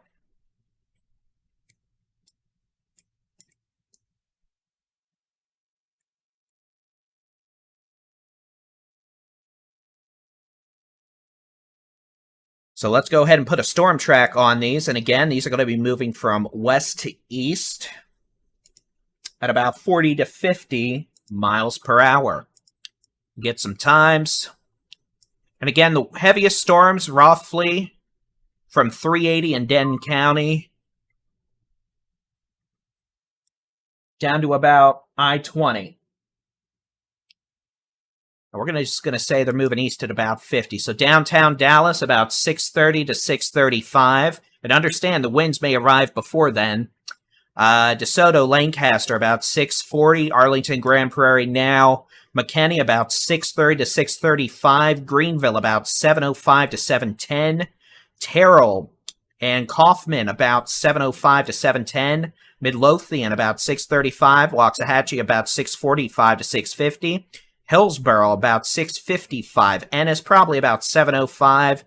Mesquite, about 6:50. Rockwall, about 6:55. Greenville, again, about 7:05 to 7:10. Lavon, about 6:50. Plano, about 6:25 to 6:35. And again, the reason your phones may have chirped is this severe weather warning has winds over 80 miles an hour. We've had winds up to 90 measured. And most municipalities are going to be setting off their outdoor warning sirens. Understand, they're not tornado sirens, they're outdoor warning sirens. So they're sounded for winds over 70 to 80, generally baseball-sized hail or larger, and tornadoes. So that's why everyone and their mother's setting off tornadoes, or the outdoor warning sirens. But again, we've had recent winds measured over 80 miles an hour in portions of North Grand Prairie and Fort Worth. There's probably hundreds of power poles down in Fort Worth alone, I'm guessing. Or power lines, it's going to be bad. Frankly, it's probably going to be a disaster type response for the power companies. And again, this is where we're expecting the line of storms to be in the next hour. The far east side of this polygon is where they're going to be in an hour, so about 6:10, 6:15. Those of you in the path of these storms, I'd go ahead and treat it like a tornado. That's going to be the lowest floor, center room, away from windows. Put as many walls between you and the outside as possible. Don't be near any west or north-facing windows, and try not to go outside and look at it while it's blowing. We don't want you getting hurt by debris.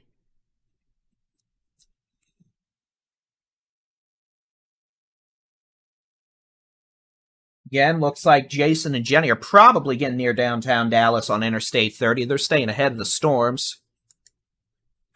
And understand, this is going to be a widespread wind damage event. The power damage alone is going to be comparable to that of an ice storm, probably.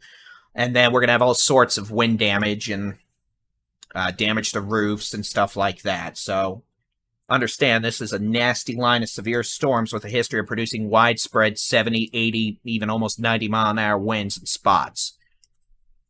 And now it is about to move into Dallas and Collin counties. Power lines down all over the place in Denton. Power lines down all over the place in Fort Worth. Power lines down all over the place in Weatherford. There's probably going to be many roads blocked just from down power lines. So again, here is the latest winds. We're seeing a pretty good surge of wind in North Grand Prairie and Irving. Winds up to 90 miles an hour being detected off the terminal Doppler weather radar. About to cross over Loop 12 between 183 and Interstate 30. We're seeing very strong winds at 635 and 35E, 70, 80, 90 miles an hour. So again, these extremely strong hurricane force winds continue to move from west to east across Dallas County now into western Collin County. We're seeing winds still 70 plus miles an hour. Little Elm this will be crossing over the Dallas North Tollway in the next 10 minutes. So again, we'll switch back to the how hard it's raining mode. We note these strong winds may still be continuing in places like Denton. Once the winds start, they may be going for 20 to 30 minutes at times. It's going to be very windy. We're about to have those strong winds move into places like Prosper, Frisco, the Colony, Carrollton, all the way down to northwest Dallas, West Dallas, Dallas Love Field in the next 10 minutes. Irving, Grand Prairie, for example, here we're still seeing winds 60, 70, 80 miles an hour. In Irving proper, about to cross over Interstate 30 into West Dallas, Cockrell Hill, Loop 12. And understand, I don't even want to know how many people are already without power. I'm going to look real quick. But I have no doubt Encore is going to have to institute a disaster response. About 133,000 people already without power. And I assume a majority of those are in the DFW Metroplex. So that's honestly a bit lower than I thought it'd be. But understand, those are customers. So 68-mile-an-hour wind gust just recorded in Carrollton. Thank you to Weather Intercepts on Twitter for that report. Got people reporting winds. So again, strongest winds right now showing up in a pocket approaching Interstate 30 and Loop 12 in Irving. And apparently, we have winds still going to 60 miles an hour behind the storms in the stratiform rain. So again, these 60-plus mile-an-hour winds may be going for a while yet for some of y'all. We may have an extended duration, which is just going to cause additional damage. Apparently, we're still getting 60-mile-an-hour winds in Denton, even though the heaviest storms are now east of Denton. So these storms are still producing strong winds behind the main line. Just had a 62-mile-an-hour wind in Frisco. We just had a 70-mile-an-hour wind at DFW.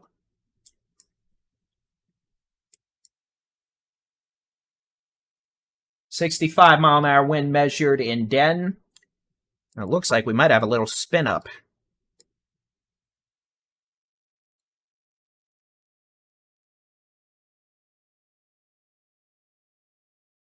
And it looks like, I don't know where they're putting that warning, but looks like we might have, in addition to damaging straight line winds, we could have a spin up tornado.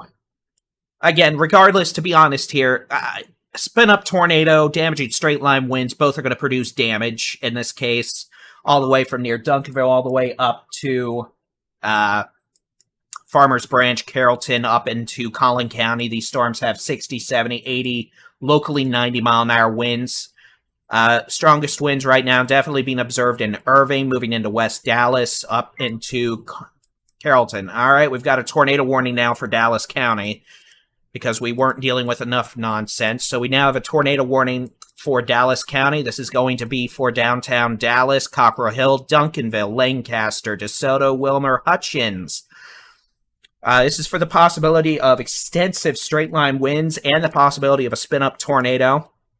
And here's something I'm not going to say very often. If you are in Salina, Prosper, Frisco, McKinney, Melissa, Anna, Allen, Plano, Wiley, Garland, Carrollton, Highland Park, I want you to do the exact same thing you would do if you were in this tornado warning near downtown Dallas. I want you to be in the lowest floor, center room, away from windows, put as many walls between you and the outside as possible. This is a situation where I'm more concerned about damaging straight line winds in a widespread area than I am about a little short spin-up tornado. Both are producing similar damage. So, again, while we do have a tornado warning for Dallas County, Collin County down to Dallas County, I want you all to treat this like a tornado warning, and I want you to be in a safe place, which is lowest floor, center room, away from windows. Put as many walls between you and the outside as possible. Be away from west-facing rooms, windows, and north-facing windows. And again, here are your tornado safety tips. Lowest floor, center room, away from windows. Put as many walls between you and the outside as possible. And understand, these are widespread winds of 60, 70, 80, and some of these winds may go on for a while yet, even after the heaviest portions of these thunderstorms exit your neck of the woods. So we're going to have a lot of power outages. Please do not approach down power lines. Again, assume all power lines are live if they're down, and be in a safe place. So please don't go touching power lines. Okay, so a line of severe storms capable of producing winds 60, 70, 80 mile an hour. From near Salina to Frisco to Carrollton to Irving to just west of Duncanville, down to Mansfield, down to Cleburne. And these storms are all capable of producing winds 60, 70, maybe even 80 miles an hour. And can't rule out brief spin-up tornadoes, as evidenced by this little tornado warning here in southwest Dallas. So again, transformers are blowing up all over the place, and that's because the wind. So if you see bright green or blue flashes in the sky, those are transformers or power lines interacting and hitting stuff. Okay, a 62-knot wind gust at DFW, that's about 70 miles an hour. So again, let's go ahead and talk about where these storms are going to be moving over the next hour. And let's talk about the fact we've got a solid line of severe storms extending from near Sherman all the way down to just northwest of Bexar County in the San Antonio metro. Let's just talk about that real quick. Let me just put a loop. It'll be a 1-hour loop. Again, we have no more discrete storms in East Texas, Northeast Texas, they're in Louisiana and Arkansas. Line of severe storms from Sherman to Fort Worth, Arlington, all the way down to near Cleburne now, west of Whitney, down to just west of Gatesville, down to 281 Burnett, down to Fredericksburg and Kerrville. Strongest storms in the damage and wind department right now are in Denton, Tarrant, Dallas, Collin counties, winds of 70 to 80 miles an hour.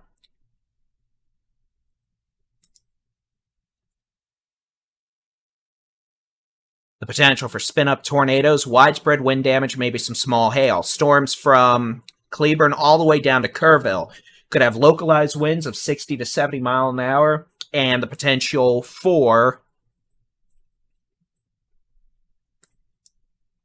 maybe some quarter-size hail.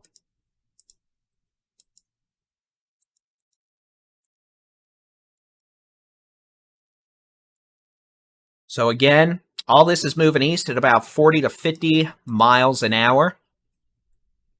And we have one tornado warning that includes essentially downtown Dallas, Duncanville, down to Seagoville, DeSoto, Wilmer, Hutchins. But to be honest, I'm more concerned about the widespread damaging straight line winds. This is a circumstance where it does not matter if we're dealing with a short-lived spin-up tornado or damaging straight line winds.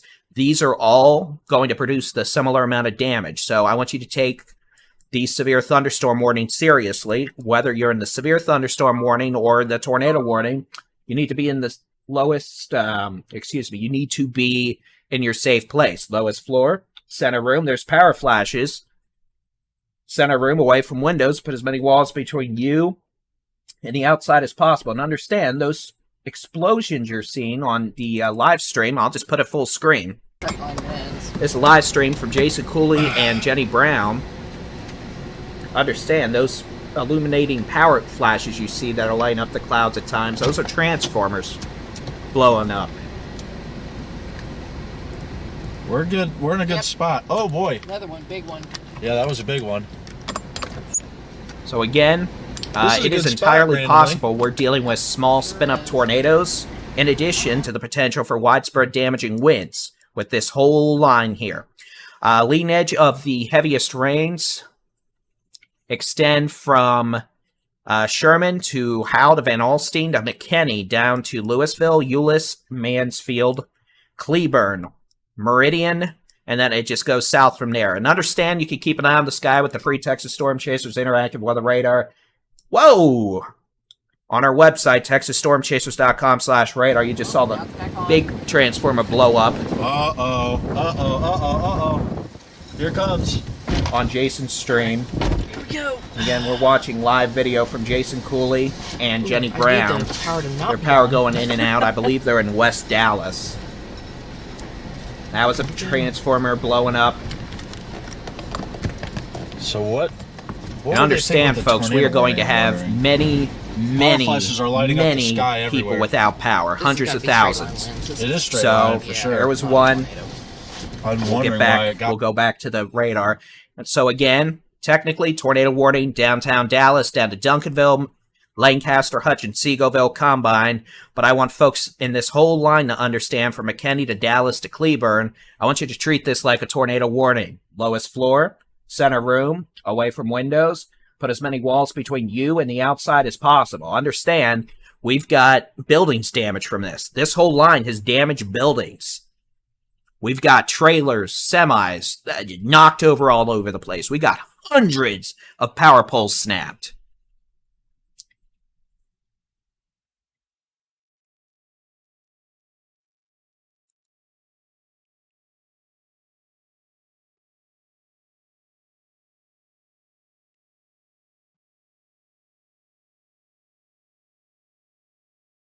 So, and understand, we're probably going to have a lot of people without power. So, with this line of storms moving east at about 50 miles an hour, once the heaviest precipitation moves through, we're going to probably still see winds 50, 60, 70, maybe even higher in spots. We may see gusty winds continue for a while behind the line of storms. And then rain will continue for a while yet. We're not dealing with too much hail with the storms in the Metroplex right now. Just a lot of widespread wind. We'll go back over to the terminal Doppler weather radar, and here's a look at the winds in Dallas County. Again, the pinks you're seeing, likely 60, 70 plus mile an hour winds. Widespread 60 to 70, maybe higher in spots. There's 80. West Dallas up to University Park, Love Field. Understand, 60, 70, 80, enough to knock out the power. Seeing pockets of those winds up in Garland right now.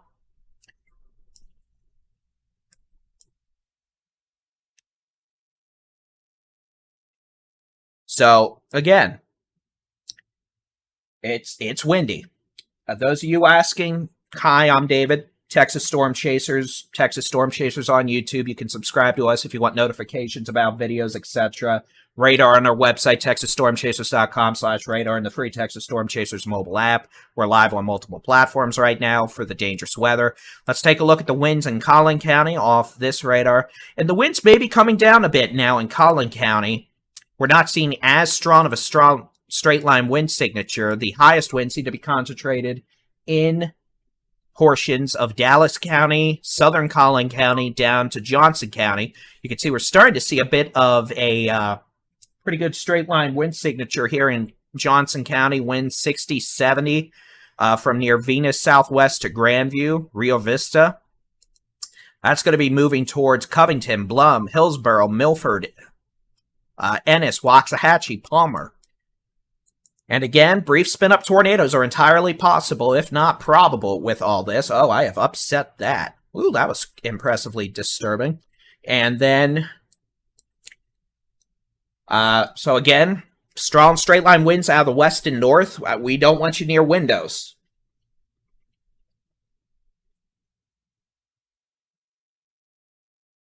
All right, looks like we have the potential for a spin-up tornado, maybe further south. Let me switch radar sources. And again, I know we have storms further south. We're going to look at them now. I apologize, but you don't usually have a hurricane going through the DFW Metroplex every day. That's a bit of a concern right there. Might have a spin-up tornado northeast of Lampasas, northwest of Copperas Cove. Looks like we have a small tornado warning they just issued for that. So once that hits the magical radio waves here, we'll look at it. Again, Jason Cooley, Jenny Brown, they're in West Dallas there. There's that tornado warning. Does not include Lampasas. It does include Fort Hood. It does include Copperas Cove.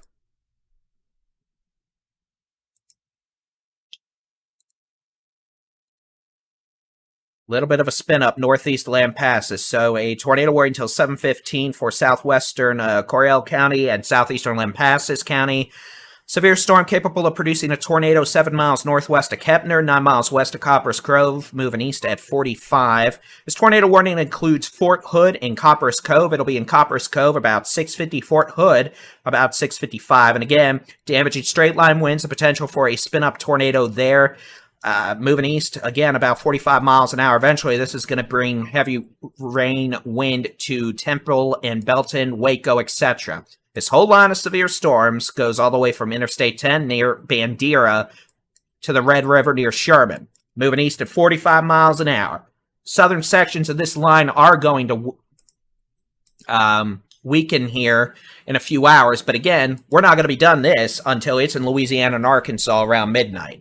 So keep that in mind. We're going to get back to the radar now. Line of severe storms from near Sherman, Howell, Melissa, McKinney, Plano, Dallas, Duncanville, Midlothian, Venus, Grandview, all the way southwest of Meridian. Dallas Love Field just had a 70... Oh, what is that? A 75 mile an hour wind gust at Dallas Love Field.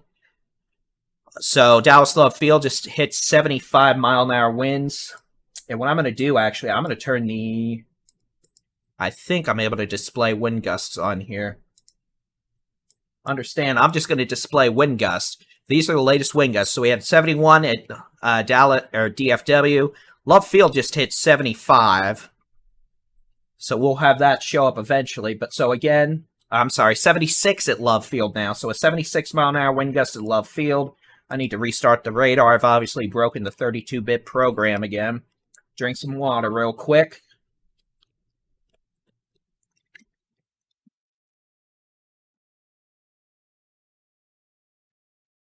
Okay, so 71 mile an hour wind gust at DFW, 76 mile an hour wind gust at Love Field. Probably close, we're probably going to get a 70 to 80 at Dallas Executive. So, spin up, tornado, damaging straight line winds, take your pick.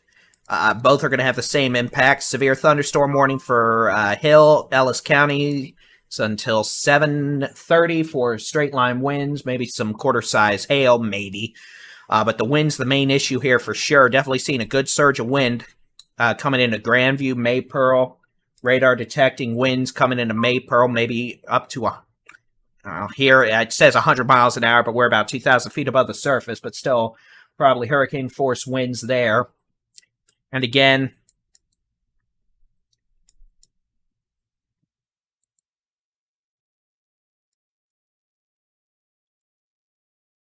we've got in Plano, let me tell you, folks, there are so many pictures coming in right now of just, these gyms, etc., businesses that have glass walls. So many pictures coming in right now. It's bad. I mean, understand, this is going to be... it's a hurricane. Just pretend it's a hurricane. And that's the expectation you should have with this line of storms. It's a little hurricane. We're getting winds 60, 70, 80. We're still getting winds back in Tarrant County and southwestern Denton County. Wake low winds of probably 60-plus miles an hour. Understand, be away from glass windows. Bay windows are getting smashed left and right. I'm looking at a picture. Apparently, fitness equipment store and a hot tub store at Park and Preston and Plano. The glass walls were knocked in. So again, leading edge of this line of storms now from near Bells to Anna to McKinney to Allen to Plano to downtown Dallas to Duncanville, down towards Glen Heights, Midlothian, Rio Vista, Blum, Clifton, Gatesville. We have a tornado warning for a spin-up tornado northeast of Lampasas, just west of Copperas Cove. That's moving northeast at 40 miles an hour.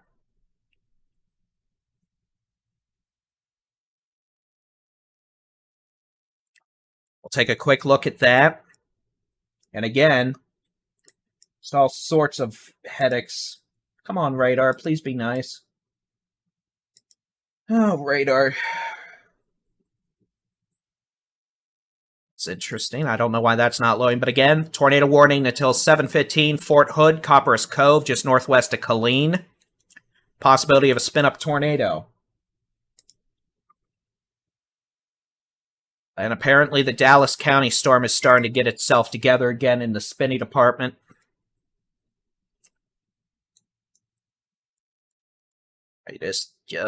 Okay, so back to the terminal Doppler. Yeah, we're starting to see some very strong winds again. This is the terminal Doppler weather radar installed after the Delta 191 crash. We're seeing winds over 100 miles an hour, about 1,500 feet above the surface. So this could be winds probably 70, 80, 90 down at the surface right now in southeast Dallas.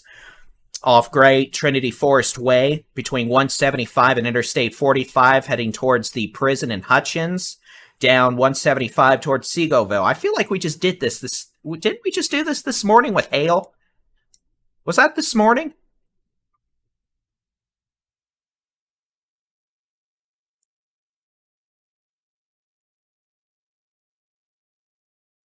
Understand, folks, tornado or straight line winds, this is going to be one for the history books in terms of wind damage across the Metroplex. So again, those of you in southeast Denton County, Hutchins, Seagoville, Wilmer, Lancaster, Bulk Springs, southeast Dallas could still have 80, 90, 100 mile an hour winds in straight line wind or tornado form. Be in shelter. Lowest floor, center room, away from windows. Put as many walls between you and the outside as possible. And understand, this is just a headache. That's the best way I can describe it. This is just a headache. So, those of you in Bulk Springs, be in shelter. Lawson, Seagoville, Wilmer, Hutchins, be in shelter. Straight line winds or a tornado. The potential of winds near 90 to 100 miles an hour. This thunderstorm moving southeast, riding down 175. It's had a 71 mile an hour wind gust in Van Alstyne via amateur radio. So again, we're still getting winds 60, 70, 80 miles an hour. Transformers blowing. More than the old man snoring. But let's do another timeline. I'm going to turn everything off here real quick. Put on the wind gusts.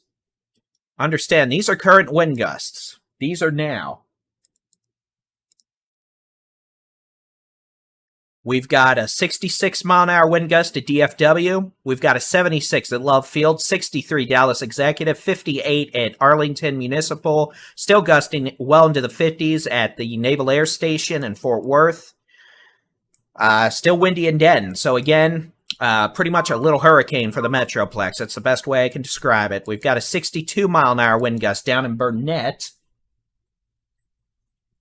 So again, the line even further south is producing damaging winds.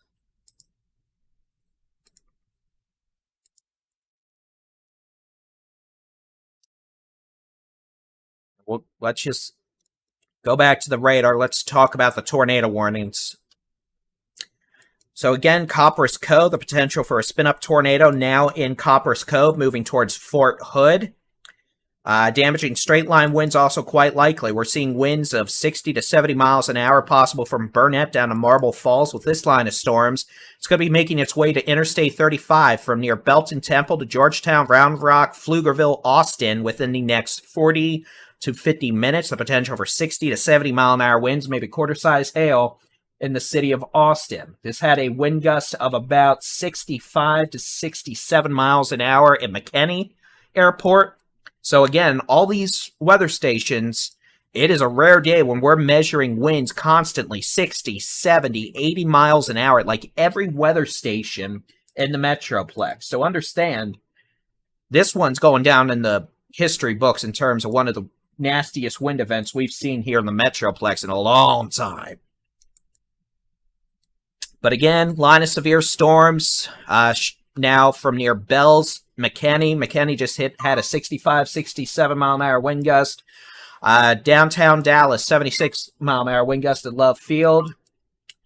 63 down to Dallas Executive. Potential tornado now near I-20 and I-45 to 175, just west of Bulk Springs. Severe thunderstorm warning for Kaufman County for winds up to 80 miles an hour. Your cell phones and sirens are about to go hello. We've got 18-wheelers getting knocked over by the wind on highways all over the place. Line of severe storms, Midlothian down to Blum. And again, this is going to be moving east-south or east at about 50 miles an hour. The threat for additional severe storms ends behind this line, but the winds may stay gusty for a while yet. 72 mile an hour wind gusts just measured at McKinney.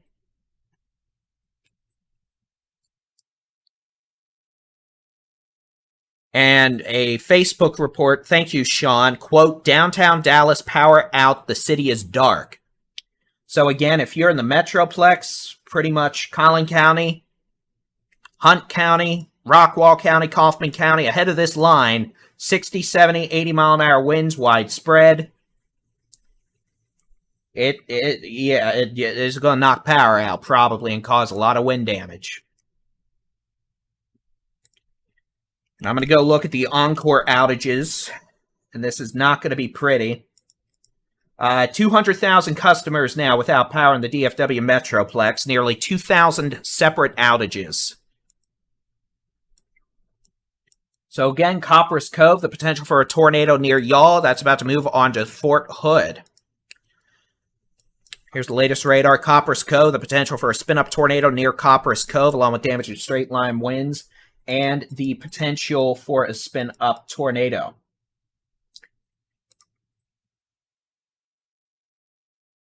And again, straight-line winds, and then we're going to have issues all the way down I-35, probably from, well, Hillsborough all the way down to Austin the next hour.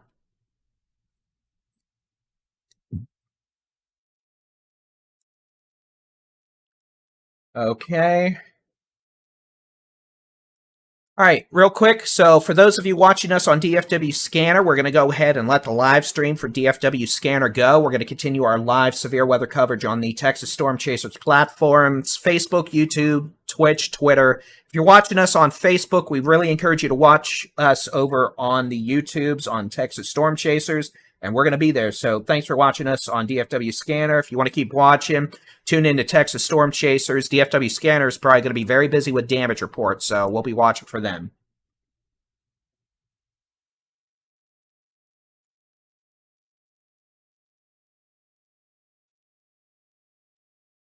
All right, and we continue now with the Texas Storm Chasers severe weather coverage. Again, if you're watching us on Texas Storm Chasers Facebook, Facebook has been severely throttling our reach, hiding our video from people.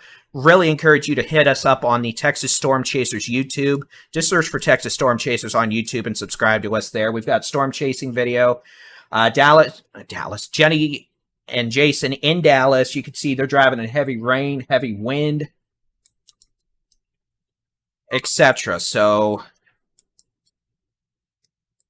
understand, this line of storms is mean. We've got wind damage out the wazoo. Bells down to Leonard. Well, the leading edge of this is from, let's just say, Bonham, Leonard, Josephine, Mesquite, Segoville, Ferris, Waxahachie, Itasca, down to just east of Clifton. Switch south on the radars. Gatesville, Fort Hood, Killeen, just east of Burnett, coming up towards Florence, coming up towards Lago Vista, Lakeway, Dripping Springs, all the way down to Bernie. And understand, these storms down here south of the Metroplex are looking more robust in the hail department. Severe thunderstorm warning now goes for I-35 from Kyle all the way up through Austin, Round Rock, Georgetown, Temple, Troy, soon to be Waco, all the way up to Hillsborough to Waxahachie, winds of 60, 70 miles an hour. Winds potentially in Kaufman up to Greenville, soon to 80. And understand, spin-up tornadoes are possible with any of this along the line, but damaging widespread straight-line winds certainly seem to be the big problem we're dealing with right now. The question's been asked, is this a derecho? A derecho needs to be going for several hundred miles with significant winds. In terms of what a derecho would do, it's acting like one right now. So if this keeps producing wind damage until it hits Louisiana, yes, it'll be a derecho. But regardless, this is going to be one of the highest impact wind events we've seen in several years across Texas from a squall line. Okay, we've just got, and I mean, transformers everywhere, power lines down everywhere, don't touch them. And understand, some folks are going to be without power for days. I can already say that with certainty based on the amount of damage we're having here. So again, let's talk about what's going on here. We're going to go from north to south. I'm just going to read the latest warnings since we're kind of situationally saturated. Severe thunderstorm warning, Fannin County till 7:45. Severe storm located over Whitewright, 10 miles southwest of Bonham. Jason and Jenny are in Dallas. You can see they've got power flashes. That's what all that is. Severe storms moving towards Bonham and Fannin County, winds up to 65 miles an hour. Down in Hunt County, severe thunderstorm warning until 8 o'clock, 70-mile-an-hour winds, storms from near Trenton to Sunnyvale, moving east at 45. Potential for 70-mile-an-hour winds here in Greenville soon. Rowlett, Rockrall, Greenville, Commerce, Roy City, Heath, Fate. West Tawakoni, Wolf City, Quinlan, Cattle Mills, East Tawakoni, Greenville. Down in Kaufman County, severe thunderstorm warning until 8 p.m. Potential for destructive straight-line winds with hurricane-force winds and tornado-like wind speeds. Potential for 80-mile-an-hour winds. Terrell to Kemp. Severe thunderstorm warning for Hill and Ellis counties until 7:30. Line of severe storms moving from near Midlothian down to Itasca. Potential for 60 to 65-mile-an-hour winds. In Waxahachie, Ennis, Italy, Hillsborough soon. Line of severe storms over Clifton down to Gatesville. Those are going to be impacting west to Waco, down to Troy soon in the next hour. As we continue to deal with storms from Gatesville to Fort Hood, a potential circulation near Fort Hood. We'll check on that real quick. If there's a circulation embedded in straight line winds, it's on Fort Hood now. Severe thunderstorm warning for Bell County until 8 o'clock at 6:49. A line of severe storms from 9 miles north of Fort Hood to Bertram, moving east at 45. Winds of 70 miles an hour. Storms moving east at 45, penny-sized hail. This includes Killeen, Temple, Coppers Cove, Harker Heights, Belton, Fort Hood. Nolanville, Morgan's Point Resort, Bartlett, Salado, Little River Academy, Troy Rogers, Holland, Bell Lake, Stillhouse, Hollow Lake, Sparks, Union Grove, Ding Dong, yeah, and Whitehall. That's my favorite town now. By the way, we have interactive weather radar on our website, texasstormchasers.com/radar, and our free mobile app. If you want to check on the storms in your neck of the woods, we're obviously about as saturated as could be right now, so we're just trying to keep up. Okay, we've got a large severe thunderstorm warning. This is going to be for Williamson, Hayes, Travis, Blanco, Burnett counties in south central and central Texas at 6:50 p.m. Severe storms located along the line extending from near Kempner to Bertram to near Pflugerville, moving east at 55. Winds of 70, Penny-Size Hill, can't rule out a spin-up tornado. Bertram, Oatmeal, Joppa, Shady Grove around 6:55. Lender, Liberty Hill, and Mahomet around 7. Payton and Andis around 7:05. Florence, Sun City, Henley, and Georgetown Dam 7:10. Serendina about 7:15. Dripping Springs, Gerald, Weir, and Driftwood about 7:20. Bear Creek about 7:25. Granger, Bartlett, and Shady Hollow around 7:30. Okay, let's keep on going. Severe thunderstorm warning through about 7:15 for Bandera, Kerr, Blanco, Gillespie, and Kendall counties. At 6:46, a line of severe storms located along the line from near Stonewall to Pflugerville to near Medina, moving east at 70. I doubt that, but we'll see. Hazard 60-mile-an-hour winds and hail. Going to be near Payne at 7. Nelson City 7:10. Bernie, Walnut Grove 7:15. Fair Oaks Ranch and Bergam at 7:20. And Guadalupe River State Park 7:25. 68-mile-an-hour wind gust in Garland. McKinney, McKinney, it's going to be windy for a while, but the leading edge of the storms is behind you. It's going to be windy for a little bit.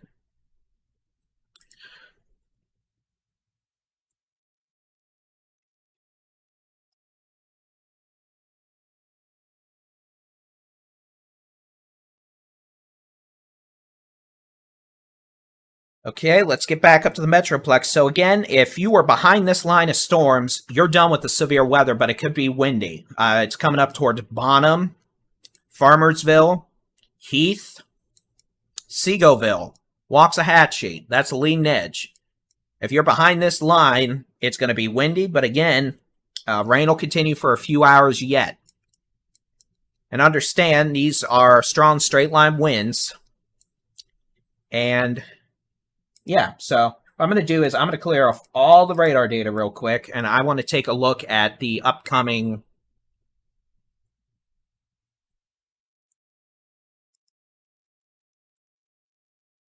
couple hours, just to give a timeline on this. And understand, we need to see, it's actually 7 o'clock now, so that makes life simple. We can see how the model is doing.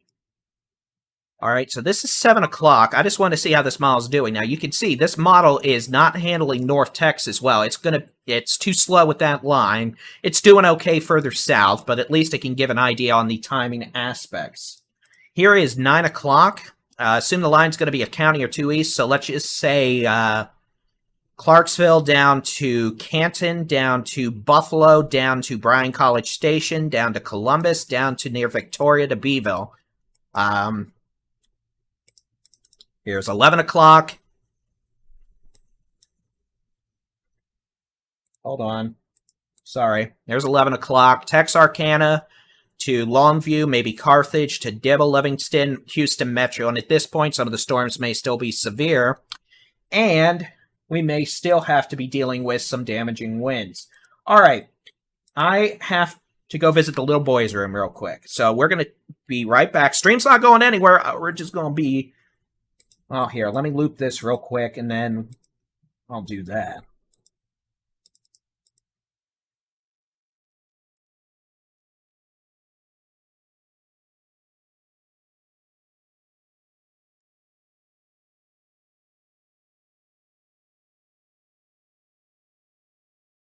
All right, so I will be right back in less than 2 minutes. Stream's not going anywhere. I just need to go visit the little boys' room real quick. So we will be right back.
Alright, my apologies. I'm back. That took longer than I thought. It was unfortunate. I apologize. I've returned. I have a snack. It's a glorious day when I can snack. Alright, looks like we... Alright.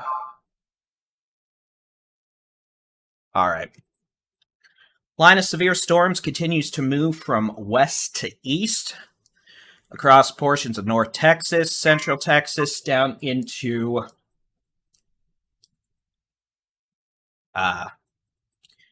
South Central Texas. We now have a new tornado warning. This is going to be for Bell and Corral counties.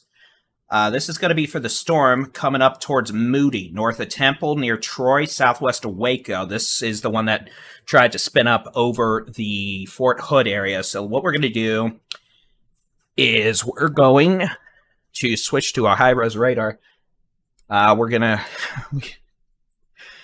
I'm sorry, it's just been a day.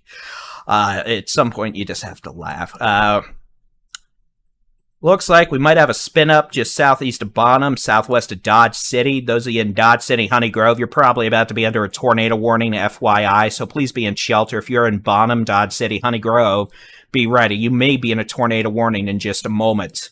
Back into Central Texas, possibility of a spin-up now, northeast of Killeen, north of Harker Heights. This is going to be moving towards Moody and Troy. Eventually, if this warning's extended, they're going to have to put it into southern McLennan County, but at this point, they have not. But again, that's one area we're going to have to watch for a spin-up. Okay, let's turn off the tracks. Thank you. This is the which way the wind's blowing mode. Again, anything in blue, Florence down to Lender, Lago Vista, Lakeway, potential for 50, 60, 70 mile an hour winds. Those are going to be moving on to I-35 from near Temple, Georgetown, Round Rock, Pflugerville. Storm near Johnson City, northwest of Dripping Springs. Now, that's a little bit of a concern to me because this almost looks like a supercell. And that does seem to have a bit more of a hail core to it and the possibility of...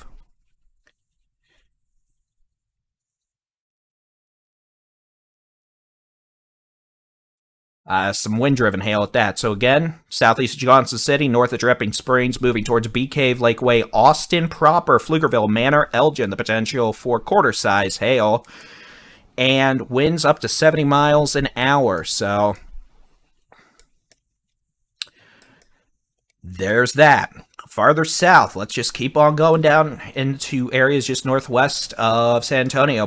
Comfort down to Bandera, tail end of our severe storms. These storms capable of producing, it looks like quarter-size hail, maybe. Winds to 60. They're moving east at 40. Storms moving towards Austin, moving east at 50 to 60. We've got the tornado warning northeast of Killeen. And again, nothing that screams tornado down this second, but I can see what they're worried about. Notice how the radar goes from almost a north-south to a northwest-southeast orientation with that color line change. That's where we could see some spin-ups occur, so that's why they've got that tornado warning there. Otherwise, widespread winds 60, 70 miles an hour perhaps. Waco, the potential for winds of 60 to 65 miles an hour, penny-sized hail near Valley Mills, Crawford, McGregor, moving east. Across Highway 317 onto I-35 from Abbott all the way down to Waco and Lorena here in the coming few minutes. We have a tornado warning now for Fannin and Lamar counties. Oh, goody. This is going to be a tornado warning. Includes the city of Bonham, up to Dodge City, Honey Grove, to just west of Toco. This includes Roxton, but this does not include the city of Paris at this point. But again, this is going to be a tornado warning for Fannin and Lamar County until 8 o'clock. A severe storm capable of producing a tornado over Bonham State Park, or near Bonham, moving east at about 50 miles an hour. Hi, camera. We're going to do this. You're going to turn on, and then you're going to turn a little this way. Thank you, Magic. So again, this is going to be near Honey Grove, about 7:25, Crockett Lake 7:30, Roxton about 7:35, and Sumner about 7:45. And again, all these storms are moving east at about 50 to 55 miles an hour. And that's what they're going to keep doing until they're out of the state. Let's just say this. Severe weather threats over if you're west of a line from Sherman, McKinney, Dallas to Cleburne. It's raining, the winds may still be gusty, but the severe storms are going away to your east. Severe weather, some strong winds now, probably Waxahachie, Italy, or Italia, depending on how you want to pronounce it, down to Hillsborough, to just west of Waco now, up Highway 6 to Valley Mills, moving to the east. Again, these are moving east at about 50 to 60 miles an hour. They keep fluctuating to make life difficult. Mother Nature's being a real troll today.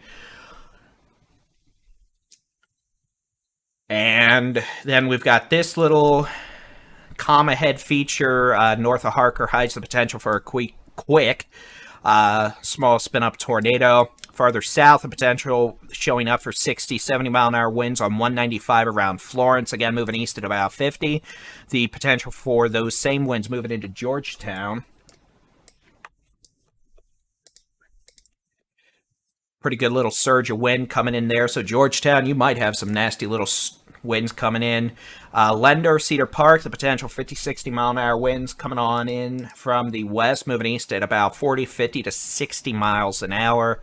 That's pretty much what I'm just going to resort to now in terms of the wind speed, since apparently that is what that's going to end up being.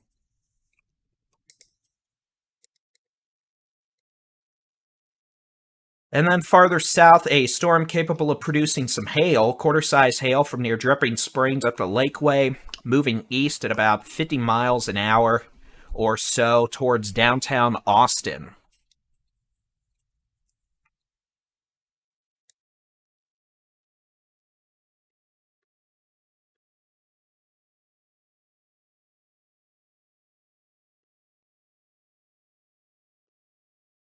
All right, a report of a 66 mile an hour wind gust at Mesquite.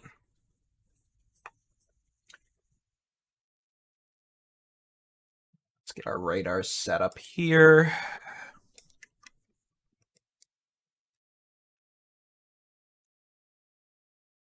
So those of you in Buda, Austin, Pflugerville, Round Rock, Georgetown, we're just going to keep going up the pike here. To Temple, Belton, Troy, Hewitt, Waco, West, Hillsborough, you're going to get severe storms in the next 30 minutes. The potential for winds of 60, 65 miles an hour in spots, maybe some quarter-size hail. DFW, specifically Dallas, Fort Worth,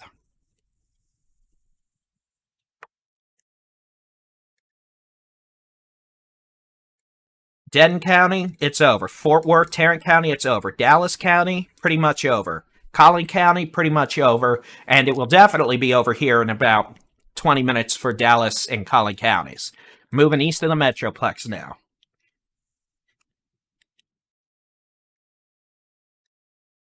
Please don't think rudely of me, but it's been a day. We have a tornado warning for eastern Fannin and western Lamar counties until 8 o'clock. Possible tornado is going to be approaching Honey Grove within 5 minutes. Then moving east, northeast towards Toco. And then if it were to continue, it'd be a threat to Paris. But at this moment, Paris is not in a tornado warning. Those of you wondering, line moving east at about 50 miles an hour. So let's just do this. Let's just draw where it's going to be in an hour.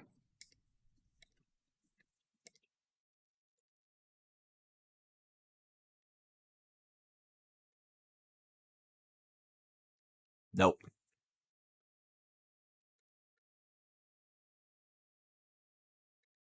Actually, it looks like they've done a pretty good job down here. Nope.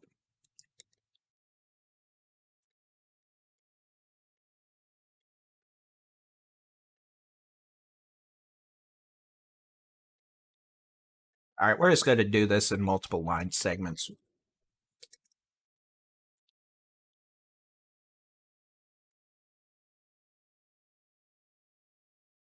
So this is moving east at probably about, we're going to do 55 miles an hour. So this is where it's going to be in an hour. Right side of this box. So Clarksville, Winsboro, Mineola, Canton, just west of Athens.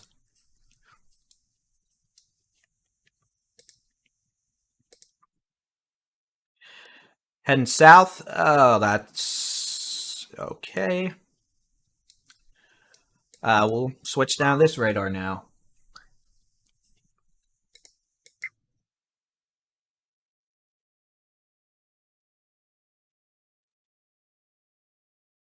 Nope. All right, we've got a tornado warning for Williamson County.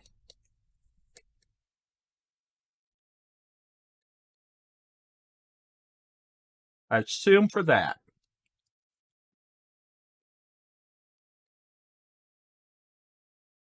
Come on, warning, pop up. Yeah, we got a tornado warning. This is going to be for a possible tornado crossing Interstate 35 on the north side of Georgetown right now at 195. This tornado warning includes Weir, includes Granger, includes Bartlett, and includes areas just west of Thorndale.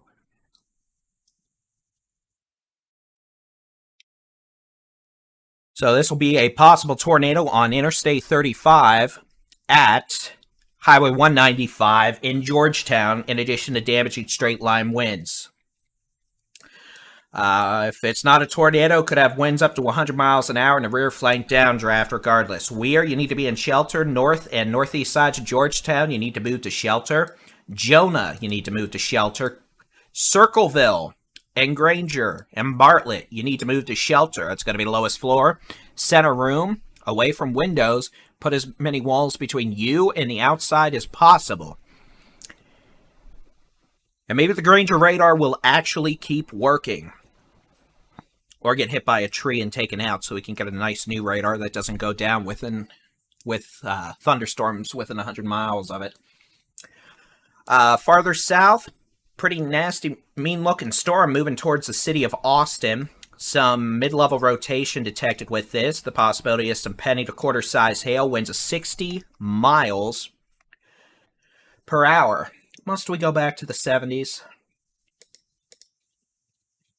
So again, tornado warning until 8 o'clock for central Williamson County. A possible tornado on Interstate 35 near 195, and then where 130 splits off and heads southeast. This tornado warning includes Weir, Granger, Jonah, Circleville, and Granger. I said that. Which is funny because since tornadoes rotate in a circle, does that mean Circleville likes... No, I'm not going down that road. Sorry, it's a Monday. It's not a Monday, but it feels like a Monday. Okay, so there's that tornado warning. Severe storm that'll be approaching the city of Austin here in the next several minutes. Let's just press some buttons here. That'll be moving over Austin Interstate 35 around 7:40 p.m. Elgin about 7:58, Manor about 7:47. All right, let's get back up north. Line of storms capable of producing 50, 60 mile an hour winds, maybe some small hail. That'll be moving into Holland, Little River Academy, Temple, and Troy in the next several minutes. This thing west of Troy doesn't look like it's producing a tornado right now. We're going to keep an eye on it. I'm going to keep an eye on this near McGregor. A little spin detected in southwestern McLennan County. Otherwise, we're going to have a line of storms there producing winds of 60 miles an hour or so from near McGregor up to Golson to Abbott, moving east at a brisk 60 miles an hour. Got a severe thunderstorm warning for pretty much Freestone, Henderson, Limestone, Navarro counties, Corsicana, Angus, Streetman, Wortham, Mahia, Tige, and Fairfield, Trinidad, Gun Barrel City. Severe storm warning, 8 o'clock for Camp Oak Grove, Terroroy City.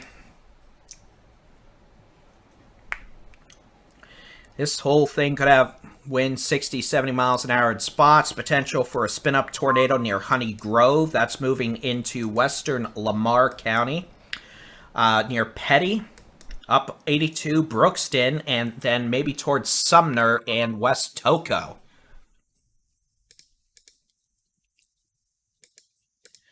And again, we're going to have to keep an eye on that. And for what it's worth, I don't like the fact there's little discrete storms trying to fire out by themselves again. We don't need that. We're going to have to keep an eye out here east of this squall line for any of this isolated garbagey mischief. If that manages to intensify into a supercell, it could be a problem. So again, a couple notes here. We're going to try to focus on the most intense storms. Free interactive weather radar on our website, texasstormchasers.com/radar, and more importantly, in our free mobile app. We're live on Facebook, we're live on YouTube, we're live on Twitter, we're live on Twitch. If you're watching us on Facebook, congrats, you're about 0.1% of our actual followers who get to see our posts. Facebook's behind our videos, so we really encourage those of you who watch us on Facebook to subscribe to us on YouTube. So you actually get notified when we're live with coverage versus, finding out a day later. 66-mile-an-hour wind gust in Terrell. So again, these storms up here producing winds still 50, 60, 70 miles an hour in spots. Leading edge from near Honey Grove to Wolf City to Greenville to Quinlan to Terrell. Down Highway 34 to Annis, down to near Blooming Grove, Malone, Waco, west sides of Waco, truthfully, Temple, rolling into Belton, Temple, Troy, Salado, Georgetown. And again, not all the storms in this line are going to be severe. Not all the storms are going to be capable of producing damaging winds or tornadoes or all that hoopla. But some of these storms are rowdy. And they're moving east, generally speaking, at about, 45 to 55 to 60. So Kemp, about 738. Gun Barrel City, 750. Rice, 728. Corsicana, about 740. Angus, 742. Streetman, about 755. Wortham, about 750. Mahia, about 755. Fairfield, let's just say 807. Let's go up here. Nope.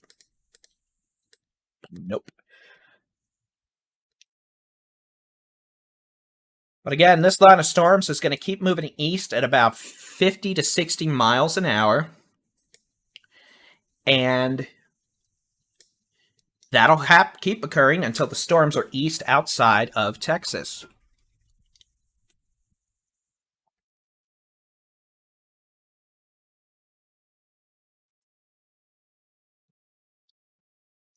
And that's the general expectation.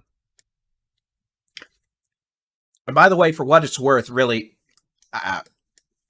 thank you for the super chats, by the way. I really do appreciate it. It helps pays the bill.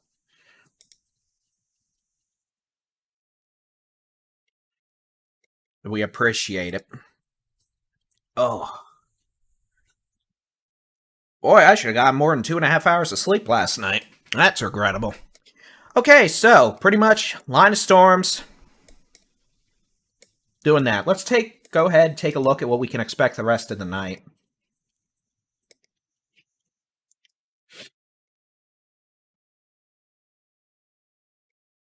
To do that, we're going to press some magical buttons.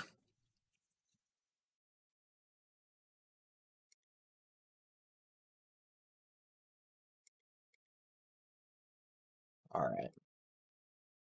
This is model it. That's not right. Clear the data. Yeah, I don't know why it's not loading. I'm going to reset the program real quick, apparently.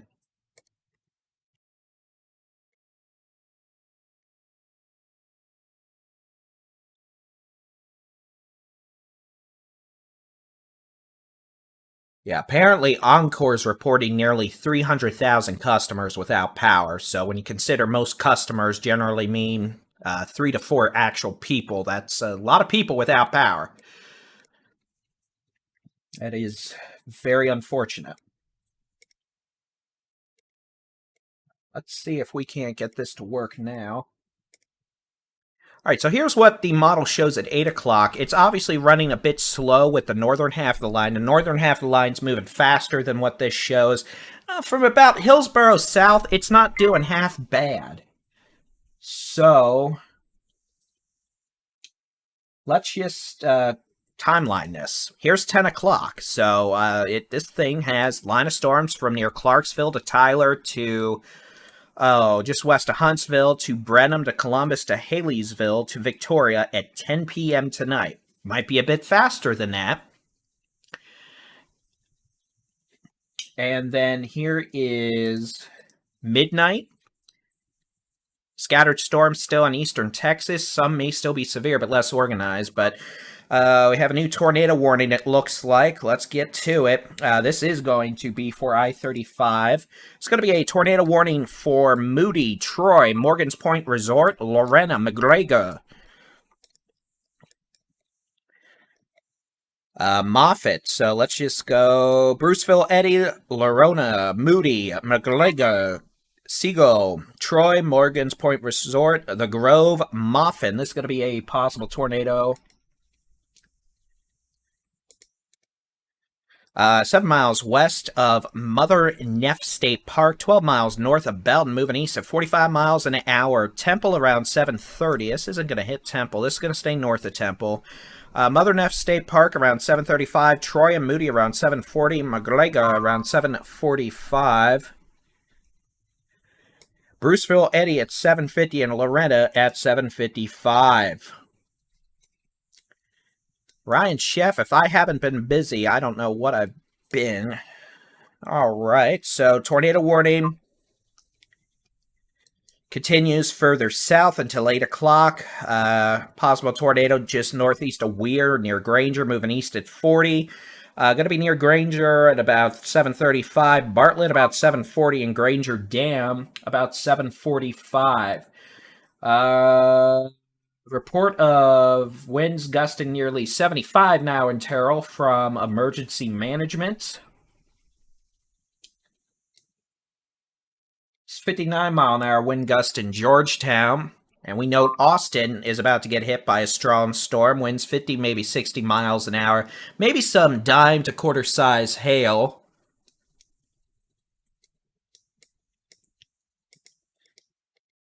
Let's go south, take a look at the tail end Charlie's. Pretty good little storm coming in over Bernie right now on Interstate 10 near Fair Oaks Ranch. The potential for some very strong winds, it looks like, with this thunderstorm, and maybe some quarter-size hail. So we'll probably see a new severe warning issued for that, but that is going to keep these storms north of San Antonio. So we'll see what happens with that. Let's go back north. Let's see who else wants to be under the tornado warning game this evening. We still have a tornado warning for eastern Fannin, western Lamar County. Now, this is a tough spot because the weather radar is not at a good altitude to see this. We're looking probably 13,000 feet above the ground, so honestly, I have no idea what's going on up here, but we got a tornado warning for near Honey Grove, and this tornado warning will include places like Petty, Brookston, Roxton, Sumner, areas west of Paris, so we'll see what they do with that, but storm itself is still likely to be severe with straight-line winds. Can't rule out a spin-up tornado with that. Line of severe storms, Ladonia to Naylandville to Greenville to Quinlan to Terrell, who just had a 74-mile-an-hour wind gust, to Kaufman to Loser to Ennis to Malone to Waco. And all of that is moving east at a brisk 50 to, let's just go with 50 miles an hour. Strongest storms in this line are going to produce 75-plus mile-an-hour winds. Can't rule out spin-up tornadoes, not really too worried about hail. What I do want to keep an eye on, though, is these individual storms trying to pop up from Winsboro to Talco to Clarksville. We need to watch these carefully in case they try to do what the storms earlier did and spin up into tornadic supercells. For the moment, that's not happening. That is a lot of noises. Sounds like we have some pretty bad damage to a warehouse in Bulk Springs, according to emergency management. I think it's the Amazon warehouse got the roof torn off it. That's unfortunate.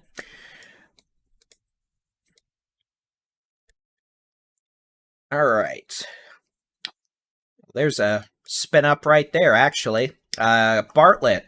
Potential for a spin-up tornado about 2 miles southwest of town, moving off to the east. And again, it really would not be surprising to have multiple spin-ups tonight with this activity. But the problem is, they usually spin up so quickly. They spin up fast. Can be 30 seconds at times, and then they spin right back down. Sometimes it's literally in between radar scans, and sometimes it's,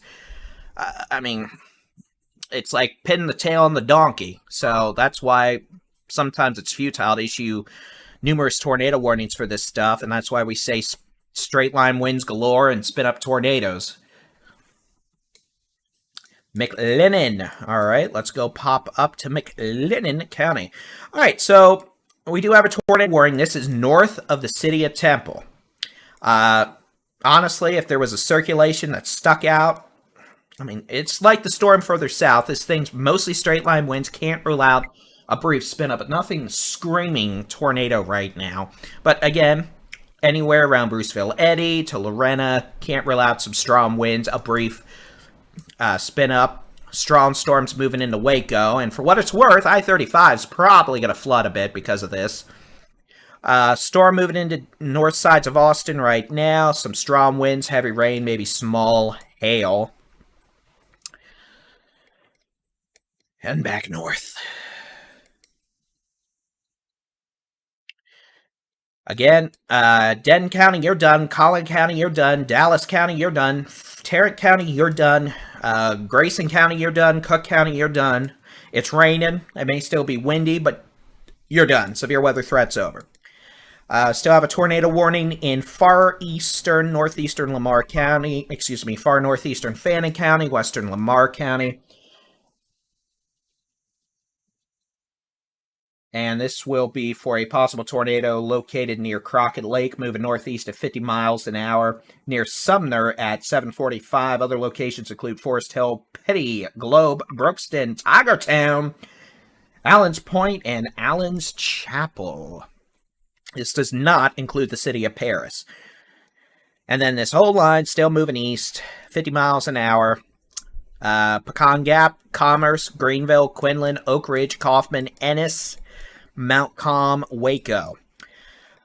Oh, good. New tornado warning. Let's go back to that. Got a tornado warning. This is going to be for a possible tornado near Bartlett. And this tornado warning includes Rogers and Buckholz.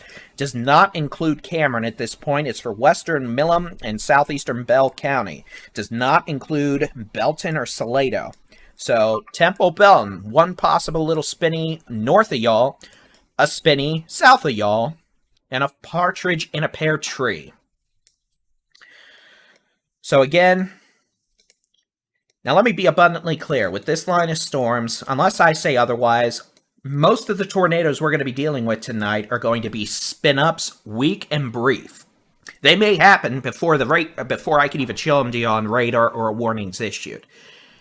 If that happens to not be the case, and something more significant long-term develops, I will certainly convey that messaging. But this is like pinning the tail on the donkey if the donkey was doing a street race on I-35 in Dallas at 11 o'clock at night, which probably way too many of you watching this have done, unfortunately. But so Houston, probably midnight. Let me turn the times back on.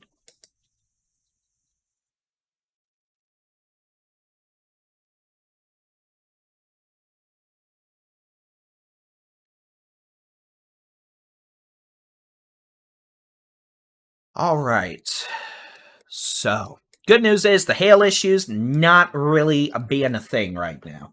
All right, I'm going to turn off all the data again. Let's do a time loop here. A time loop, how about a look ahead? That's the term. Again, 2.5 hours of sleep. I'm sorry. I've been doing this for over 5 hours now. I had to do about 2 hours last night. Well, it feels like a Monday, but it's not. All right.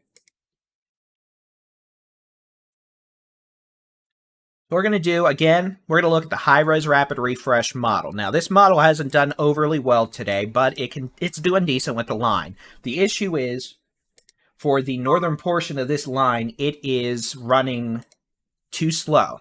Oh, do we have to do this again? Come on, model. Thank you. So this is what the model has at 8 o'clock.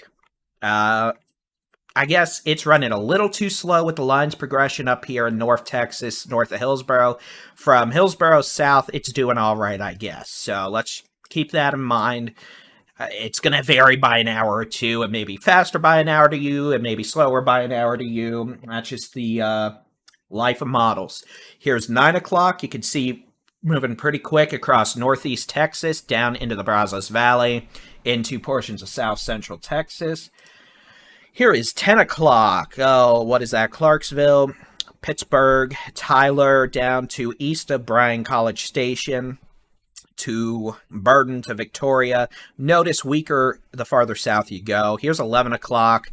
The potential for some stormy mischief, Texarkana, down to east of Tyler, down to Trinity, Houston. Midnight. This point, storms exiting northeast Texas, Marshall, Nacogdoches, Cleveland. And again, some of these are still probably going to be severe with some spotty hail, some damaging winds, maybe the potential for a spin-up tornado. And again, here is 1 a.m. Severe weather threat is over in Texas. We still have some precipitation falling back in cooler air across North Texas, the big country. None of that is severe. That's just some rain. 2 a.m., rain. 3 a.m., rain. 4 a.m., 5 a.m., rain, 6 a.m., the rain's starting to go bye-bye. And then by 7 a.m., the rain is bye-bye. The upper-level storm system is bye-bye. It's off doing storm system things and getting ready to bring mega blizzard to Chicago and more severe weather to Tennessee, Alabama, Mississippi. But we're done with it. So in other words, the main severe weather threat's going to be through about midnight. And until then, we're here, indulging in copious amounts of caffeine that undoubtedly my body will dislike tomorrow.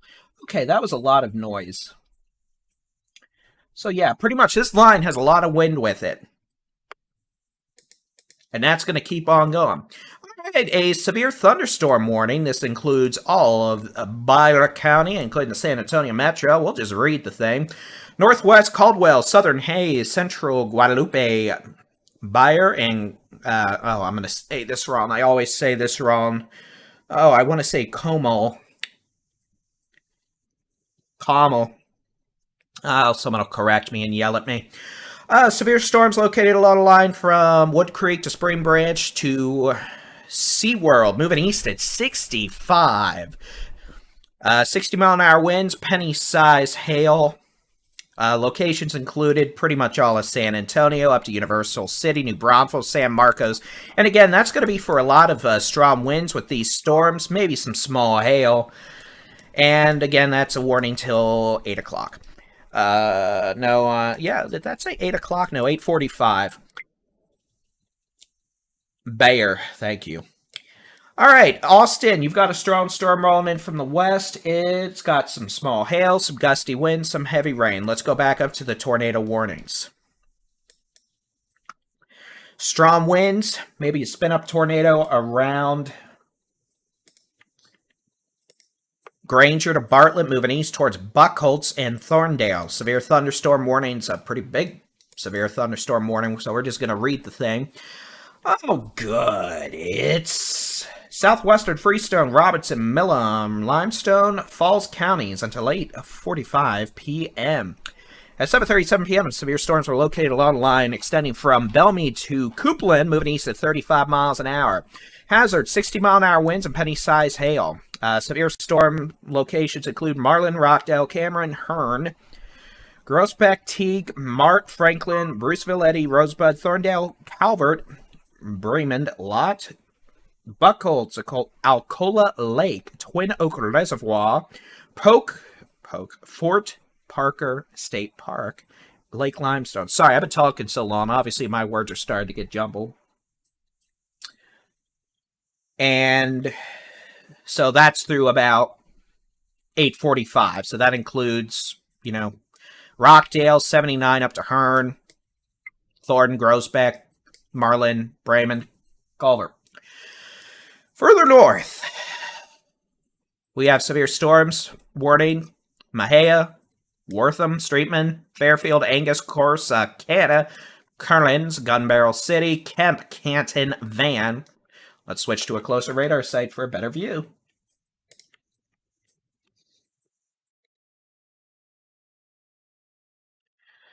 Gun Barrel City, Canton, Oak Grove, Kemp, Wills Point, Emery, Fruitvale, Lone Oak, Sulphur Springs, Como, Cooper, Paris.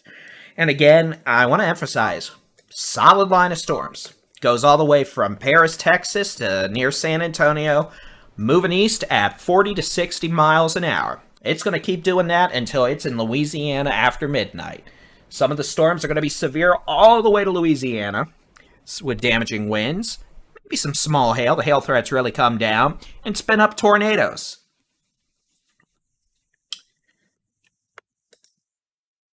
And boy, let me tell you, I'm looking at Dallas Fire's CAD, computer-aided dispatch, active call list. And let me tell you, you might expect Dallas is, they're not having fun. And again, who is, right?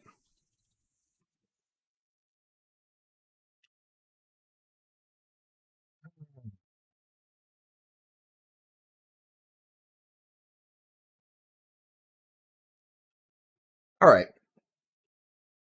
One thing you always have to try to remember about doing long-form coverage is you need to stay hydrated. Something I'm not doing great at.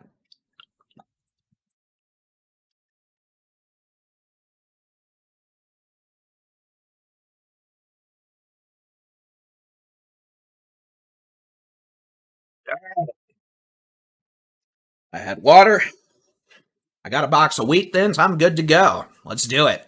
So again, line of storms. Let's just talk about who's going to get hit in the next hour, all right?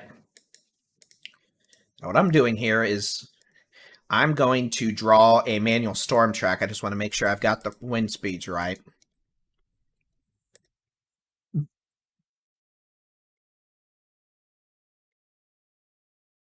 Ryan, yes. And I'm not good at it. All right. So moving east at, we're just going to say 55 miles an hour because it makes me happy. So pretty much, let's just start reading out times. Clarksville, about 8:20. Bogota, about 8:15. Mount Pleasant, probably about 8:35. Como, about 8:06. Pittsburgh, about 8:35 to 8:40. Quitman, about 8:15. Mineola, 8:15. Lindale, probably about 8:25. Canton, 8 o'clock. Edam, 8:20. Maybank, next 10 minutes. Athens, about 8:15. Corsicana, about next 5 minutes. Streetman, about 8:05. And then, yeah, pretty much. What was that? And again, I want to emphasize, we're probably going to have multiple tornado warnings with this line as it moves east.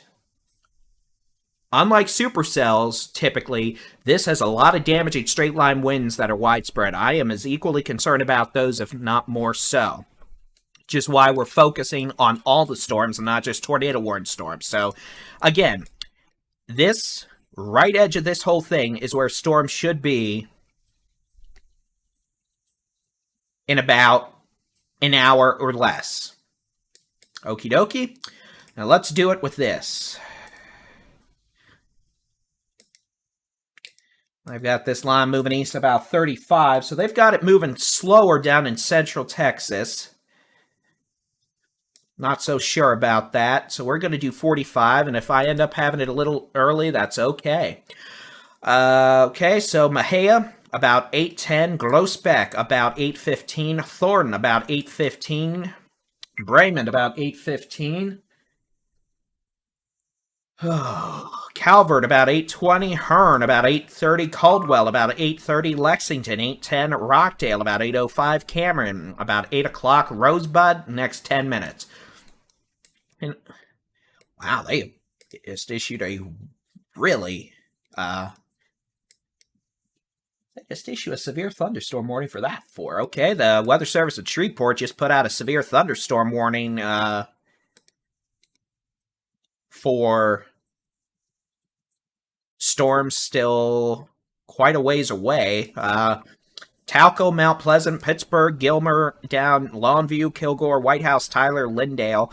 I guess a long duration warning, but storms are not going to be there for a while yet, I guess. But they're moving pretty quickly to the east. So, all right. So again, pretty much this whole line of storms, Paris all the way down to San Antonio. Strongest storms are going to have winds of 60, 70 miles an hour, maybe a little higher.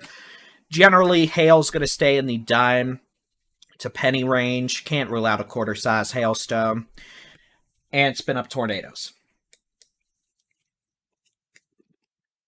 We have a severe thunderstorm watch that's now been issued for southeast Texas, the Brazos Valley, and parts of the piney woods of East Texas until midnight. We'll show that here in a bit. You're very welcome, Candace. Now, very quickly, I'm going to zoom to tornado warnings, but I'm going to first make sure this is actually focused on me because the technology hates me. And then I'm going to mute my mic for a second so I can chew on a wheat then without sounding obnoxious. I mean, the voice canceling stuff might actually make it work, but I prefer not to test that theory.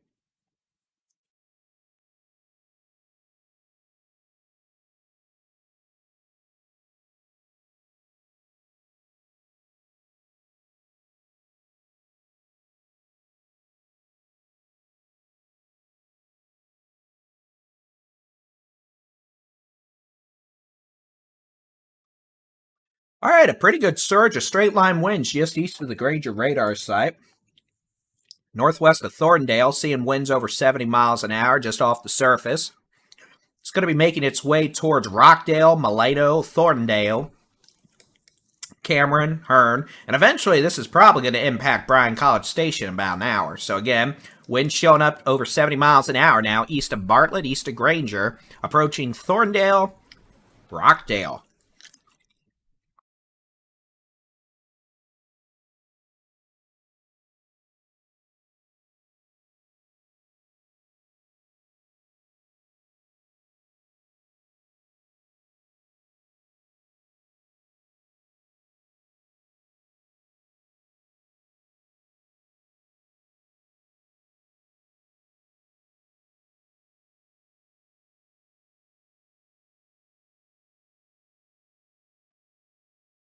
And don't forget, folks, outdoor warning sirens are outdoor warning sirens. They sound for the policies vary, but generally winds over 70 miles an hour. Generally, golf ball, baseball size hail are larger, and obviously tornadoes. So, reason so many outdoor warning sirens have sounded. Winds over 70 miles an hour. All right, is this radar current? 1948, it seems to indicate it is. So again, line of severe storms approaching Paris, Toco, Paris, down to Cooper. Can't rule out brief spin-up tornadoes in addition to winds of 60 to 70, heavy rain. Severe weather threat for the DFW Metroplex is over. Line of severe storms extends southwest. Commerce, Quinlan, Terrell, Kaufman, Rosser, Rice, moving east at about 50 miles an hour. The potential for wind gust up to 70 miles an hour or higher. Maybe some very small hail. Not really in the big hail department anymore. And some heavy rain and some lightning. And again, let me just, I'll turn everything off real quick so we can do a quick loop. Turn on warnings. We're just going to do a 2-hour loop real quick. And you'll be able to see the progression and extrapolate it. And while we're doing that, I'm going to mute my microphone again for about 30 seconds while I loudly chew on wheat thins.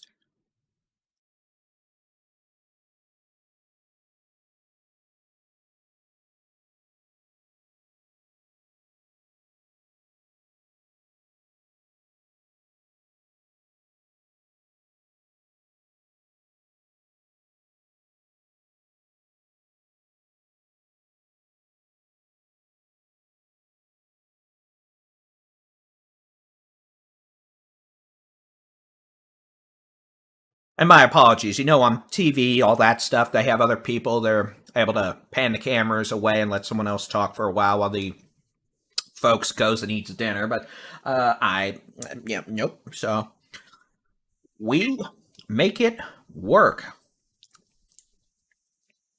Yeah, the white lines you're seeing in front of those are a element of the warning polygons. I can click on them, and they do pass. Here, if I turn the warnings off, you'll see them disappear. Normally, they're not so prevalent, but when you have so many warnings, they kind of, yeah. 58 mile an hour. Well, let's not choke on the wheat then, or the Triscuit. 58 mile an hour wind gusts at Austin Bergstrom, San Antonio International, 56 at San Marcos. So congrats, Central Texas. You've managed to join in on the wind parade. So again, here's the radar over the last 2 hours. You can see making good steady progress to the east at 40 to 50 miles an hour. And that's going to continue until the storms are out of the state in Louisiana and Arkansas. And the nice way of saying it is, that's when it's their problem. But not really. It'll probably be weaker by the time it gets to them because, well, yeah. Okay, we'll turn the warnings back on. You're going to see all those squiggly lines of doom reappear. And there you go.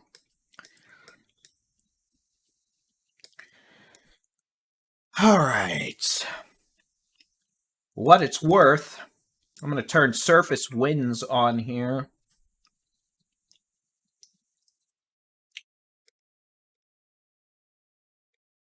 These are surface wind gusts, by the way. I know those are temperatures.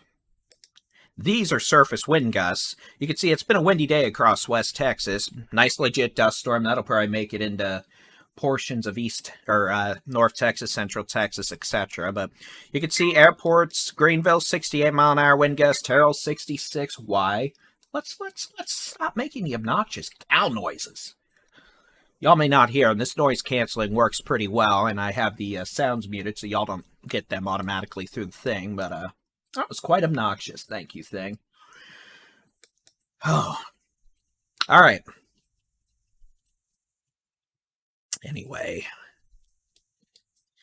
With a voice like mine. No, mainly because I have a big Yeti mic in front of my face. Here, I'll show you. Say hi to the Yeti. Say hi to the big red thing. Oh. All right. So, here, I'm just going to turn the local radar off. Let's just use regional. It combines all the radars and gives us the best view. Line of severe storms. It's 7:54 p.m. Stop. 7:54 p.m. Extending from near Paris to Cooper to Commerce to just west of Emory to Wills Point. All these storms I'm talking about could have 70 mile an hour winds capable of knocking down power lines, trees, causing some shingle damage, all that fun stuff that just makes life that much extra enjoyable at the end of a work week. If you couldn't tell, sarcasm. We've reached sarcasm point in Davis coverage. Okay, so down from just west of Emory, down to Wills Point, to Kemp, to Rice, all the way down to Waco. It's raining, it's pouring. Some old guy's probably snoring. Then a line of severe storms starting to make it east of Interstate 35. Now exiting Temple, Rogers, east of Bartlett and Holland, near Thorndale. West of Elgin, near Manor. And then a little more scattered activity back west of 35, just to spite me. Wimberley down to the west sides of Bexar County. And again, strongest storms. Wind 60, 70 miles an hour. Spin up tornadoes. Baby size, well, let's rephrase that, because if I say baby size hail, someone will think it was baby size hail. Little hail, pea size hail. Stop. Tornado warning. Oh, that's unfortunate. All right, well, let's deal with that. A little hailer in southwest Bexar County, by the way. That might actually have quarter size hail. Looks like we have a new tornado warning for Willamette County.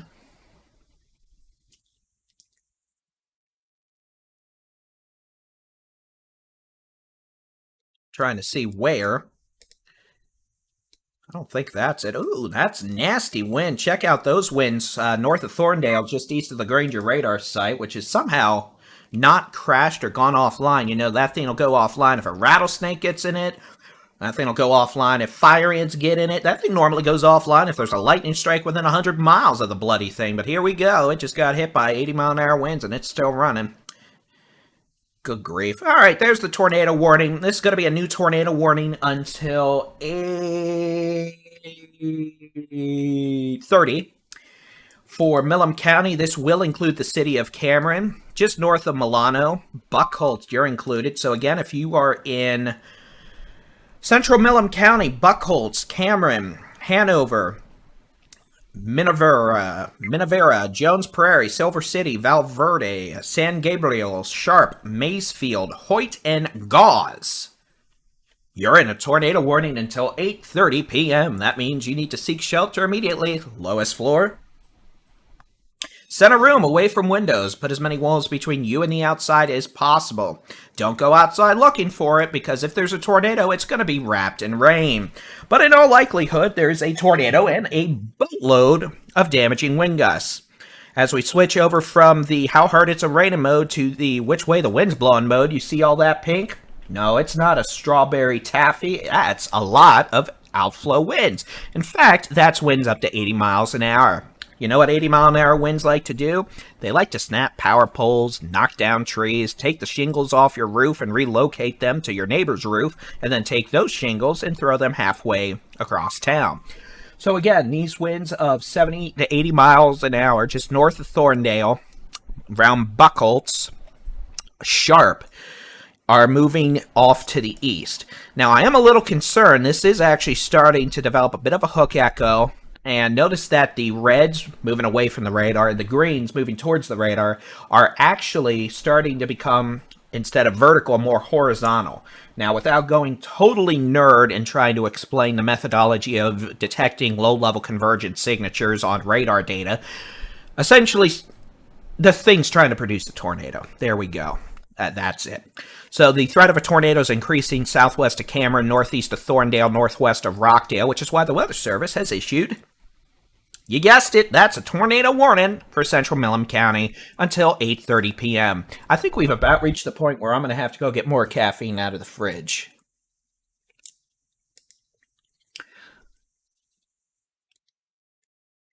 So again, that is a potential tornado developing near Sharp, west of Minavera on Highway 77. There's the latest scan there, and again, in fact, yeah, that, okay, now you see. I told you we'd get, if we started seeing something that wasn't, you know, just a little squall line spin up, I'd tell you, well, here we go, check that out. We're so close to the radar, we're able to see the fine low-level signatures. Here we go. Again, this is right over the small community of Sharp, southwest of Cameron, south of Buckholz, southwest of, southwest of Cameron, east of, what is that? Davila, west of Minerva, and again, you've got a pretty good hook echo there. The which way the wind's blowing mode, you can see the signature. Reds are moving away from the radar site, which I might add is right here. So we're looking like 100 feet above the surface. This radar has tried to get hit by so many tornadoes in the last year, it's ridiculous. So again, wind's moving away from the radar in red. Wind's moving towards the radar in green. What do you get? You get a spinny. And in this case, a possible tornado attempting to develop. Look at the debris tracker. We don't see anything, and we probably would if something was actually down for more than a couple seconds, because again, we're right next to the radar site.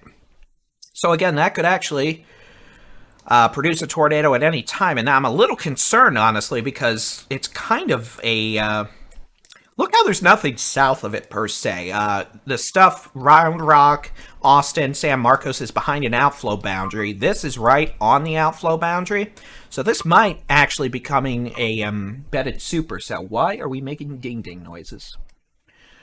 Alright, so sounds like via emergency management, we've got significant damage to a structure in downtown Greenville. We've got all sorts of power outages. So Greenville, Terrell, congrats. You've joined the rest of the Metroplex in dealing with that. Here's the latest scan from the radar, and you can see that thing is spinning up right there, that hook echo, with that rear flank downdraft southwest of Cameron. west of Minerva, east of Sharp. You can see that swinging around. That's the rear flank downdraft, or the winds on the backside of the thunderstorm right there, kicking on in.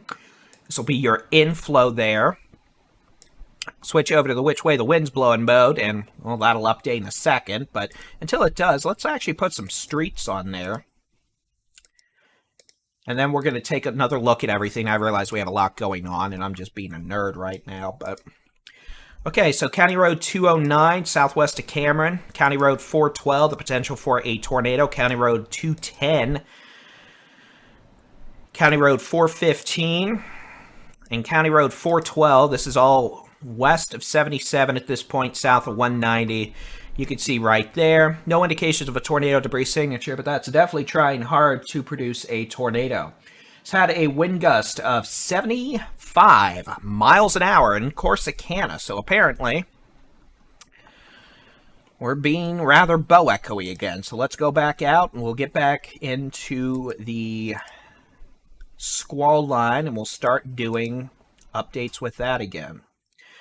All right, so that is one tornado warning, the only tornado warning in the state of Texas right now. So let's get back at it. A line of severe storms.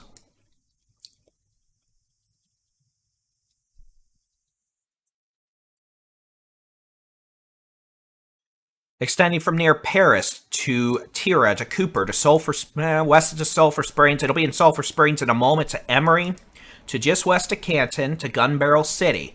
That section of the squall line is moving east at about...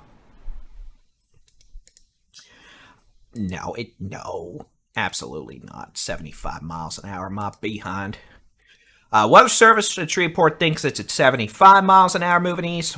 Weather Service in Fort Worth thinks it's 50, so it's moving east quickly. DFW Metroplex, the severe weather threat's over. Done. Dunzo. No more severe storms in the Metroplex. It's going to be windy. We're going to have more wind tonight behind the cool front. There's going to be dust, but no more severe storms. So again, this line of storms moving east at 50 to 75 miles an hour, apparently. So Clarksville, DeKalb, Mount Pleasant, Como, Pittsburgh, Gilmer, Longview, Tyler, Canton, you're all going to get this line in the next hour. Most likely, west winds 60 to 75 miles an hour possible. Maybe some pea-sized hail, heavy rain. Can't rule out a spin-up tornado.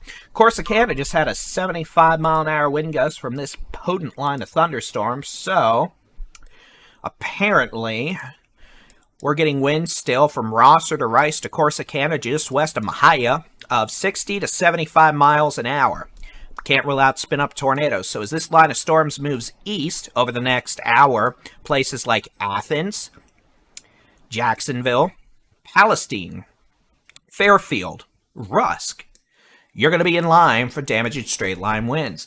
All right, let's go back down into central Texas in the Brazos Valley. A line of storms from near Marlin to Rosebud to Cameron to, Hook Echo, to Rockdale to west of Lexington to Elgin. Moving east at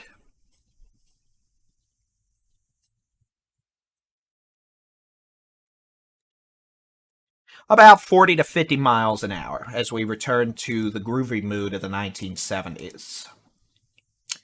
And again, this line moving east at about 50 to 60 means those of you in Caldwell, Bryan College Station, Hearn, Raymond, Madisonville, pretty much everyone along and west of I-45 from Huntsville to Rosedale, and honestly, probably down to Houston, you're going to get this line of storms by probably 11 o'clock, if not sooner. Some of the storms are going to be producing damaging straight-line winds of 60 to 75 miles an hour.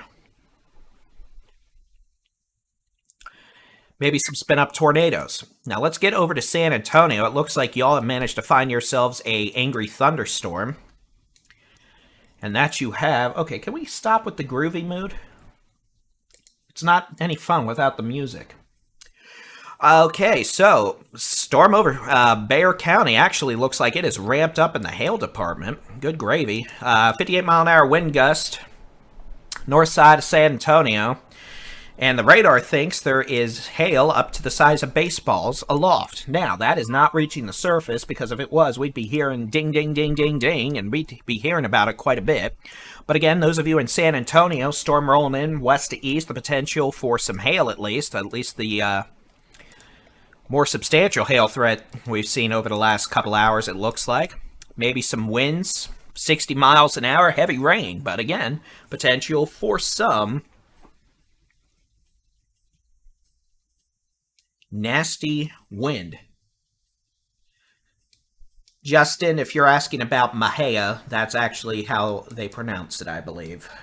Maybe not, but I'm pretty sure I had learned that one by now. Alright, only one tornado warning. It's for this thunderstorm southwest of Cameron. Bit of a hook echo showing up, but again, damaging straight line winds, maybe a spin up tornado. 58 mile an hour winds measured in New Braunfels. So again, all these storms producing winds still 55, 65 from San Antonio all the way up through New Braunfels to Austin to Round Rock to Rockdale to Cameron. And then 60 to 70 mile an hour winds from Rockdale and Cameron, Marlin, Groesbeck, Mahia, Streetman, Corsicana, 75 mile an hour in Corsicana, all the way up to Maybank. 65 to 75 mile an hour winds from Maybank all the way up to Sulphur Springs to Paris. Carla, thank you for the report of the hail. If you can do so, please let us know what that hail size is, only when it is safe to do so. Please don't go outside and play in the hail while it's falling. If you are west of this squall line, you are done with severe weather tonight. There may still be more storms, but they're not going to be severe, probably. So if you're west of the squall line, you're done. How do you know if you're west of the squall line? Open our free interactive weather radar in the free Texas Storm Chasers mobile app. If you're watching us on Facebook, by the way, we really want you to head over to YouTube and subscribe to our YouTube channel, Texas Storm Chasers. Facebook has been hiding our videos, hiding our content. So at this point, if you actually want to see our stuff, you're going to have to do it on YouTube, apparently.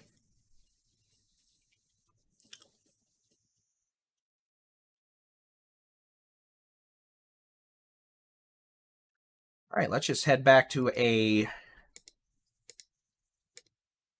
statewide view.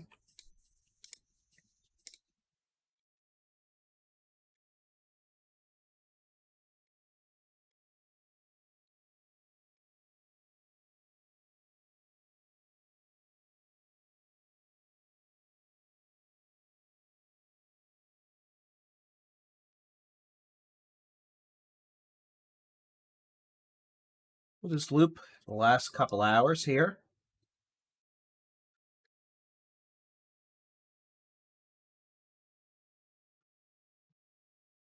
You can see the progress. Once the line of storms is east of your location, you are done.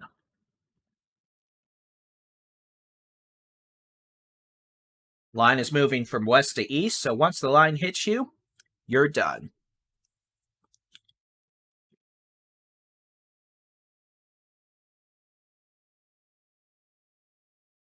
There is a severe thunderstorm warning for the city of San Antonio. The potential for some hail, gusty winds, but a pretty good hail threat right now in San Antonio with the storm moving over downtown. Decent hail core.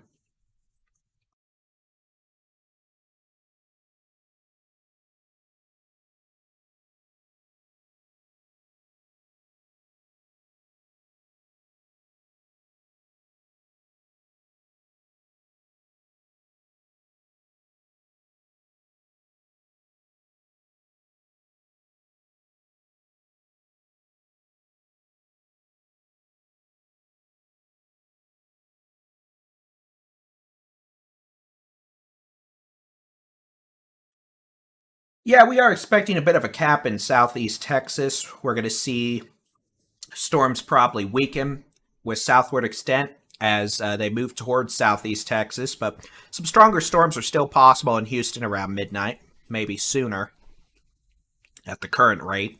It may actually be closer to 10 p.m. No individual storms have fired up east of the line, so that's good. And yeah, we do think the line of storms will probably be breaking up a bit as it moves further east. And so hopefully that'll bring the threat for some higher end wind down. Brandon, you want to know how many screens I'm running? 1, 2, 3, 4, 5, 6, 7, 8, 9, 10. 76 mile an hour wind gust in Corsicana. And the funny thing is, they're all running off one machine.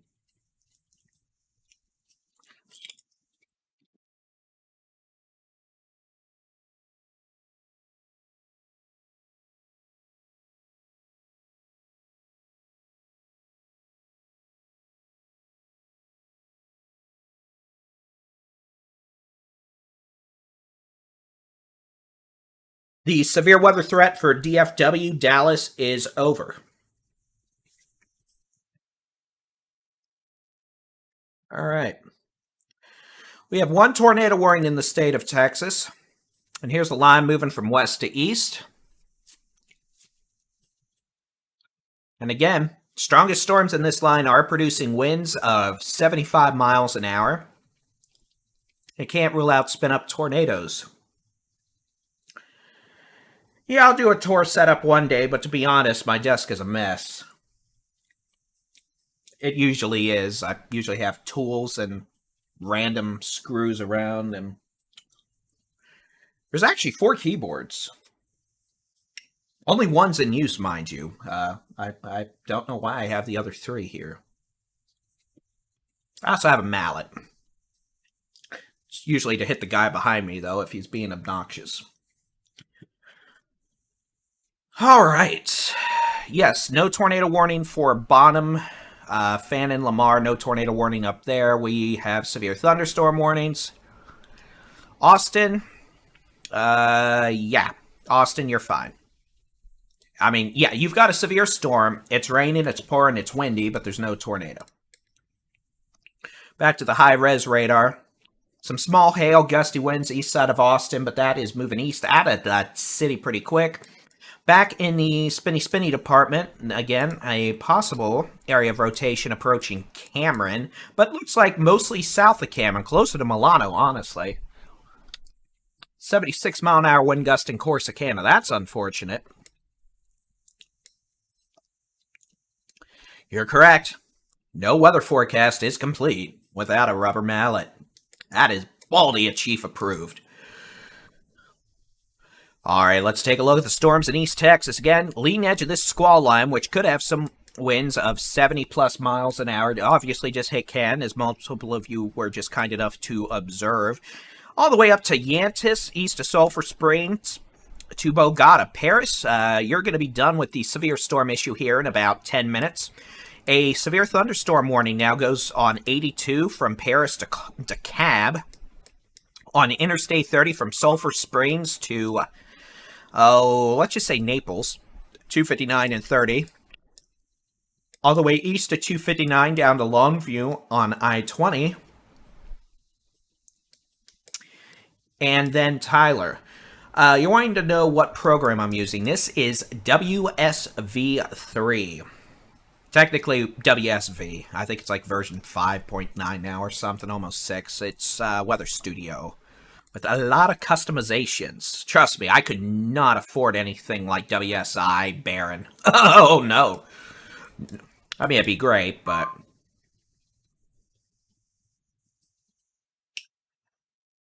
Okay. Roof damage in Honey Grove and Fannin County. Sounds like the City Hall took some damage.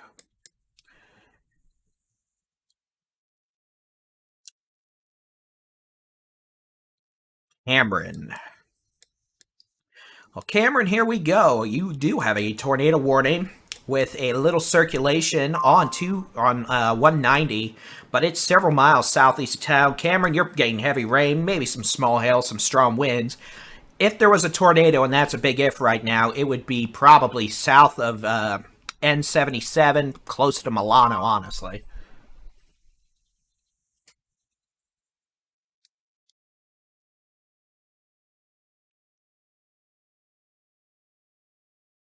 Yeah, it's past Dallas. It's past Waco. It's past... Pretty much, if you were on I-35, I-35E west from Dallas, Hillsboro, Waco, Temple, Round Rock, Austin, you're done.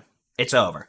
There's still a couple severe storms on I-35 from Kyle down to San Antonio, and then, well, that'll be done in like 20 minutes. Carrollton, it's over. You're good to go. Athens, you still have to deal with it, I'm afraid. Sorry, you could have winds of 60 to 75 miles an hour. Corsicana had a 76-mile-an-hour wind gust about 15 minutes ago, and that section of the storm's heading to you. So, Athens, get ready for some strong winds. Longview, you're going to get some strong winds from the line of storms here in probably about 45 minutes to an hour. Paris, if you are in Paris and west, you're done. Storm's moving out east. You've got some rain, but yeah. Hunt County. Yep, you're done. Just some rain, maybe some gusty winds.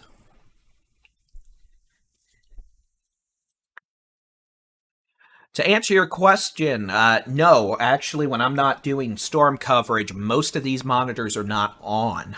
Maybe 3 or 4 might be on. Oh, Conroe. Conroe. Yeah, you might have a squall line here in about 2 hours, maybe some strong winds. Houston, you're going to get storms probably about 10 o'clock, maybe a bit later. Texarkana, you're going to get this line of storms coming on in here in about by 10 o'clock probably. And remember, folks, outdoor warning sirens, known as tornado sirens, are actually outdoor warning sirens. And they... Outdoor warning sirens have different policies based on municipalities, but for most areas in DFW, most cities, they're sounded for golf ball size hail or larger, 70-mile-an-hour winds or higher, and obviously tornadoes. So with these storms producing 70, 80-mile-an-hour winds, they get to go play with the sirens. Van Zayat County, you've got a line of stormies. Canton, all the way up to Emory, might have some 60, 70-mile-an-hour wind gusts.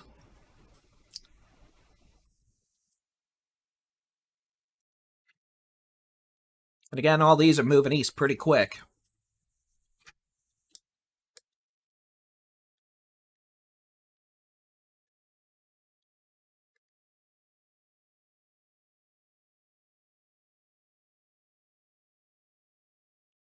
And again, at this point, I don't... Oh, did they let that tornado warning expire? 56-mile-an-hour wind gust measured at Paris. So Paris, that was good timing on your part. Paris did record a 56-mile-an-hour wind gust, but that storm is exiting and moving off to the east.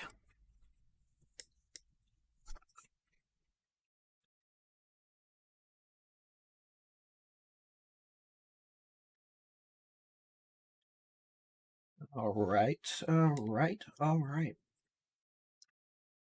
All right, I'm not going to touch anything, but you're not going to see me for about 30 seconds. I'm going to run to the fridge real quick and grab another energy beverage because, well, 2.5 hours of sleep and doing this for 7 hours kind of results in me needing energy. BRB!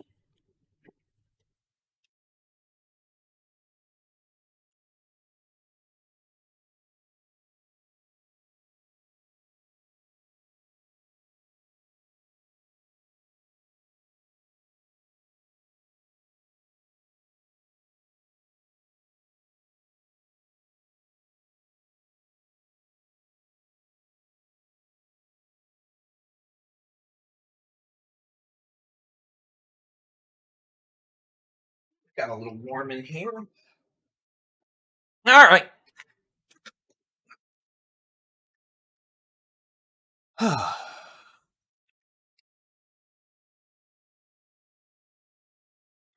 So again, line of storms.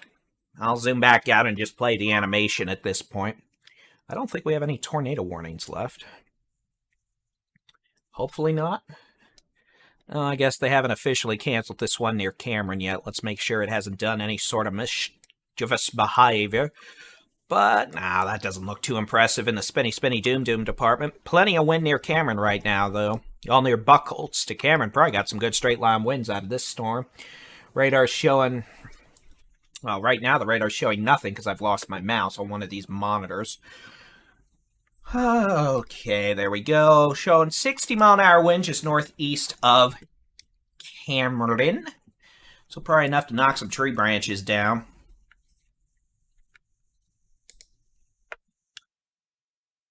And again, not really seeing too much in the rotation department, so I doubt they're going to issue a new tornado warning.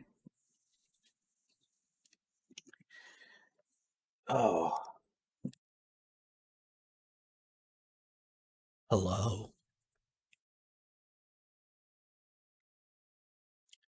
Okay, I'm actually not going to put that in the frame. All right. Now that we made sure there wasn't a tornado, okay, so they're going to leave that be. Okay, here's what we're going to do. We are going to turn on the super duper awesome blossom. Hey, I can make up crazy marketing terms too, radar. And we're just going to loop it for the last 2 hours. I want to show everybody what it has done, and so folks can extrapolate where it's going to be. But the first thing we're going to do is we're going to change that upper third to something that actually reflects what we're looking at, and that's reflectivity. Yeah, I made one of those dumb dad jokes that I should get bonked on the head for, but I'm not going to hit myself with a mallet. All right, DFW's clear. 35 all the way down to Georgetown is clear. Austin to San Antonio will be clear within the next 45 minutes, if not sooner. If you are east of this line of storms, so from San Antonio to Beaumont, from Paris to Texarkana, down and east, you get a thunderstorm tonight, probably. Now, this little line here is going to weaken some, especially with southern extent, but again, this going to do that. Yep, going to do that. Yep, you guessed it, it's going to do that too. And oh yeah, it's going to do that. But this is going to start to weaken with southern extent as we start to see the upper level forcing leave the vicinity. So again,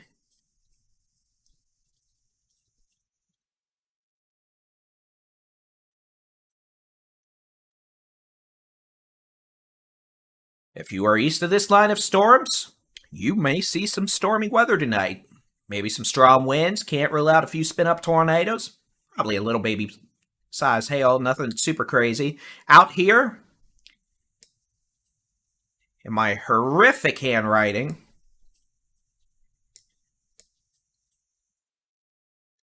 it's over. It's also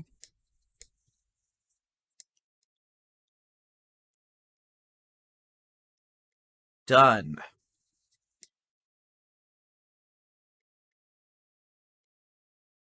It will be out of Texas by 12 a.m.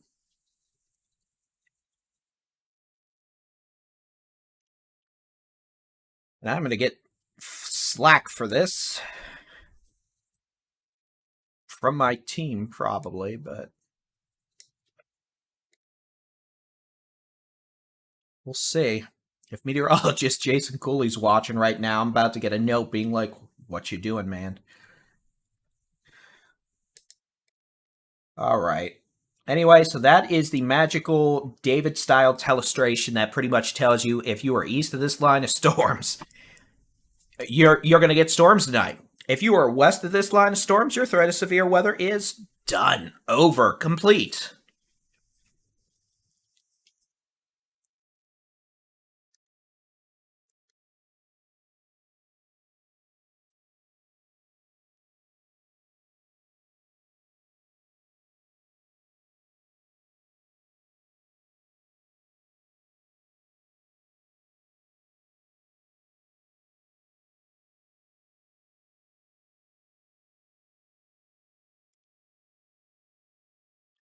All right, so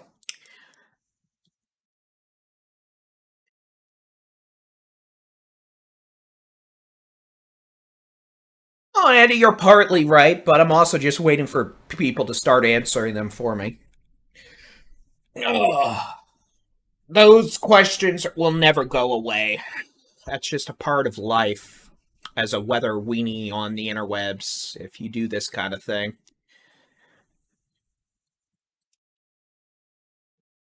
Makes me miss the days where I wrote blogs because I could just put that answer in writing and direct everyone to it versus video where, you know, people are tuning in and out and then show up. Texarkana, you've still got another round of storms coming on in about an hour. DFW, it's over. It's done. If you have power, hey, congratulations. Several 100,000 of your fellow DFWians don't.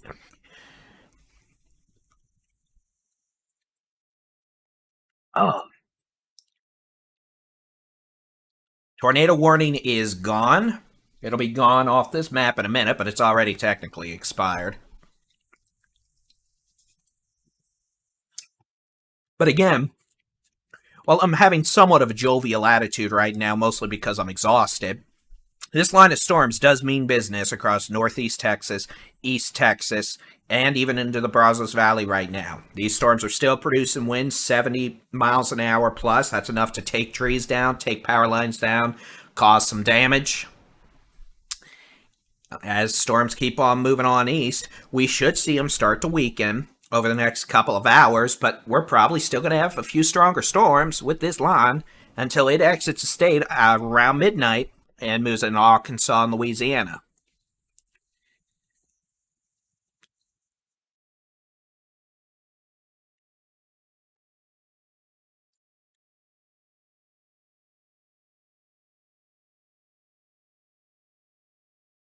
So, for folks wondering about your specific locations, I would recommend you check out the free Texas Storm Chasers mobile app.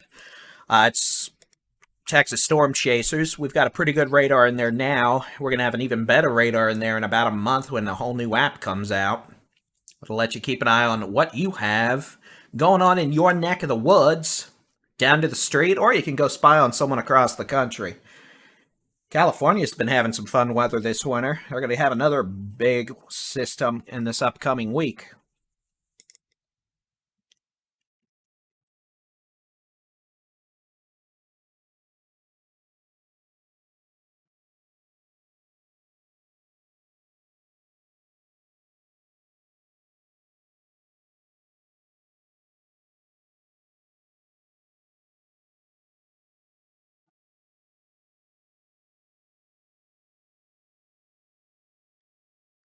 All right, so let's...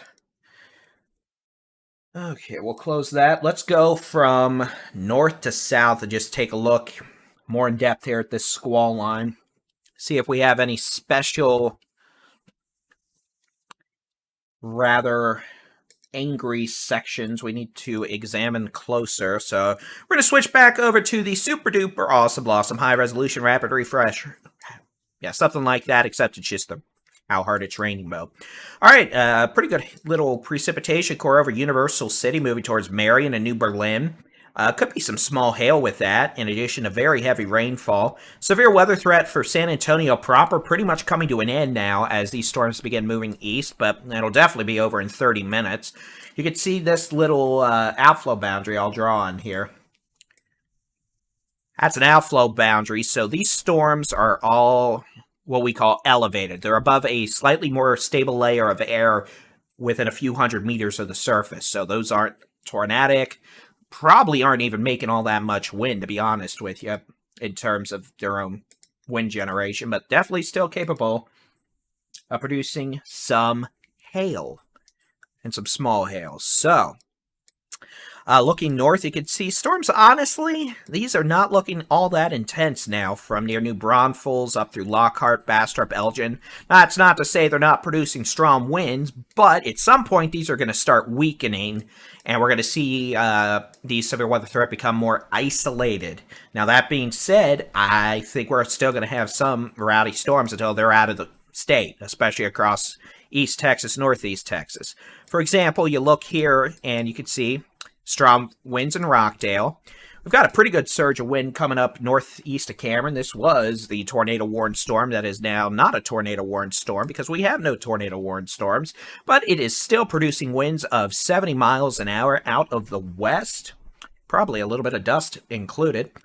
So, again, if you're in Calvert on Highway 6 down to Hearn and Franklin up on 79, you're going to have some very strong winds here soon. Might be enough to knock out the power, cause some damage. All right, and there you can see a big old severe thunderstorm warning that was just updated. All right, heading back north, we'll keep on going. Groesbeck to Mahia. Raymond all the way up 14 to Mahia. Might see some strong winds, 50, 60 miles an hour in spots. Switch over to the Fort Worth radar. And we've got a thunderstorm, a lot of storms from near Streetman to Eureka to Currens to Log Cabin, Gun Barrel City to Canton.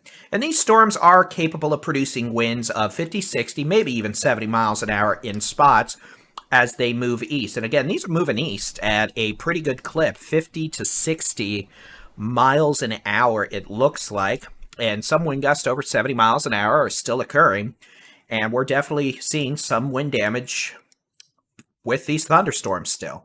As we head into northeast Texas, leading edge of the storms and the strong winds from near Mineola to Quitman, the Winnsboro, up to Mount Vernon and Bogota.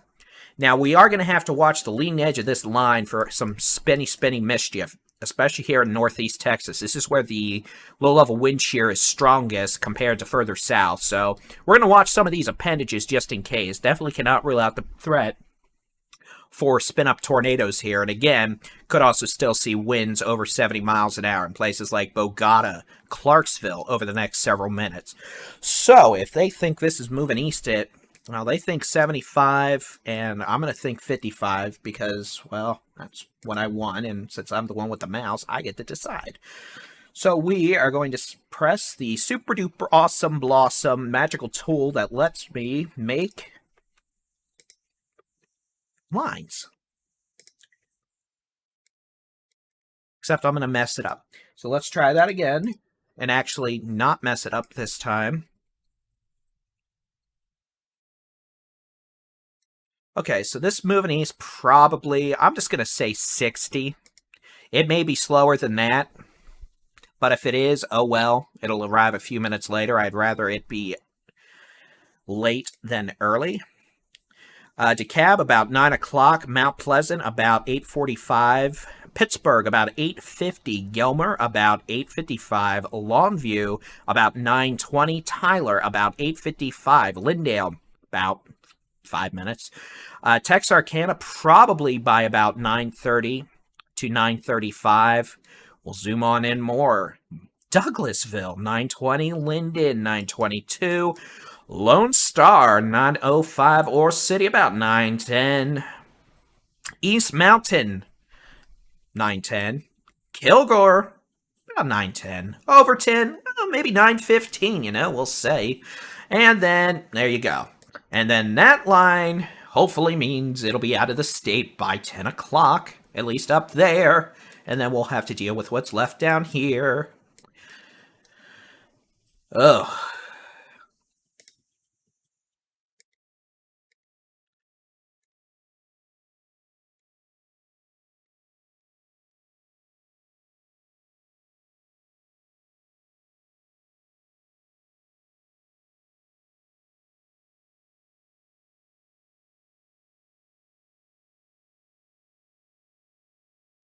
So, let us turn everything off. Let's turn on the severe weather watches.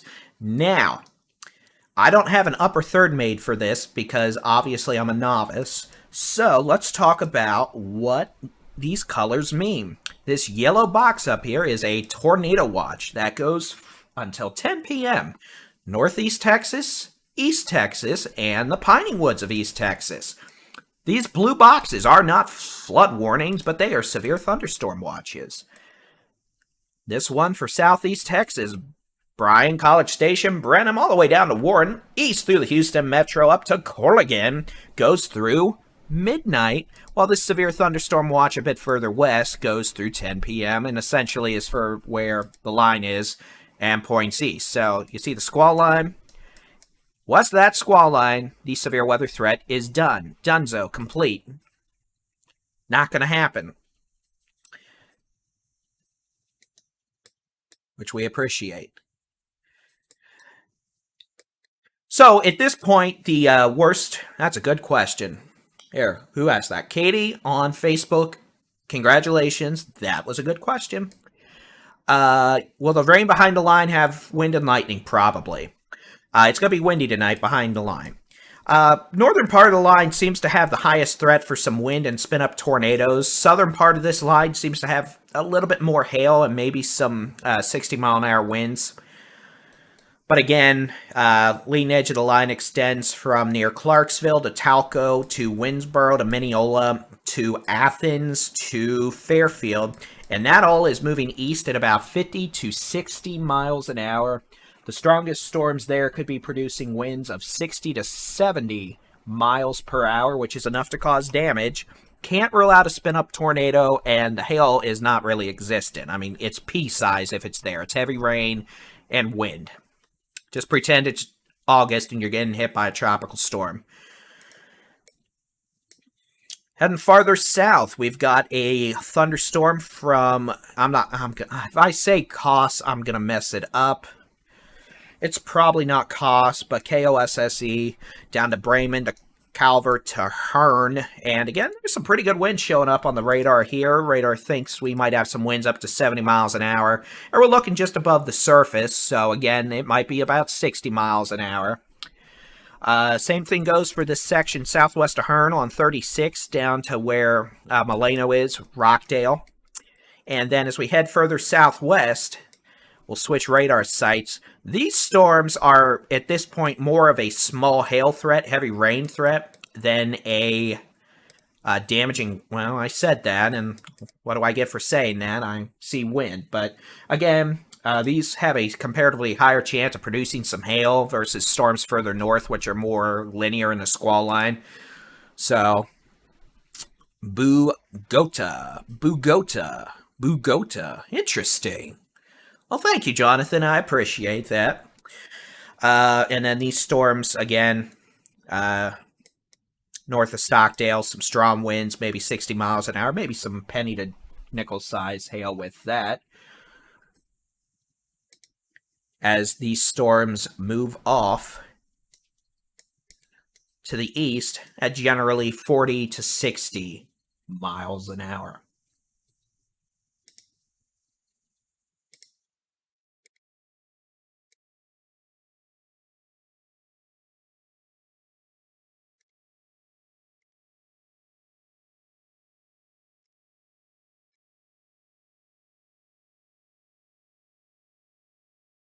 Sorry, I'm having to open some chat windows again. The mean thing booted me.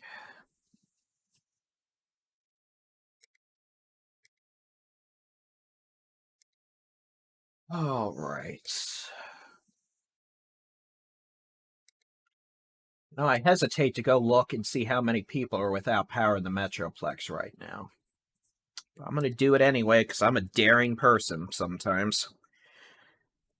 Oh, maybe it won't be too bad. Well, it's down from 288,000 customers down to 278,000 customers with 3,712 active outages. That's not great.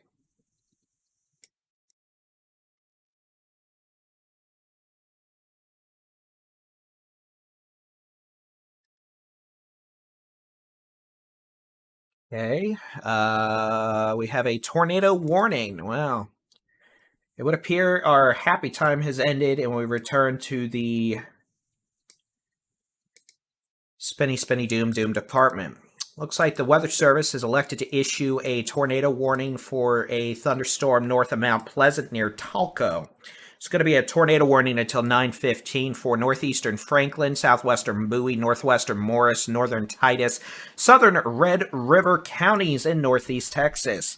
At 8:38 p.m., a severe storm capable of producing a tornado is located near Hagensport, moving northeast at 50. This storm will be near Wilkerson at 8:45. Boxadil. Oh, I'm too tired for this. At 8:50, Dalby Springs around 8:55. Other locations in this warning include Lydia, Johntown, Cuthand, Avery, Talco, and Hart's Bluff. So let me press some buttons, and here we go. So this is going to be the tornado warning in that big red box again. This is going to be for a circulation they've detected near Talco. And yeah, I see it. The radar is obviously having a great time of trying to clean out the noise, but yeah, it'd be right there, I'm assuming. So yeah, there might be the potential for a spin-up tornado there, in addition to the potential for damaging straight-line winds over 60 miles an hour. And this is going to be near Talco, moving off to the northeast towards 82 and 259. So Avery, and locations just southwest of DeKalb.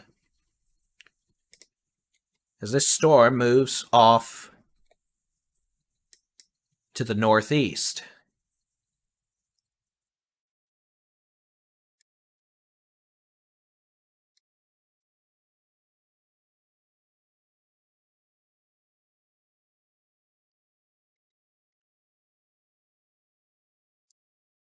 And it looks like we have a new severe thunderstorm warning farther south. Not a surprise. So again, these tornado warnings aren't really going to be a surprise tonight. Main hazard with these storms in northeast Texas will be damaging straight-line winds, but embedded spin-up tornadoes are also quite plausible. Sometimes these are not good. These spin-up tornadoes will happen before the radar can even detect them. So, same methodology, damaging straight-line winds. Weak tornadoes both can do similar damage. Heading over to the which way the wind is blowing mode. You can see that severe thunderstorm warning. That runs until... That's not right. Well, I haven't gotten the warning on here yet, I don't think. But we'll get it, and it'll go till 9:45, and it'll be for this line of severe storms from near Clarksville to Talco to just east of Quitman now, Mineola, Van, down to Athens. And again, not all of these storms are going to actually be producing these big-time winds. Let's make that clear. There's going to be pockets of higher winds. For example, truthfully, I'm a little worried about this near Clarksville now. That almost looks like a circulation. If we're playing the pin the tail on the donkey game, if that thing near Talco looks like a circulation, this thing near Clarksville looks like a circulation. But again,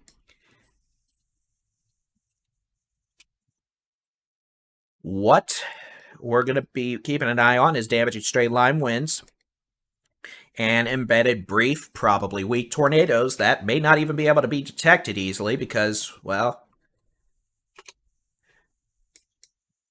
it's just how this game works. So again, nasty winds in Clarksville. Does he ever answer the chat questions? Sure, but I'm also watching, a line of storms extending from the Oklahoma border all the way down past I-10, so on 2 hours of sleep, or if you prefer 6 hours of sleep since Tuesday.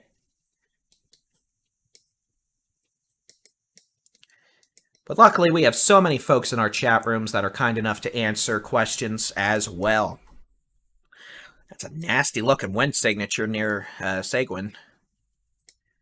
Any hail on Brenham? I'm going to go ahead and say no. Hail size is low. Line of storms coming in towards Bryan College Station there. Could have some small hail and some gusty winds. North Texas is good, yes. Oh, I'm sorry about that, Gail. Stay safe. And no, to the YouTube person, I'm not actually. Sagan, thank you. I'm not mad at anybody. But I'm tired. But that's okay. You know what? It's that old saying, you can sleep when you're dead. Well. Alright, so again, lean edge of storms from Clarksville down to Talco. Could have some 60, 70 mile an hour winds. Might even see a few spin-up tornadoes here. Thanks for the report, Jessica. Well, it's okay, Jones. I generally don't either most of the time, but you kind of have to when you're on a live with several thousand people. And it's not really anyone's fault. I mean, people come and go every couple seconds, so, someone asks a question, 2 minutes later someone new comes and they ask the same question. It's not their fault.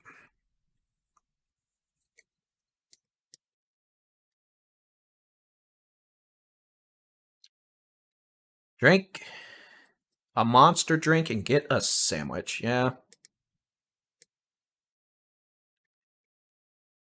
Well, I have an energy drink at least, so.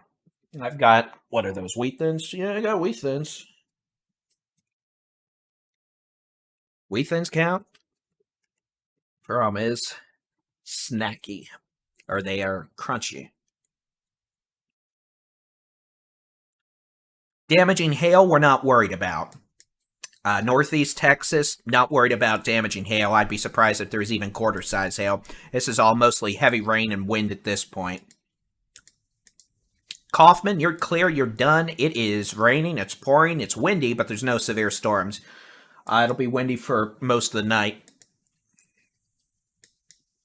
So again, we've got this tornado warning for Talco. This is going to be moving towards Avery, DeKalb, west of New Boston. If they extended it, it would include DeKalb and New Boston, but at this point, just a lot of wind. Spin up tornado potential, generally short-lived and brief, but remember, tornado's a tornado. If it comes down your street, you're going to have problems.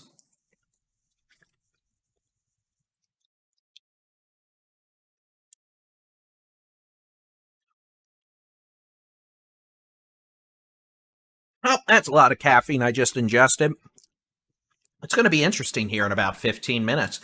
All right, let's go from north to south, or south to north, as my dyslexic brain would like to think. Paris, it was windy, but Paris is done. No more storms in Paris. Severe weather, at least. All right, so from south to north, our southernmost storms on Interstate 37, southeast of Pleasanton. Where y'all had a nasty little hailer last night, let me tell you. Otherwise, we've got a storm near Elmendorf, south of China Grove. The potential for a little bit of hail out of that is the storm moves east at 55 miles an hour. Maybe some quarter-size hail as it moves towards Lavernia and Stockdale. Another storm just east of Sagan. I messed it up again, I know. I forgot. I got too ranty. South of Luling, west of Gonzales on Highway 90. That's going to be moving east at about 70 miles an hour, according to the Weather Service.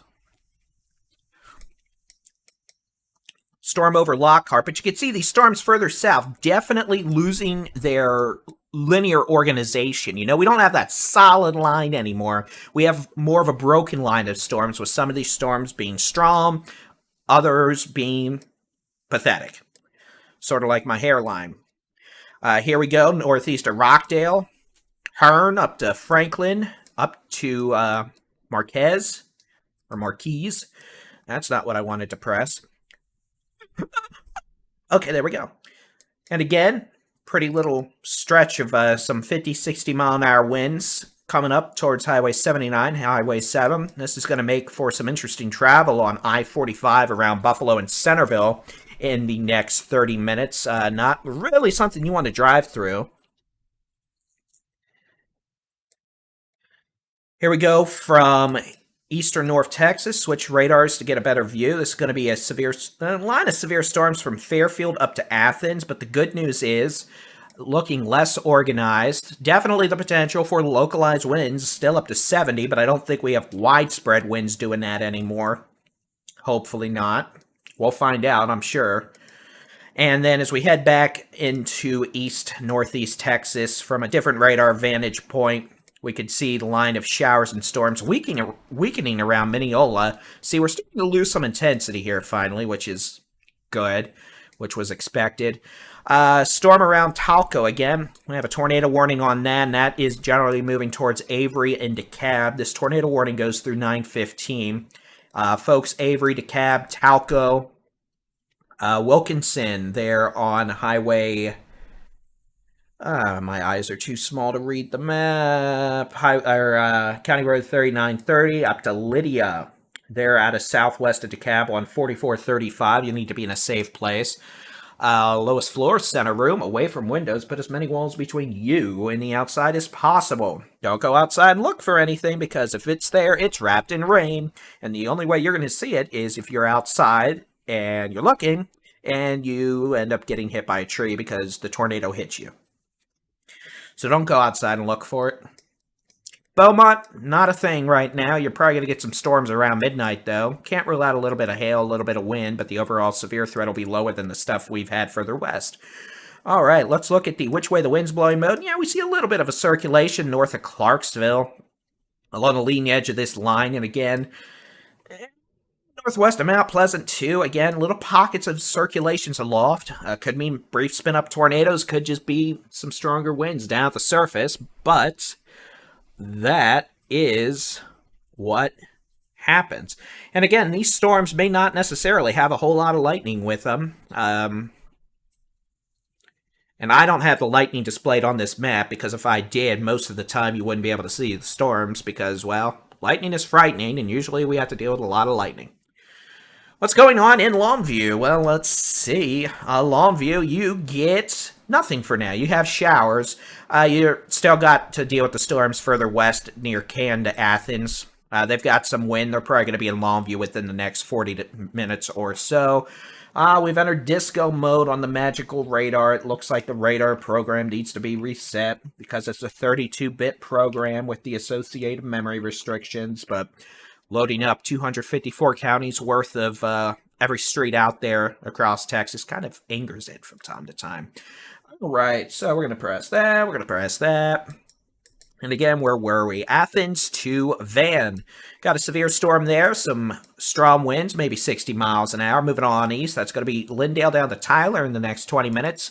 Probably over to Longview in the next 40 minutes. Maybe a wee bit longer, depending on how lackluster these storms want to be. Further southwest, Athens to Fairfield. That's where the main line is now. Some of the storms there could have small hail, cloud-to-ground lightning, and maybe some localized winds over 60 miles an hour. Same thing goes with these storms down here into central Texas. You can see from near Thornton to Franklin.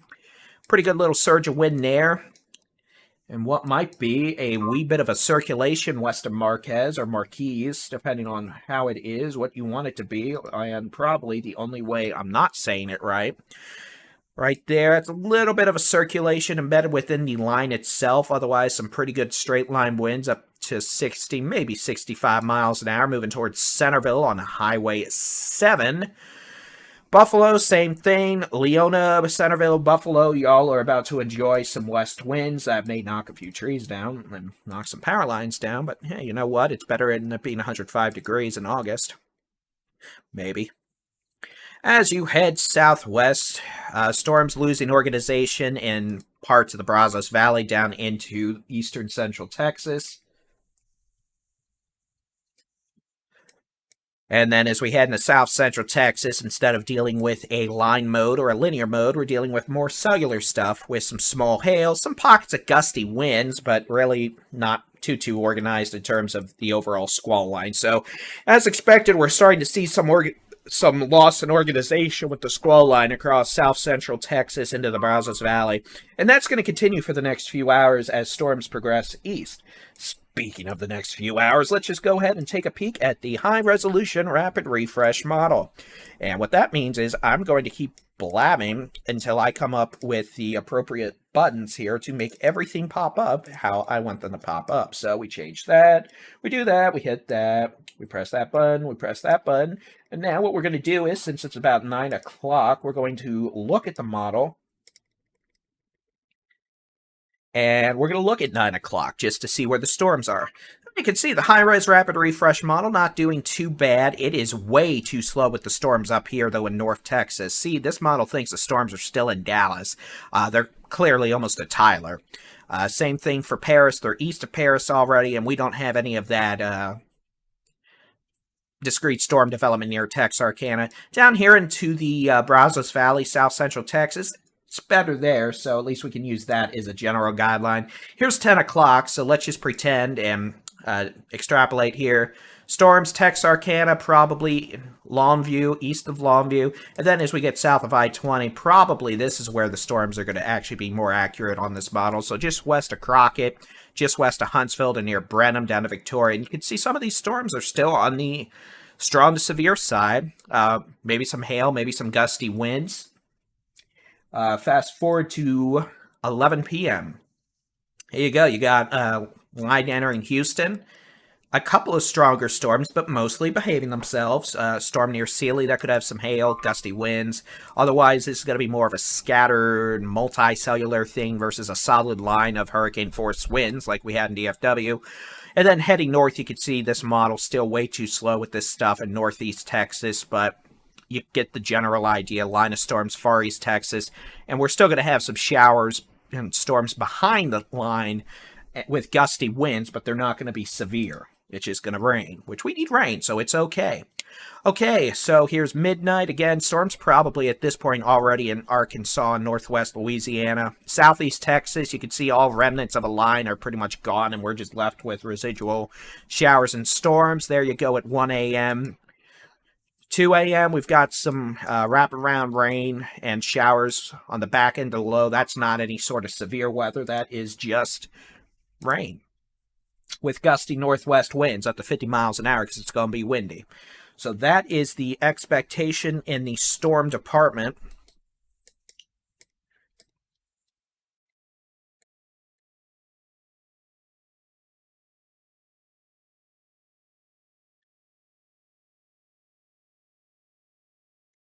Canton, you are done. It's east of you. You can go to bed. I wish I could go to bed, but I will one day soon. All right, so we have one tornado warning. It's for this circulation that's actually showing up kind of well now. What do you know? Southwest of Avery, moving towards Avery and DeKalb. So that's a tornado warning about to come up on Highway 82. The potential for a spin-up tornado. Maybe some gusty winds. Well, there will be gusty winds probably. I'd say that's more likely in a tornado, but either way, it's going to probably make for a rough couple of minutes. How about this? Let's drink some water so I don't choke on my own snot. All right.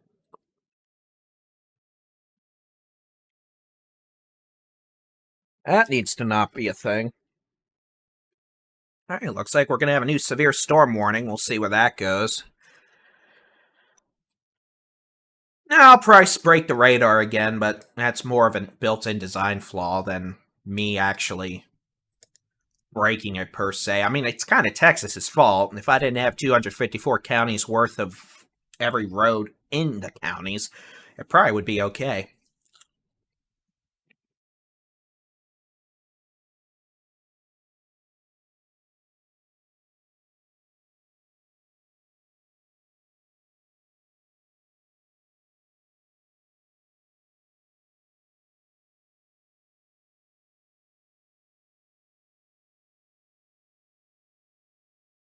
Canton, you are clear. Storms are east of Canton.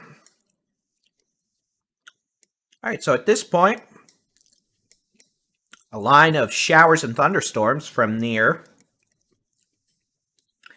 Idabel, Oklahoma, down to Avery, Texas on 82, down to Mount Pleasant on Interstate 30, down to Lindale on Interstate 20 in Vam. Coming up on, it's still west of Palestine on 287.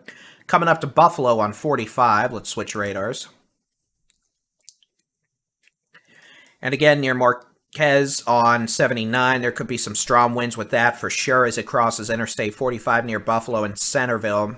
Pretty good surge of wind still showing up on radar aloft, so it's reasonable to assume some of that's making it down to the surface. Same thing goes northwest of Bryan, College Station, around Hearn, seeing some winds of 60 plus miles an hour possible down at the surface. Southwest of Caldwell to Somerville, we're seeing plenty of wind as well. And again, all this activity is moving east, northeast. These storms are all moving east at 30 to 50 miles an hour. So in today's version of Let's Play Where the Storms Are on the magical super duper awesome blossom map, here we go. I'm going to zoom on out. You see where the storms are right now, everyone? If they're moving east at about 50 miles an hour, and they extend from where they are now, let's use extrapolation. Oh, Violet. If only Steven was here to give me grief over that. Unfortunately, I believe he's stuck in traffic, so...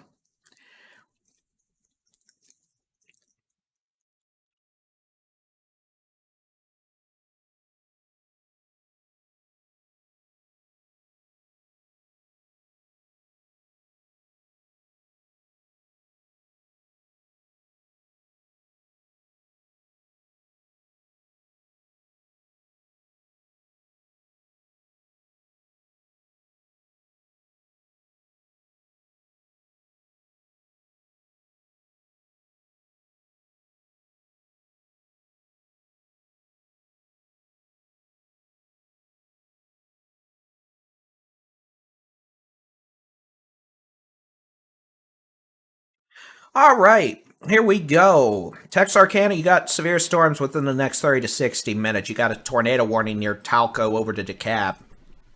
All right, let's go back to the radar. Oh, Nelly, hey now, come on. Stop it. Well, I'm getting pictures from that Amazon building in Bulk Springs. They may have gotten hit by a tornado, we'll see.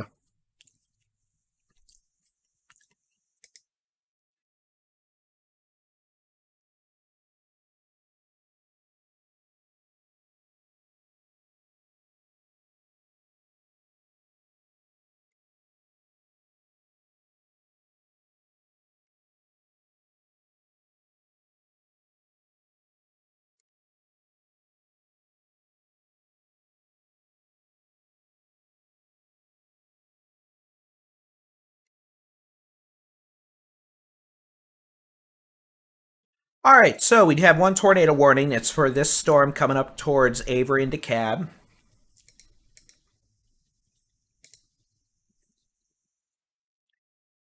And again, there's strong winds with that, but not a clear-cut circulation. In terms of something I can tell you there's legitimately there. Pittsburgh, strong winds coming to you. Tyler, you're going to have a strong storm coming in from the west here shortly. Same thing for Palestine, Buffalo, Centerville as we head back down to look at the radar.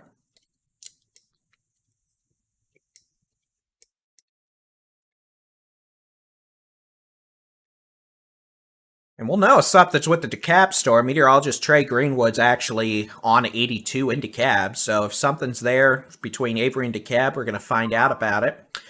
Pretty good wind signature here just north of Marquise. This is going to be moving towards Buffalo in northern Limestone County, I believe. Maybe, possibly. Could it be? Probably not. I'm probably just making it up. In which case, the Limestone County folks who are so nice to us are probably going to come and hit me on the head with a mallet.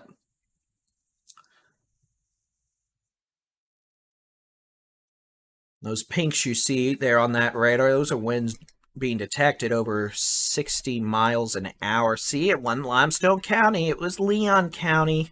Leon County up into Freestone County. See, nope, I'm going to get hit on the head by a mallet. You see, there's actually a bit of rotation with this storm. We're going to have to keep an eye on it. Regardless, pretty good outflow signature coming from it, indicating at least the potential for some nasty winds over 80 miles an hour showing up in the mid-levels of this thunderstorm as it moves northeast.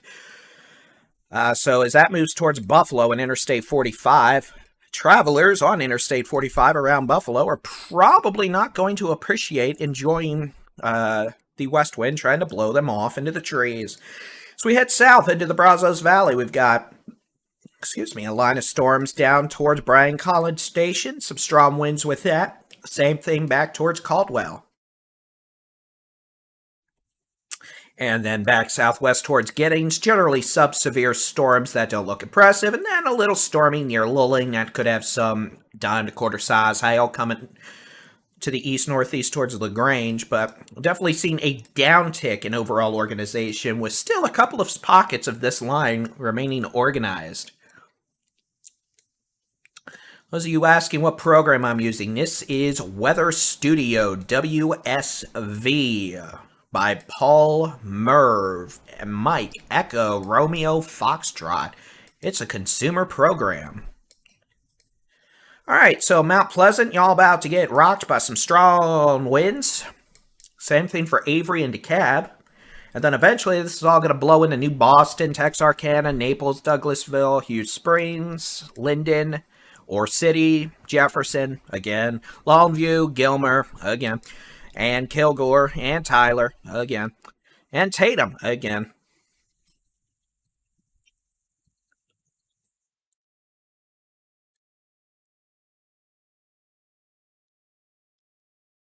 You explain the Barksdale bubble.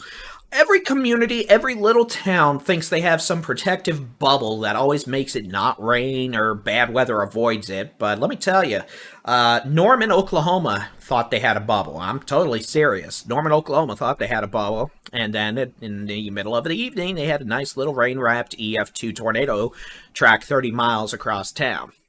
And I could say that because for those who don't know, I live in Oklahoma City. So literally, and I used to live in Norman. That tornado passed about 3/4 of a mile from where I used to live. And, well, yeah, so everyone thinks they have a bubble. It's just a matter of time until the bubble bursts and you get hit on the head with a baseball-sized hailstone. Marshall, Texas. You're going to have to deal with this storm near Lindale in the next hour to hour and a half as it moves from west to east.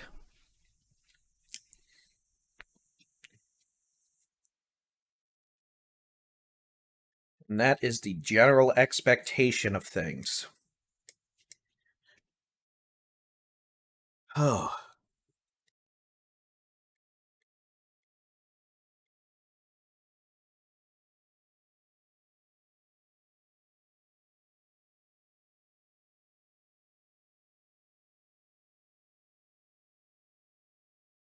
You have fun?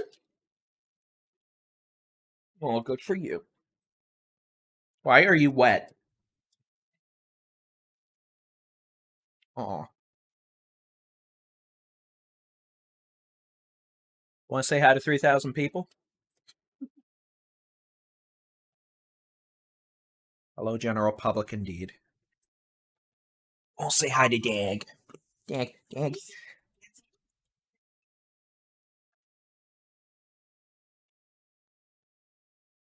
He's a turd muffin. All right, well. Always. That'll probably bring back the dog cam hashtags.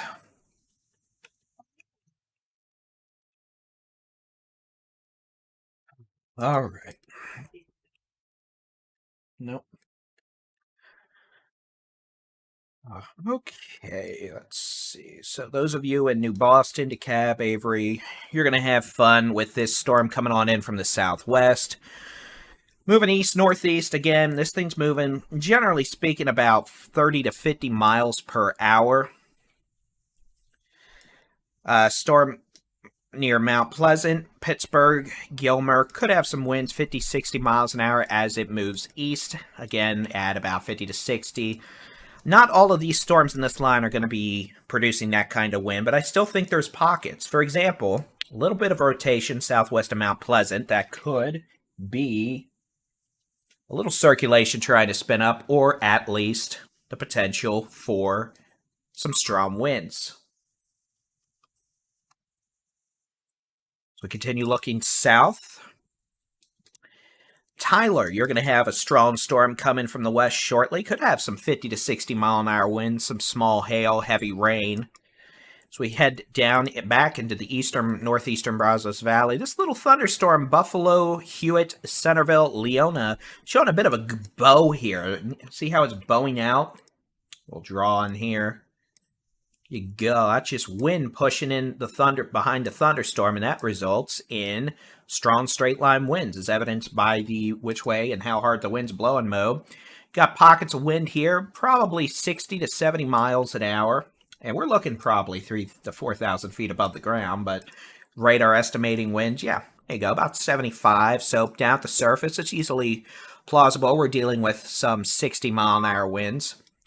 As we take the magical circle of life with us and take a look, there's Bryan College Station, some wind, some rain, but honestly, Bryan College Station, nothing that really looks all that bad. It's probably windy, but probably not even hailing. Caldwell, some strong winds there, maybe 50, 55 miles an hour. So main concern, and for now, seems to be this thunderstorm. Buffalo, Centerville could have some strong winds about to cross over Interstate 45. And then we'll switch radar sites. And we'll take the bubble of life with us. Come on, bubble of life, let's load. Again, storm about to come into Tyler from the west. Some heavy rain, maybe some 50 to 60 mile an hour winds, but honestly nothing that screams that right now. Up here towards Mount Pleasant, Pittsburgh, we've got a tornado warning near Avery, but it looks like a jumbled mess now. Some strong winds, and same thing goes for Mount Pleasant and Pittsburgh. So truthfully, we seem to be on the downtrend in terms of intensities. That's not to say there won't be any more damaging winds or severe weather tonight, but we seem to definitely be on the right path here, which is good. And again, west of these storms, you're done. So if you are west of a line from DeKalb, Pitts, Mount Pleasant, Tyler, Palestine, Mahia, Rockdale, you're done. You can go to bed. And then a couple of stronger to severe storms here in south central Texas, moving towards the Victoria Crossroads in southeast Texas. You can see the cool front, the outflow, those showers southeast of those storms. That's the cooler air, more stable air outrunning the storms. So that's good there. I mean, storms are less organized.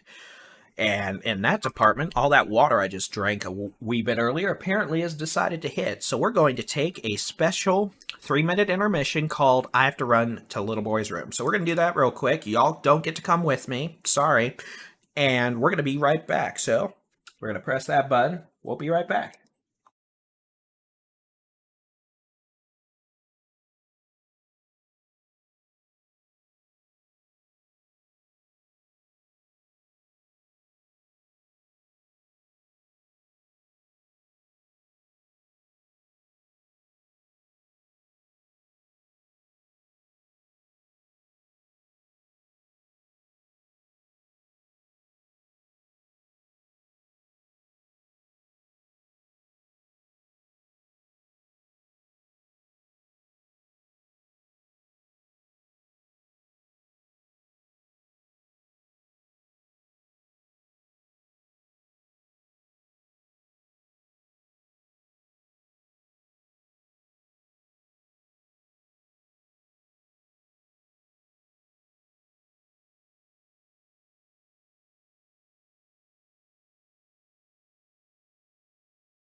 Can we get one more just for good measure? Good girl. Okay, well, that's one way to say we're back. So again, tornado warning continues. Avery down to DeKalb, over to, well, technically Avery and DeKalb. And then we have a line of strong to severe storms that are moving south. The potential for some strong winds, very small hail.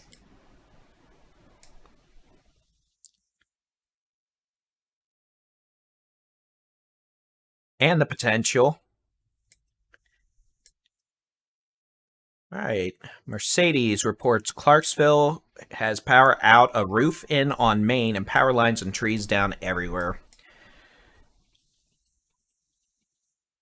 Thank you for that report. Good to know in terms of when this thing's still producing wind, although we don't like hearing reports of damage.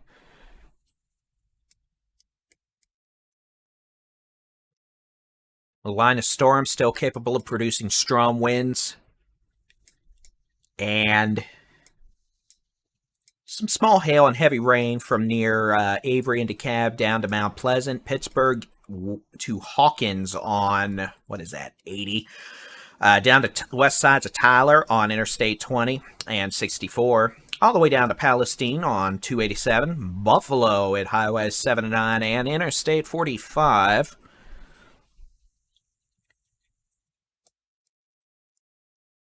And then this nasty little bow coming up on Buffalo and Centerville on 45. Violet, you probably are right. What you doing? You want cheese? I'm going to have to buy like a $200 camera just to put on you and track you. Yeah. No, I'm not kidding. These people want her on camera now all the time. Yep, apparently pimento cheese. Yes, it's a thing Steven did. It made fun of me, and now a moderator on my YouTube channel makes fun of me with it too.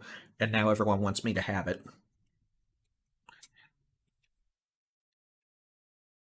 Yeah.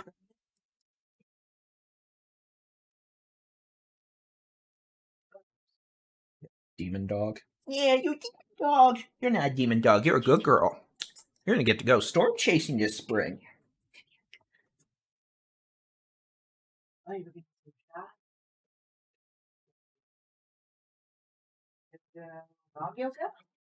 Here, we'll say hi to the dog. No. That is ridiculous.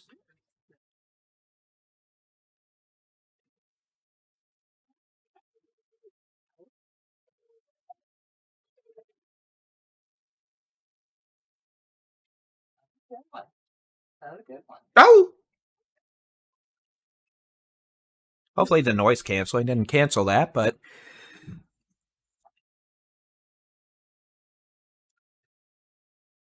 Alright, so, well, good news is, folks, most of these storms are generally showing weakening trends. Some storms are still producing strong winds. No tornado warnings now. That is nice. Congrats, dog. You're the cutest thing people have seen on the live stream all day. Ridiculous. You're right, not much competition on that. It is a cute, fluffy animal. Bald leprechaun. I don't even have the beard yet, though. Yes. Well, you know what? Whatever. Alright, so DeKalb, you're getting some small hail, gusty winds. No more tornado warnings. No tornado warnings at all. As this line of storms continues to move east. So again, it would seem for now we have transitioned from, you know, nasty hurricane force winds back to somewhat more of a mediocre squall line in terms of maybe some localized strong winds over 60 miles an hour in spots. Maybe some small hail and heavy rain, but we are definitely better off than we were earlier. Now, we still have some strong winds from near Buffalo to Centerville that are moving off east-northeast, but in terms of nasty stuff, we are definitely not doing too bad in that department. In fact, I am hopeful if this trend continues, we may be able to quit with the continuous live coverage here at about 9:30 as we just deal with some localized strong winds. No tornado warnings, no mega hail, no hurricane force winds. Just some good old rain, some strong winds. Yeah, I mean, it's Texas. We're going to have some strong winds, but... Oh, I know the cheese is going to be a running joke. Don't worry.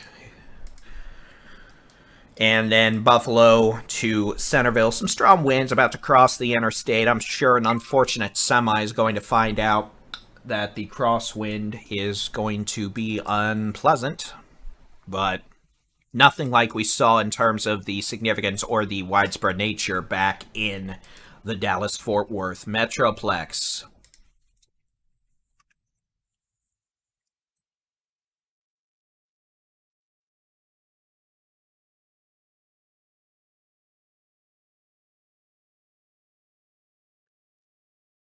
So, now that we have folks joining, let's go ahead and... let's just take a look at what we have for the rest of the night.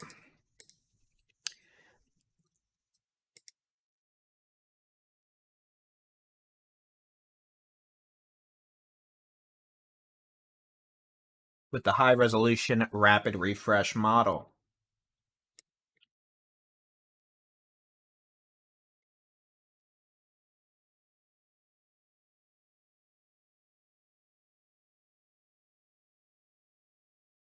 Alright, so this is the high-resolution rapid refresh for 10 o'clock. It's obviously running slow with this line up north.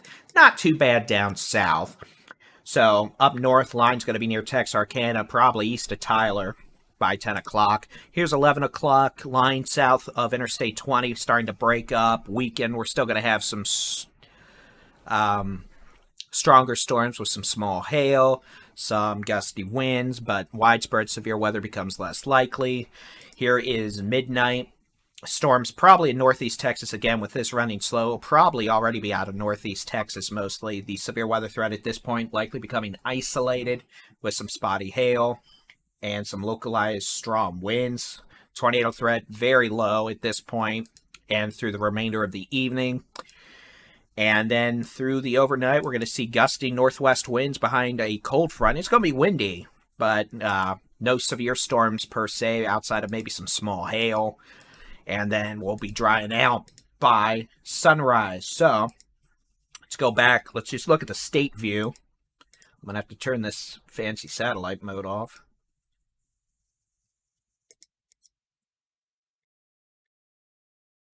Again, this is just what the radars looked like this evening. You can see we've had storms.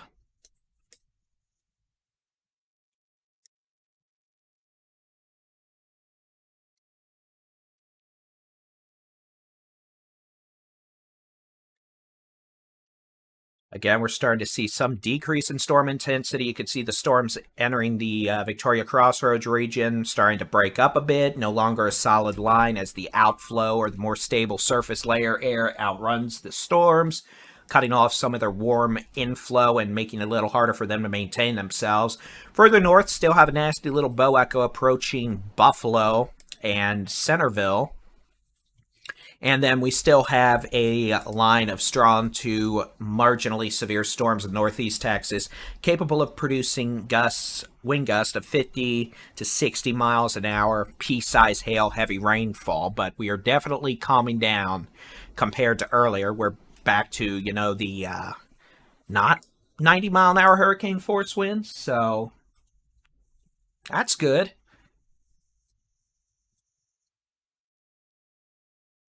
Oh no, Violet, it's going to happen.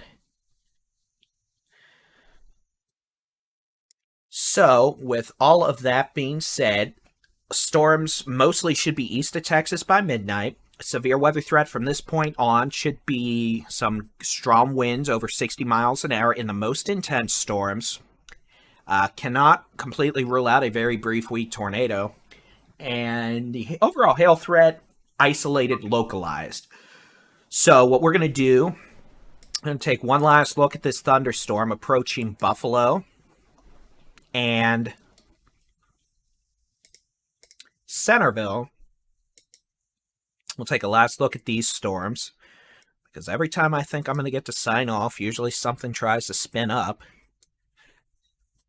And this wind is moving towards Oakwood, Elkhart, Grapeland. Spotty 50-60 mile an hour winds.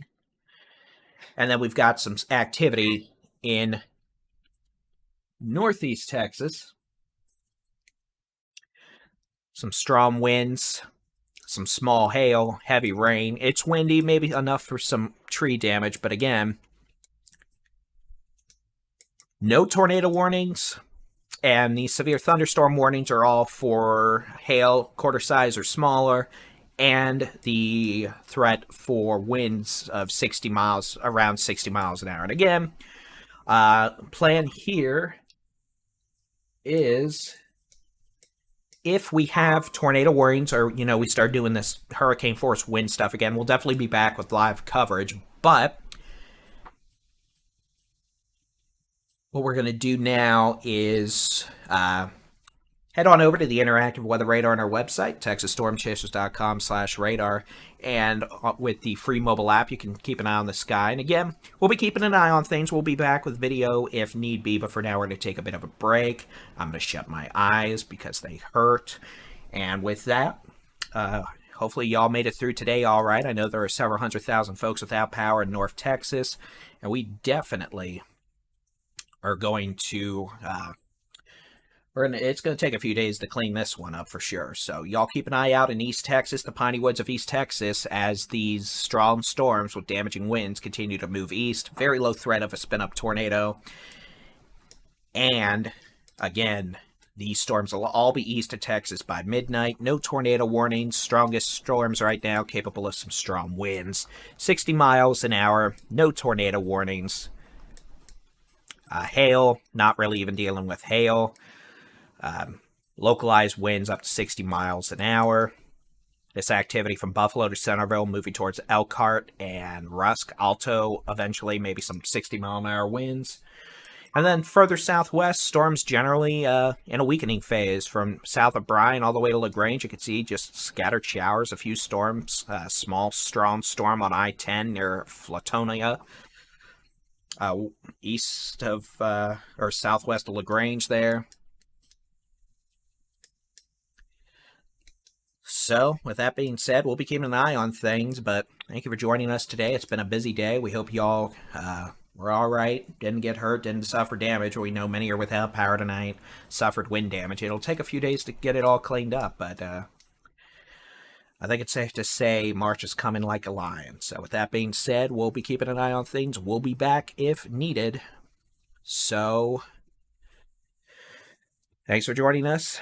Be sure to hit that subscribe button on the Texas Storm Chasers YouTube channel. We appreciate all y'all who have joined us today, and hope to see you again down the road. Have a good night. God bless.